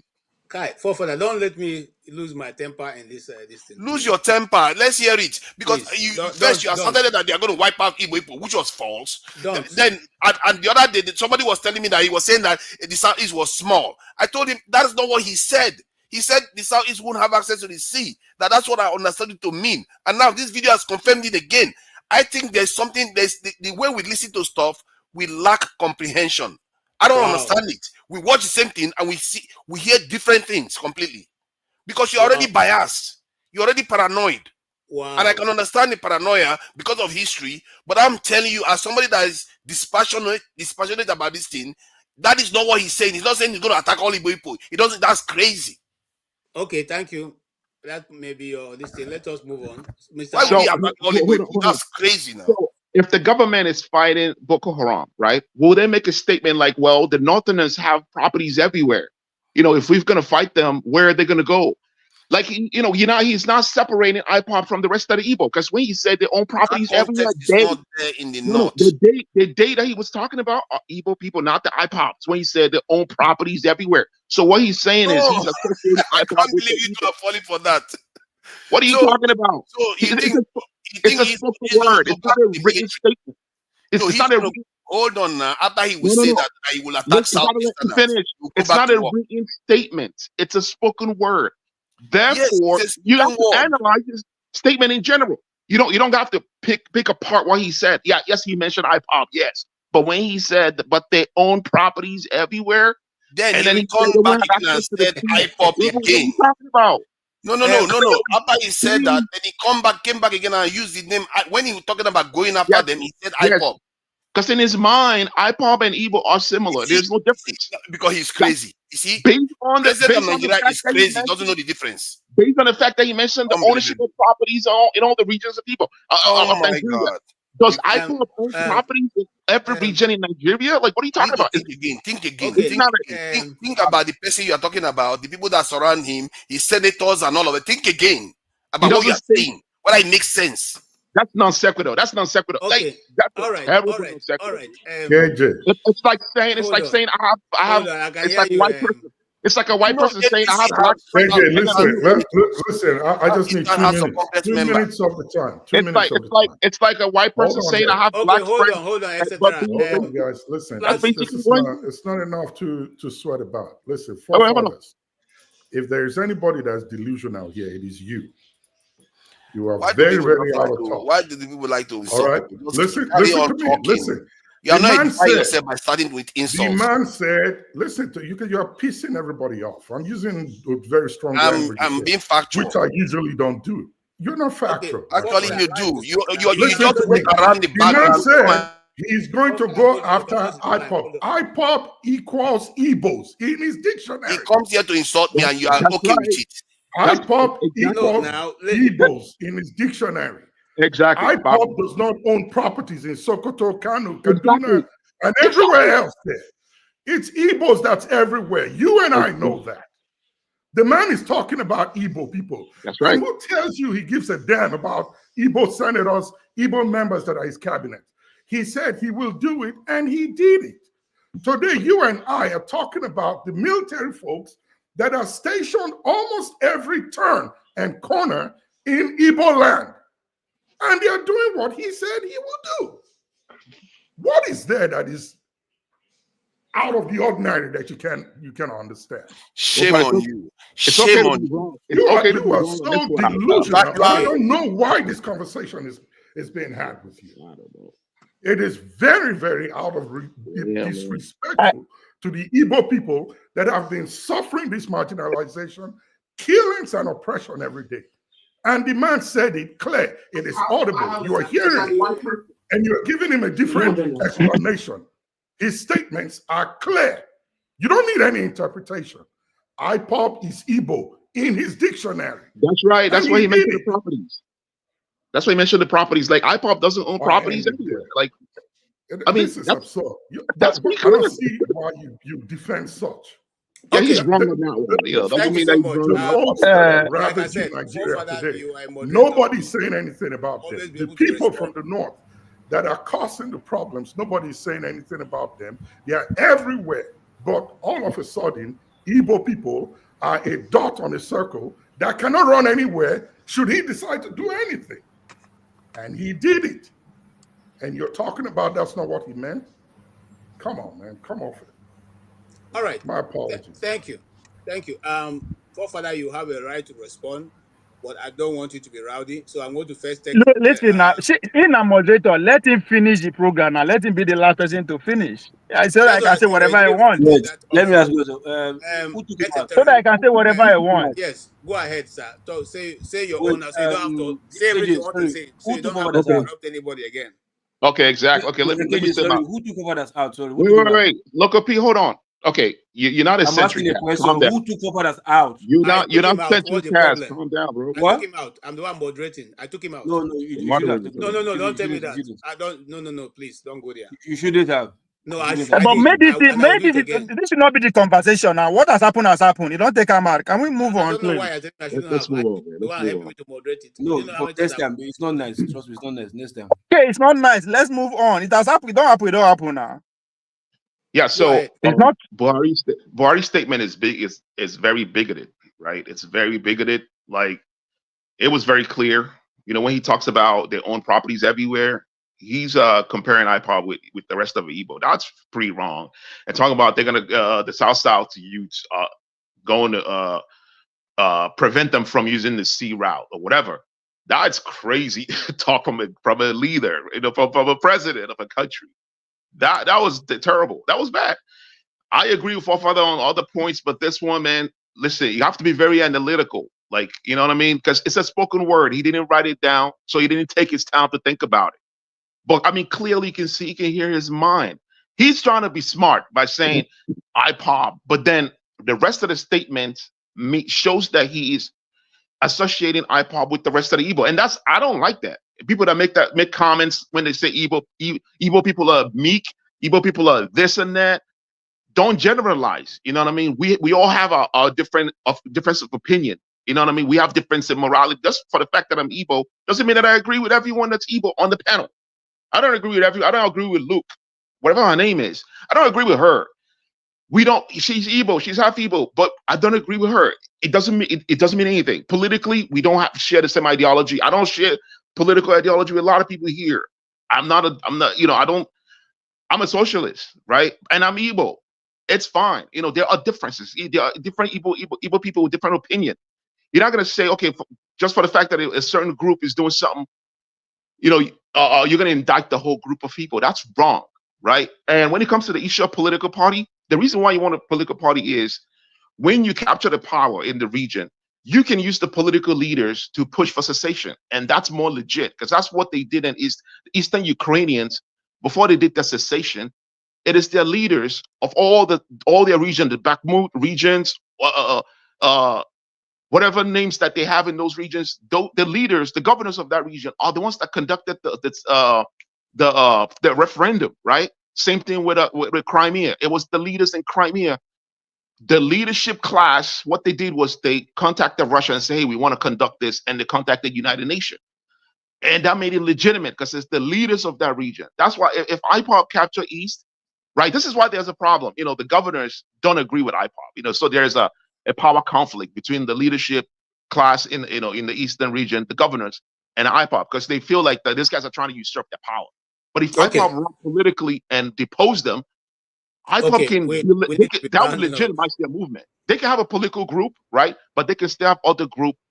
You know, they can do their agitation in different ways, but politically, it will give them like legitimacy. That's Thank you just so much, and I appreciate your Okay, contribution. KJ, you can put me in the backstage, please. All right, thank you.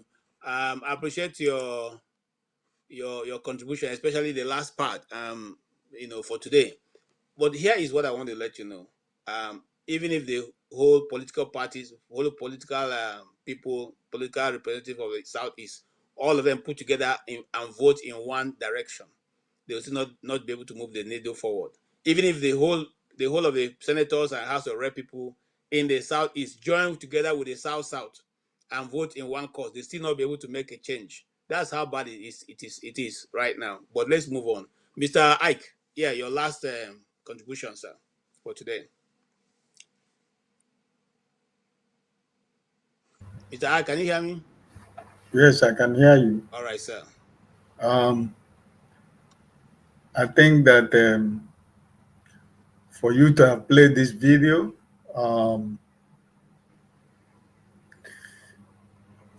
it reminded me when the first time he made this comment, the way I felt. And it's a kind of, you know, bringing back the anger and the frustration I had the first day I listened to the interview. And for anybody that is in this platform that is trying to deny or paint or trying to make me to understand that they are more intelligent than myself and every other person about what the former president said, is really very sad. Remember the first thing he said. The journalist asked him, he said, no, he was not told that he had from the elders and from the youth. This time, they would deny them the sea.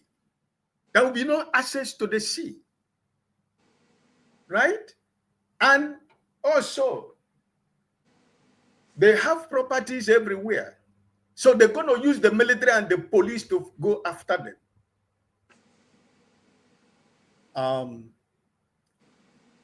It is sad that somebody is trying to teach me or interpret the language or whatever. But that is one thing I always know about this life. For whatever a man sows is what he's going to reap.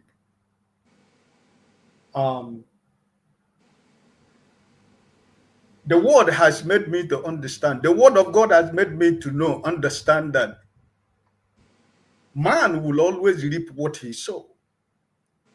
It might not be now. It might be tomorrow.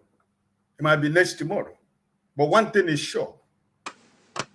For whatever a man sows, he will reap. But there is something else I know. Inasmuch as none of us can be able to add one piece of hair in our heads, there is something that is bigger than every one of us that is here tonight. But for people to continue to deny the fact, what the people of the Eastern Nigeria is going through, I cannot change anybody. We all have different what we believe in.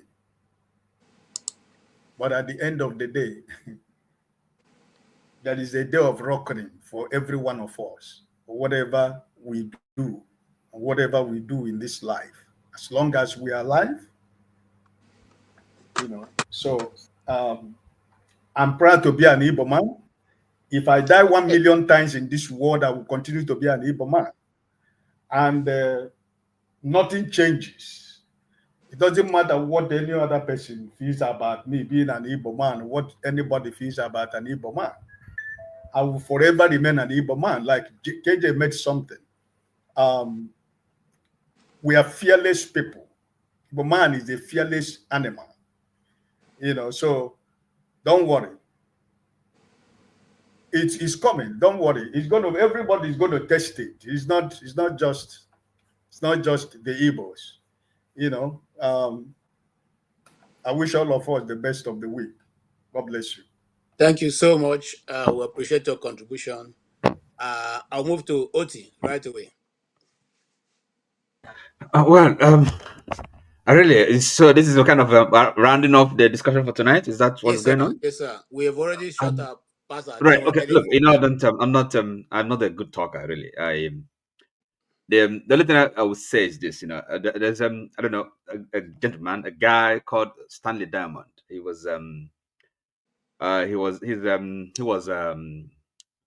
anthropologist. So he. I believe he's the one that said that in Biafra, Africa died, or So the thing is this: okay, when Biafra, independence, self-determination, struggle for freedom, all these things, it's not really. Let's not see it as an Igbo thing. It's all of us as Black people, Africans, living in whatever space we find ourselves, which is for the most part not of our making, because the nations that occupy the space called Nigeria, well, at least one can certainly say present day contemporary Nigerians, is not of our making. So really, we just have to make a start. We have not started now because we can pretend all we want.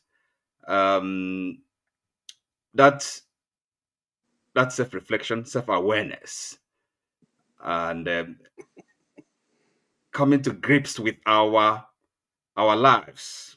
We have to be in a position. We have to be able to decide our destinies. We have to come together, sit around, decide how to go forward. It's not by force. Unity, unity is not a given. It's not by force. People have to decide and know what the kind of future they want to pursue for themselves and their children, and born and yet to be born. So as it is, we have to be honest. I think I always keep on. There's no point talking about having grand ideas about political whatever, geopolitics, talking about all these things. They are meaningless if there's simple basics for me, which is honesty, sincerity. We have to be able to tell ourselves the truth and also tell the truth to each other. You see, I hate to point at anybody, but for fathers, with what happened today, the intervention by Flagship is out of character for him. But sometimes just have a bit of self-reflection, like, because you are addressing the public, people are listening to you. You just have to take on board. People are not just doing it for. I don't know how you even sleep sometimes. Sleep at night, or So when you say things, you don't have to make it personal, though. You don't have to. Oh, come on, man! You have spoken now. Allow him to do it. No, that's what I'm saying. I had to do it, but I'm just saying. I'm saying this out of love, if you like. So because these conversations we're having, they're quite serious. I don't come here to waste my time or play around. We're discussing important things, and at least the simple sincerity, honesty, sincerity of purpose. We have to bring it to these discussions. We're not kids. Are you with me? So you just calling something that is black, then calling it white. So how can we make any progress on that basis? So that's what I'm saying. I plead with you. Sometimes just have some self-reflection. Listen to people. Listen to what people are saying. That's the only thing I can say. Look, I say again, looking at Nigeria with what is going on, with the shamelessness, the judiciary and an important arm of government, and even the executive or the legislature, what is going on? We're not serious. We're not started. Why should anybody take us seriously? We're not independent. We don't have a country. We're not sovereign. What are we talking about? When are we going to make a start? We have to be serious. So, All right. Think about it. Thank you so much. You have made a very valid point, and I appreciate your conclusion. I hope that some of us can go back after this and replay this again and listen to your view and think about what you have contributed. Yeah, Ovie, my good brother, go ahead, sir.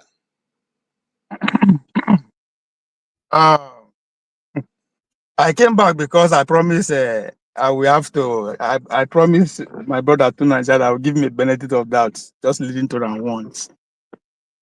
Because after he talks, he no need to think about this is there. Then that just ended for me. I mean, you don't read, you don't think. That's not healthy for our society. Let's just put it there. But a while ago, we they argue about the North, the Fulani. They are not educated. They are educated. They no need that. But how come some people who live in a place whereby the native language is what the way they struggle till they communicate, still cannot understand that native language from somebody who is not educated?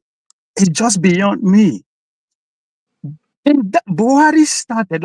Let's forget the fact that he's the number one citizen, he's the president, right? We hold him high standard, even though I like president where I go feel relate to, where they lie like me, steal like me, fight like me, carry women like me, and all that kind of shit. That's my kind of president I like, right? So I can relate with him. But the man started responding to that question by saying some elders from the north, from the south, south, elders from the south, not elder from the southeast. That's one, comma. He continued by saying youth. Well, Nigeria youth, South youth, Arewa youth, we don't know. That make him to bring him to that conclusion, a dot in the cycle. Now, for a sitting president to be using what British people call a figure of speech or metaphor, that's why I say I don't understand why British people don't understand when people they speak, but it also embedded in reading. If the one advantage of reading that you understand how the society works, but how people interact and the style of communication, right? But he did not stop there. He said, we will teach them the language they understand. This is a veteran of civil war in the talker. I will teach them the language they understand. Even if they don't understand, he understands because he was part and parcel of the struggle. If not struggle, we won't call him. But as a sitting president, he further said, I will mobilize the police, the military, to teach them their lesson. My brother, that was how military and police were mobilized against the same people. So when a man of that stature in that position is talking, it's beyond all this. You will interpret them loosely. So I can understand flagship frustration because some things, and it's also boiled down to what Dele Ogun was celebrating, which I totally disagree with him that because USID is going through stress, then no. And I say the USID has already been replaced. It has been replaced by characters like this because these are the people they like to invest in, especially when they have a command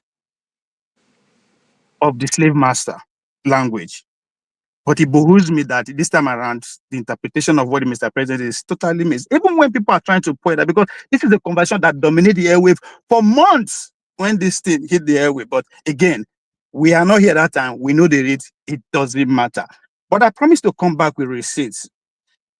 Among all the countries that you mentioned that kick off their freedom with political party, I went straight to one, the one you like most to use Lincoln Yo, I be one Queen Yo, Singapore.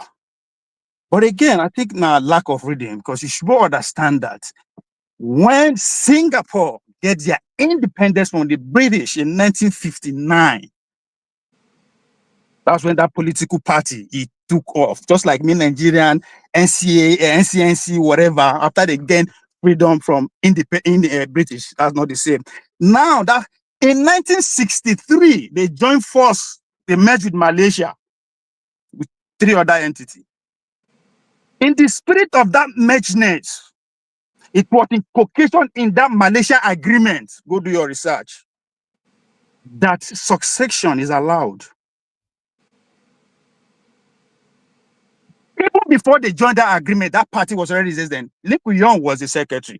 But the most important thing there, they went into agreement after they get freedom. And it was included in the agreement that there should be succession. And that's what enabled Singapore to leave. I am bringing that out because we also have the same agreement called the Constitution. Unless they put before I smoke my Igbo, say, you feel succeed, you feel do all those things. I don't know. So this is our history. No matter anybody want to color on, 1 to 3 million people that die. I can argue they allowed that to happen. I say they allowed that to happen because the idea said then we seek freedom. And maybe tomorrow it will metamorphose to every other part of the world. It's not acceptable. Go and read the history of Haiti, Mali, all these countries that you are mentioning. Yes, we are a social human. People came before us. What was the life they lived? Because the life we are living is what the next generation will also be beckoned on. So we should understand how our history are just 60 years. If you want to go back to it's not about today. So no matter how one lazy rich to read, I am using those words read because I am once at the other side. And when that time when me say they see things the way some people they are not they read, you cannot convince me with my dogma. How you want to do them? But when you begin to go deep, you begin to say, okay, come on, this thing is all narrative, it's deeper than that. So I said this before a couple of weeks ago, and I'll say it again. It is because the Biafran people have something worth dying for. That's why they see it manifest in everything. If the Nigerian state actually believe in one Nigeria, this will not be the conversation. Ladies and gentlemen, I rest my case. Thank you so much, Javier. It was good listening to you. When we come here, let's not come believing that we know everything. Certain people have information that you probably never ever hear. Just open your mind and be ready to listen. Do like as a Christian, the Berean Christians, they come to listen to Paul and they take notes. When they go back, they bring out their book and they research into what Paul has said to find out whether it is the truth.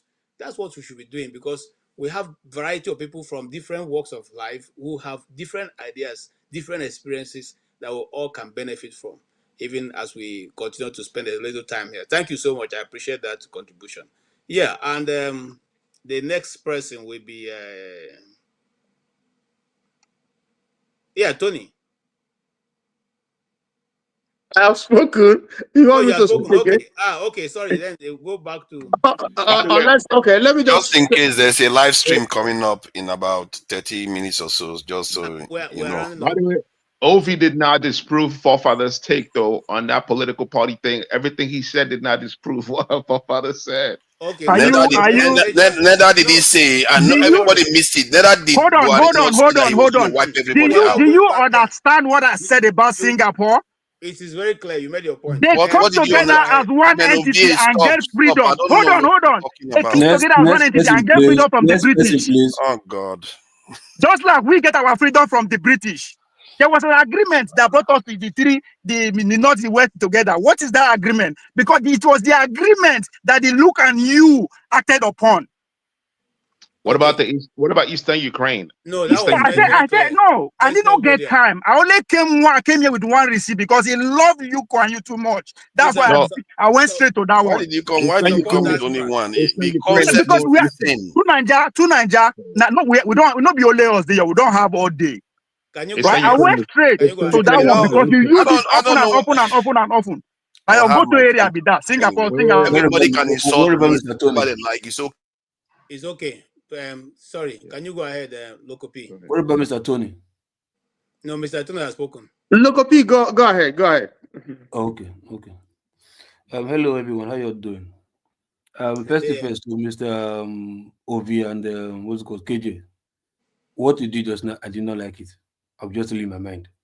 the rowdiness the rowdiness that happened between Flagship and Forefathers, it wasn't up to two seconds that you just took him out. You understand? Forefathers is not just one ordinary floor panelist that you guys. He's also a moderator like you. You understand? Taking him out that seems like so sort of disrespectful. You understand? This guy is one moderator here that still try for this panel. So you're taking me out as this is just a nobody. For me, I don't like that. That's why I said if you take me out like that, I'm like, okay, well, I don't care. But me, Forefathers, man, your speech is used in this panel. So taking me out like that, for me, that's a little bit disrespectful. You understand? Apologies. Agreed. Apologies. I don't have any apologies. I don't. I'm not asking you. Listen, I'm not asking you to apologize. Let me tell you something. I'm just telling you. Hold on, sir. Now you are shutting me up. Now let me speak. Finish now. No. You started it. I'm moderating it. I control the time. I control who speaks. It doesn't matter how long or how short I want the person to speak. So I control. Don't make it look as if what happened is not you in control. I didn't do anything wrong. It's not the you are still not getting me now. It's not control. You are supposed to take somebody out if the system is rowdy. Yeah, if it's a rowdy section. You don't tell me what. You don't tell me what to do, my brother. No, come on, man. That means you want to take some space. Don't do that. Don't do that. Please, don't do that. No, for real. I'm just telling you. No. Don't do that. Don't do that. Anyways, I was telling my man. What did you was wrong? Don't do that. But that has passed. I come to other people's show. I don't come there as a moderator. I come as a panelist, and I respect the rules. Everyone who comes to a panel should respect the rules. That's what rules? What I rules don't now? want any rowdiness. That's what I said. I've been holding the show all this while. There was no rowdiness. I didn't want it. There was no rowdiness here now between Forefathers and you don't have to tell me what I think is rowdy or not. You are also a guest. I blind. I know they hear. I know they watch. P is okay now. Let's end it. I think you don't have. Just make it pass now. Let me speak now. Let it go. Let me speak. Let me speak. That has passed anyway. For the video you played about Buhari, listen, that the Buhari himself is an idiot on his own. Remember, you said Buhari said you were quoting Buhari that said we're going to wipe the southeast. I was expecting Buhari to say southeast, which he didn't. You understand? So whatever Buhari said is a little bit ambiguous. There, he might be cheeky, he might be trying to be smart, whatever. You understand? What he said was, and it's what he said is subject for interpretation to different direction. It's not just one that the definition that you're claiming, because the southeast that I was expecting him to say, he didn't say it. He started with South that he heard that they didn't tell him. I don't understand. Were they holding the meeting? Were you peeping them where they were discussing? Like you said, you heard, they did not tell you. I mean, come on. Somebody must have told you something. You're just being tried to lie or cause confusion that you heard, as if nobody told you. So others will be speaking on their own. You are not there, but you just heard. Not that nobody told you. I mean, come on, man. You understand? Then he now said the youth or whatever. They now said made mention of IPOB or whatever. Remember, they did not prescribe the Southeast as terrorist group. They only prescribed the IPOB as terrorist group. You understand? And if the Southeast has properties all over Nigeria, that still did not mean IPOB members do not have properties all over Nigeria. You understand? Like I said, it's subject for interpretation. What he said is an ambiguous statement, and it can be interpreted the way you deem fit, and somebody else can see other way, and doesn't mean that they are wrong. How would you determine who's an IPOB member? Hold on, because they are proscribed terrorists. You understand? He said whoever is causing mayhem, disturbance, or to the state or society, he described them terrorists. And but they don't have a registry. We don't. How can we determine who's a member? Hold on now, and he believed from his investigation of Miss LSC or detective, whatever, DS or whatever, that the IPOB are the ones causing this mayhem. You understand? And he also believed those IPOB members has property all over Nigeria. Yet the Southeast also have property in Nigeria, coincidentally or wherever. You understand? So it's possible. Like I said, it's subject for interpretation. Like I said, what KG came up with, that he said Southeast, this and that. I was really wanted to say, this guy is an idiot. Why would he say Southeast? You understand? And from what the video just played, he didn't say Southeast. He said he heard. So the guy is just being controversial, just being cheeky, just being playing dumb. Okay, for your sake, I'm going to play back this video. No need to waste time now. No, hold on, please. I can spend more time doing that. How are you going to resolve the crisis in the Southeast? What? So Mr. Loco, the reporter asked him how we're going to resolve the crisis in the southeast. So there's only a location. So what are you arguing? He said, yeah, where is IPOB? Well, hold on, where is IPOB? Is IPOB not in a location? So, but you say he didn't mention the southeast. Location. You say he didn't mention the southeast. He did not mention southeast. You but said, the reporter asked him, hold on. You said, hold on, you said Buhari said he's going to wipe out the south, something about doing something directly to the southeast. You said he mentioned the southeast. That was what you said. So I was waiting for Buhari to also make that statement. What's the question he's answering? What's the question he's answering? You what said is first. The question he's answering? Hold on. It's southeast region, he said, right? You mentioned that Buhari said he's going to do something to the southeast. That was what you said that Buhari said. I was waiting for Buhari to also use that word, southeast, which he didn't. You right? Now, he said, what kind of argument is this? Hold on. Please, Oti, listen to me. Move on and say something else. I can't, No, Oti, listen to me. I said what Buhari said is subject for interpretation.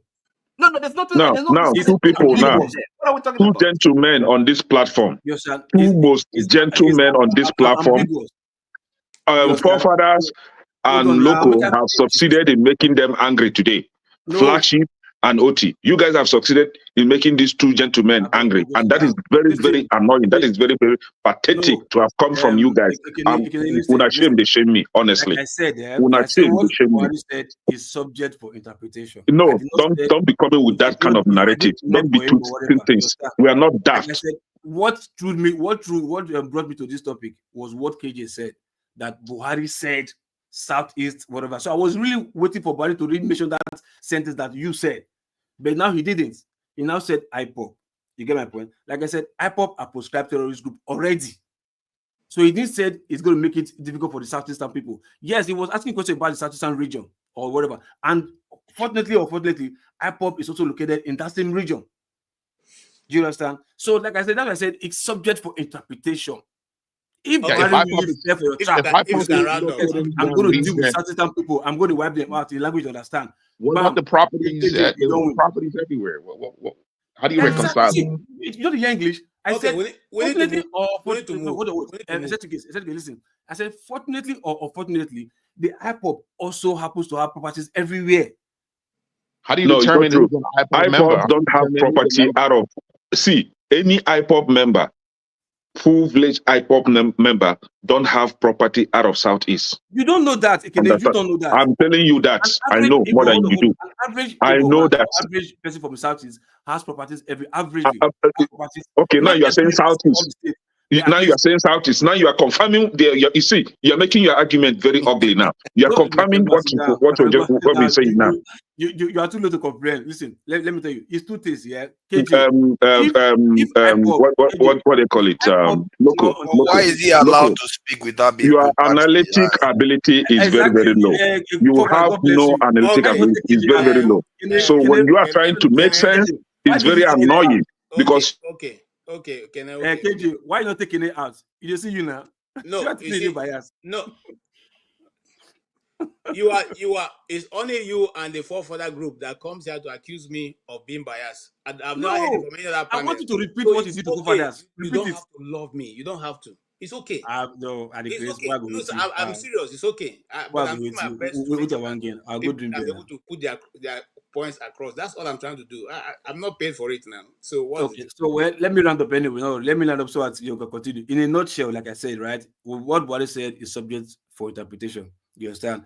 There is a little lacuna there where somebody can anchor to say, see, like I said, when I came in, I wanted Buhari to say exactly what you said, but he didn't. You understand? And you can say yes, he said he's talking about Southeast because Southeast people have property everywhere. That's why I said, fortunately or unfortunately, people from the IPOB members too, they also have properties. It might be 2 or 3 states. It might not be everywhere, but 2, 3, or 4 states they also have investing because they are industrial people. They can invest. You understand? They are also Igbos too. They are IPOB members. They are also people from South. They are also Igbos too. So the tendency of saying having properties everywhere is still there. That's why I said Buhari was cheeky, trying to be smart or whatever, corny. That's why the whatever I said is ambiguous. You understand? So I'm not saying he didn't say it or he said it, but what he said is subject for interpretation. All right. Thank you so much. Okay, KJ, can I deal with one point that you raised? That's the reason why you play the video so that you can acknowledge the truth. Because you said earlier on that he said he was going none of the Igbos were going to survive. I didn't say now that. You've acknowledged that he didn't say that. I didn't say that. I never said no, none no. of He people. said something. Okay, what did he say? What did you say? Wiping up the Southeast. He said, they're going to wipe. Yeah, they're going to wipe the Southeast out. That was Did what he I say wanted that? to say. So it was access to the sea. Have you acknowledged that now? You were talking about access to the sea. No. You see now, he's going to go and repeat it again, even if it's not true. Because at the end Forefathers, what is this interpretation for using dots in a cycle? Hold on. At the end of his access to the sea. I watched it. No, dot in a cycle. Go to the end of access it to and the see sea. what he said. When he said they're going to get the army and everything back. Very low mentality, man. Please, I think I do comprehension well. Now A1 I get for my wife. JJ, send it security to Southeast. It might be also to tackle IPOB member in the Southeast. That's why I say it's something for interpretation. No problem, madam. Look.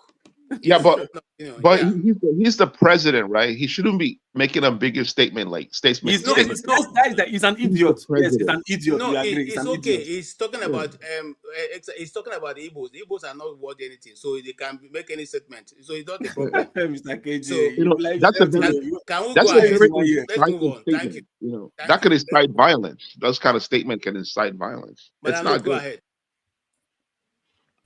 That's true. Thank you, my people. I come back only when it's necessary, so I'm not disruptive, because you know how emotional I can get. So I'm just gonna say this, and the same things. It's just that's the reason with people with the problem with people. We keep repeating the same things and expecting to get a different result. The question here is dealing with the Igbo question in Nigeria. Okay. Now, I am seeing that, like I always say, not everybody is qualified to discuss this topic. It's either they have their blinders on or they're just plain mischievous. Look at us here discussing Buhari, a non-bigot. And Mr. Poco is coming here to tell us whether he's ambiguous or not. Somebody that went all the way to Kenya to kidnap Nnamdi Kanu. You are asking me what is ambiguous in his statements. I really don't. Statement is subject for interpretation now. Come on. That's fine. But sometimes, just like you're in a relationship, you need to look beyond the words and look at people's actions. This is somebody that has never had regards for Igbos. So I don't know where you're coming up with this, your ambiguity. Are you trying to shadow him or are you trying to shield him? Buhari is a non-bigot. There's no two way to say it. As I said, he was being cheeky for saying No, he wasn't being cheeky. You understand? He was being mischievous because we all know his intentions. So if you don't get it, you forget about it. Like I said, when it comes to discussing this Igbo matter, if you haven't lived it, you can see the people who have the misinterpretation are people who haven't lived the Igbo experience. Everybody who has lived the Igbo experience has to speak with one voice. But these peripherals, these UFOs around the Igbo planet will keep bringing all kinds of interpretations to this matter. I'm going to say it one last time. If you don't live it, you cannot understand it. Just like I have tried very much hardly to, I mean, I'm not going to go there because that's going to open another can of worms. I don't want to offend anybody or I don't want to be misinterpreted. So, you get look. Yeah, I'm gonna bite that bullet. I'm gonna bite it. No, you are our favorite anchor baby, man. Go ahead. That's all right. I claim my anchor baby ship with a food chest. With a food chest. That's right. You have to be knowledgeable in what you're imparting. Oh yeah. My advice is that for most of you who don't know, Buhari is a non-bigot. He has never regarded the Igbos as anything. So anything that comes out of his mouth, it does not match his actions. So that is why there should be no ambiguity here. So use your tongue to count your teeth when you make statements about Igbos, because being ignorant is not an excuse. We are living it right now. There was a video that I watched. Come to find out that there's what do you call it? You know about that pipeline all the way from Imo State to is it France or where to Europe that is almost being completed? This is what all this nonsense is all about. When they go to Igbo land, and you now see how the governor of Enugu State has now been made to pay. He paid 320 billion or whatever to get land for Fulanis. I said it here. When Nigeria was conceived, there was Wazobia, Yoruba, Hausa, Igbo. Did you see Fulani here? Now Fulanis are running roughshod all over Nigeria. Anybody contesting for election now is a Fulani. Ribadu, Atiku, El-Rufai. Look at them. The Hausas have been pushed away. They cannot even contest for any election. And you are telling me that Buhari was ambiguous. Read those statements very well. The question was about the Southeast. And you are not telling me that you expected him to use the same word, Southeast. Come on, Mr. Loco. But hold on, look. But he said IPOB. Where is IPOB region? It's not the same region. They're from the same region now. There's IPOB. There's Biafra.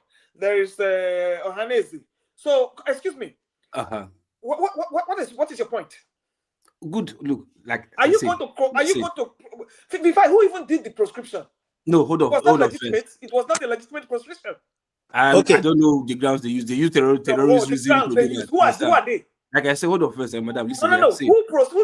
If you take Buhari to ICC right now, World Court in Hague, you can't trap Buhari with that statement. That's what I'm trying to tell you. You can't even trap Obama. So let's leave Buhari out of it. Sorry? You cannot even trap Obama. Let's leave Buhari out of it. So because that's like you can't put them, catch them like that. Even if you're like, oh, I think this is what it means. Wait a minute. Who runs the ICC? In the World Hague, so who runs the ICC? I didn't ask you where it was. G7, members of G7 now. Thank you. All right. Who are the people sponsoring terrorism in Africa? We need to be rounding up. Oh, because they don't tag USA now. You say USA. No, it's not a matter of tag. This has been ongoing. Of course, now they will have to destabilize Africa. Look at what is going on in DRC. Madam, look, why are you wasting your time with this guy? He's a confused person. Why are you wasting your time with him? They're confused, man. These same people who are causing problems in Africa. Madam, look, finish your statement. Yes. So you want to tell me these same people who are causing problems all over Africa will now, when they cannot even provide your drug barons fake certificates? So please, you know what? You need to sit down and check yourself, because sometimes when you come out and make statements like this, I don't think you have been well informed, or maybe you are paid agents. So everybody needs to check themselves. Thank you so much. Thank you so much, Madam Luke. Thank you, everyone. Unfortunately, every good thing has a beginning and obviously has an end. You. Gradually dragged to the end of this particular episode. And like I said, just to touch a little bit, for those of you who have a problem with that statement, I want to recall your attention that when that statement was made, Twitter actually pulled it down because they said it was called for a genocide. So whether the Oyibo people that pulled it down said this was not a right statement for a leader to make, whether they know or understand English or comprehension, me I don't understand. But it was pulled down, it was flagged and pulled down. If you remember very well, Lai Mohammed wanted to kill himself because of that. Having said that, I want to say this. The Igbo question, dealing with the Igbo question in Nigeria is a big factor if Nigeria is going to go forward. It can be wished away. It can't it's not something we're going to turn around one day and it's no longer there. And as far as the East is concerned now, every person in the East, big or small, recognize that there is a time and in a history when God raises a particular person for a particular purpose. And the Igbos generally, if not 90%, about 65%, let me not go to 90%, believe that whatever role Nnamdi Kanu is playing now is the role that he's been born to play. So you believe it, you don't believe it, it's okay. But if it's a nation where people are thinking with their caps, they will either call for these people to sit down and look at their legitimate demand. I remember Ngozi Konjo-Iweala saying that she cried. She had to go to Obasanjo to try and get international status given to Enugu airport. And even at that, Obasanjo was resisted, vehemently. But as Obasanjo, he just approved it, say, let the heavens fall. So what am I saying? But you can see also how the development of the airport have been done by that other 419 man who is still walking around, free. Okay, he's still walking around after that deception of the highest order in the history of the world. He's still walking around. Nobody has called him to action or to question. Having said that, so I will say this: whether we like it or not, the problem we don't solve now will be waiting for our children. That's the truth. Except you have decided that Nigeria will no longer be where your children will eventually call home. But if you are thinking that Nigeria will play a role in the life of your children and the grandchildren that God will bless you with, these are pertinent questions that cannot be shoved aside. We cannot wait for it any longer. We have to have a national question, a national discourse.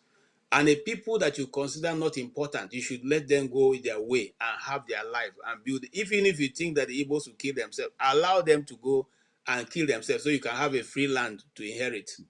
But constantly making sure that things are not working in that region and militarizing the region and then saying all kinds of things about these same people, it behooves what is the end game? What is the end game? Because something must have an end game. What's the end game? So we need to understand that what their end game is and how do we intend to move forward as a nation.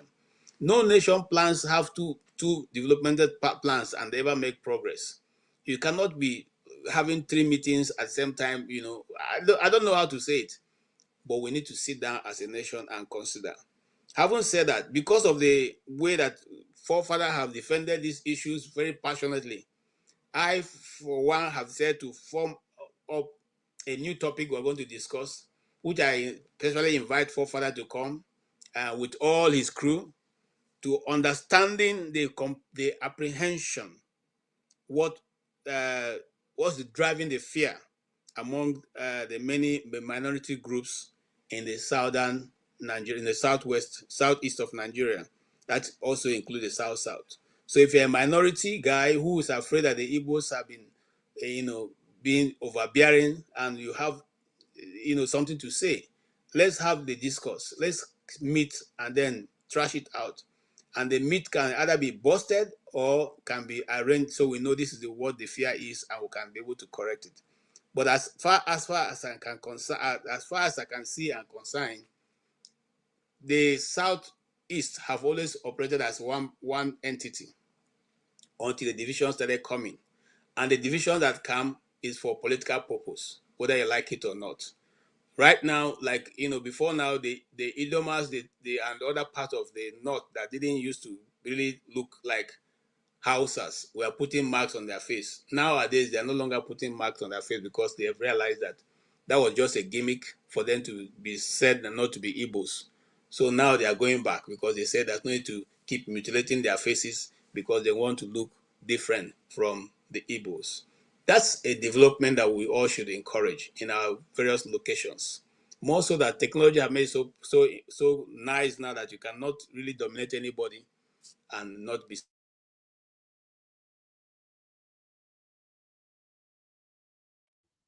Just Okashu. You don't talk. Just Okashu. I don't think that that topic for discourse is important, right? Like Madam Luke rightly stated, some people are not qualified to talk about Igbo or Biafran matters. They should just stay off from discussing Igbo and Biafra's So matters. what is People Igbo and Biafran people like forefathers and local are not see. What Okay, is Igbo and Biafran matter? Let me just say one thing quickly. What you go do for me, eh? When somebody says something, hold on. One Let me day, just say something quickly. I'm always ready for anybody. Local. Let me just say one thing quickly. One thing quickly. One thing very quickly. 30 seconds. 30 seconds. One thing. I will tell you one thing in there. 30 seconds. You see, give me 30 seconds. If somebody says something in this life, you don't just take their word for it. You look at that person's envelope. I remember when this very dark man talked about his money, I think money disappearing, and people were condemning him and all that. I said, no, look at this man's history. That doesn't seem right. And when it came out that he actually was a prank, and people still thought he was still playing them. They don't look at the history of the person, and you pretend as if you don't know. Buhari works with a lot of Southeasterners, and he's talking about wiping them out. How can you believe that? That's all. Forefather, I don't want to go there because there's so many things you don't know that I know. Finish your. I don't want to go there. I'm just trying to round up. I just want to understand something. Buhari ended his campaign when he got to Onitsha, and that's the only place I'm going to touch. When he got to Onitsha and discovered that the same market that he burnt during the war is now built up to a place he could not recognize. I have a friend who was with him. So please don't go there. I don't even want to discuss his personality. Take what I told you. That's what I told you is what he meant. He may be a bigot, but it doesn't mean he said what you accuse him of. Forget it. You are talking about people who pointed their guns at armless people in Asaba and took them out. What are you saying? Let's leave that in Jared. Now, what are you saying too? Are you saying that he's going to? Let me ask one question. What battalion did Buhari lead during the Civil War? What battalion did he lead? Some people are just here to create division. That's all. We will discuss that another time. Maybe next time when we're meeting, please come with it. And remember to tell me the battalion. There's a new life coming on. No, there's another life coming on after now. There is another live stream coming on. That's I think we are going to be dealing with this matter of comprehension. Who's going to answer the live? It's me. It's me. I'm not coming. No, look at that. Look at that. If you like, don't come. Is it my fault? And I will not come to this show again because of forefathers. Oh, stop it. I will not come to this show again. All the insults I'm taking here from everybody. If I decide not to show up here anymore, is anybody going to be here? Because of you. Do me a favor. Try someday. Go to Supreme Court. Sit down there and listen to which one? Which Supreme Court? Anyone close to you. For what? Anyone close to you. Go there and try and argue. I'm amazed. Argue for what? I'm amazed. I'm not you now. I'm not you that argue without reason.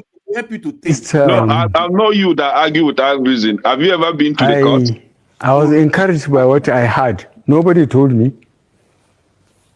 2 statements from the South. One by elderly people. No, South. Yes, by elderly people. They said this time around there will be no access to sea. I'm sure you will understand what they mean. Again, the youth made the same statement. That encouraged me. So that IPOB is just like a dot in a circle. If they want to exist, they would have no access to anywhere. And the way they are spread all over the country, having businesses, having property, I think IPOB doesn't know what they are talking about. In any case, we said we'll talk to them in the language they understand. We'll organize the police and the military to pursue them. That's what we can do. And we will do it.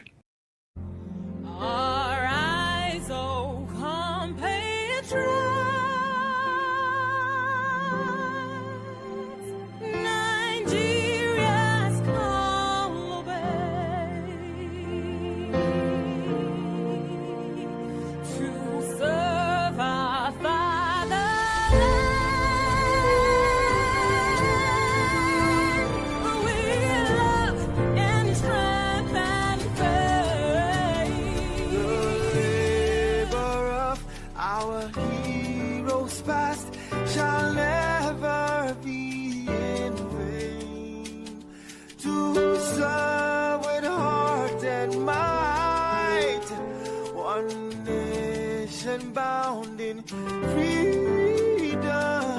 peace and unity. Hey, that's so. Alright, so compatriots, Nigeria call obey to serve our fatherland with love and strength and faith. The labor of our heroes past shall never be in vain. To serve without our might, one nation bound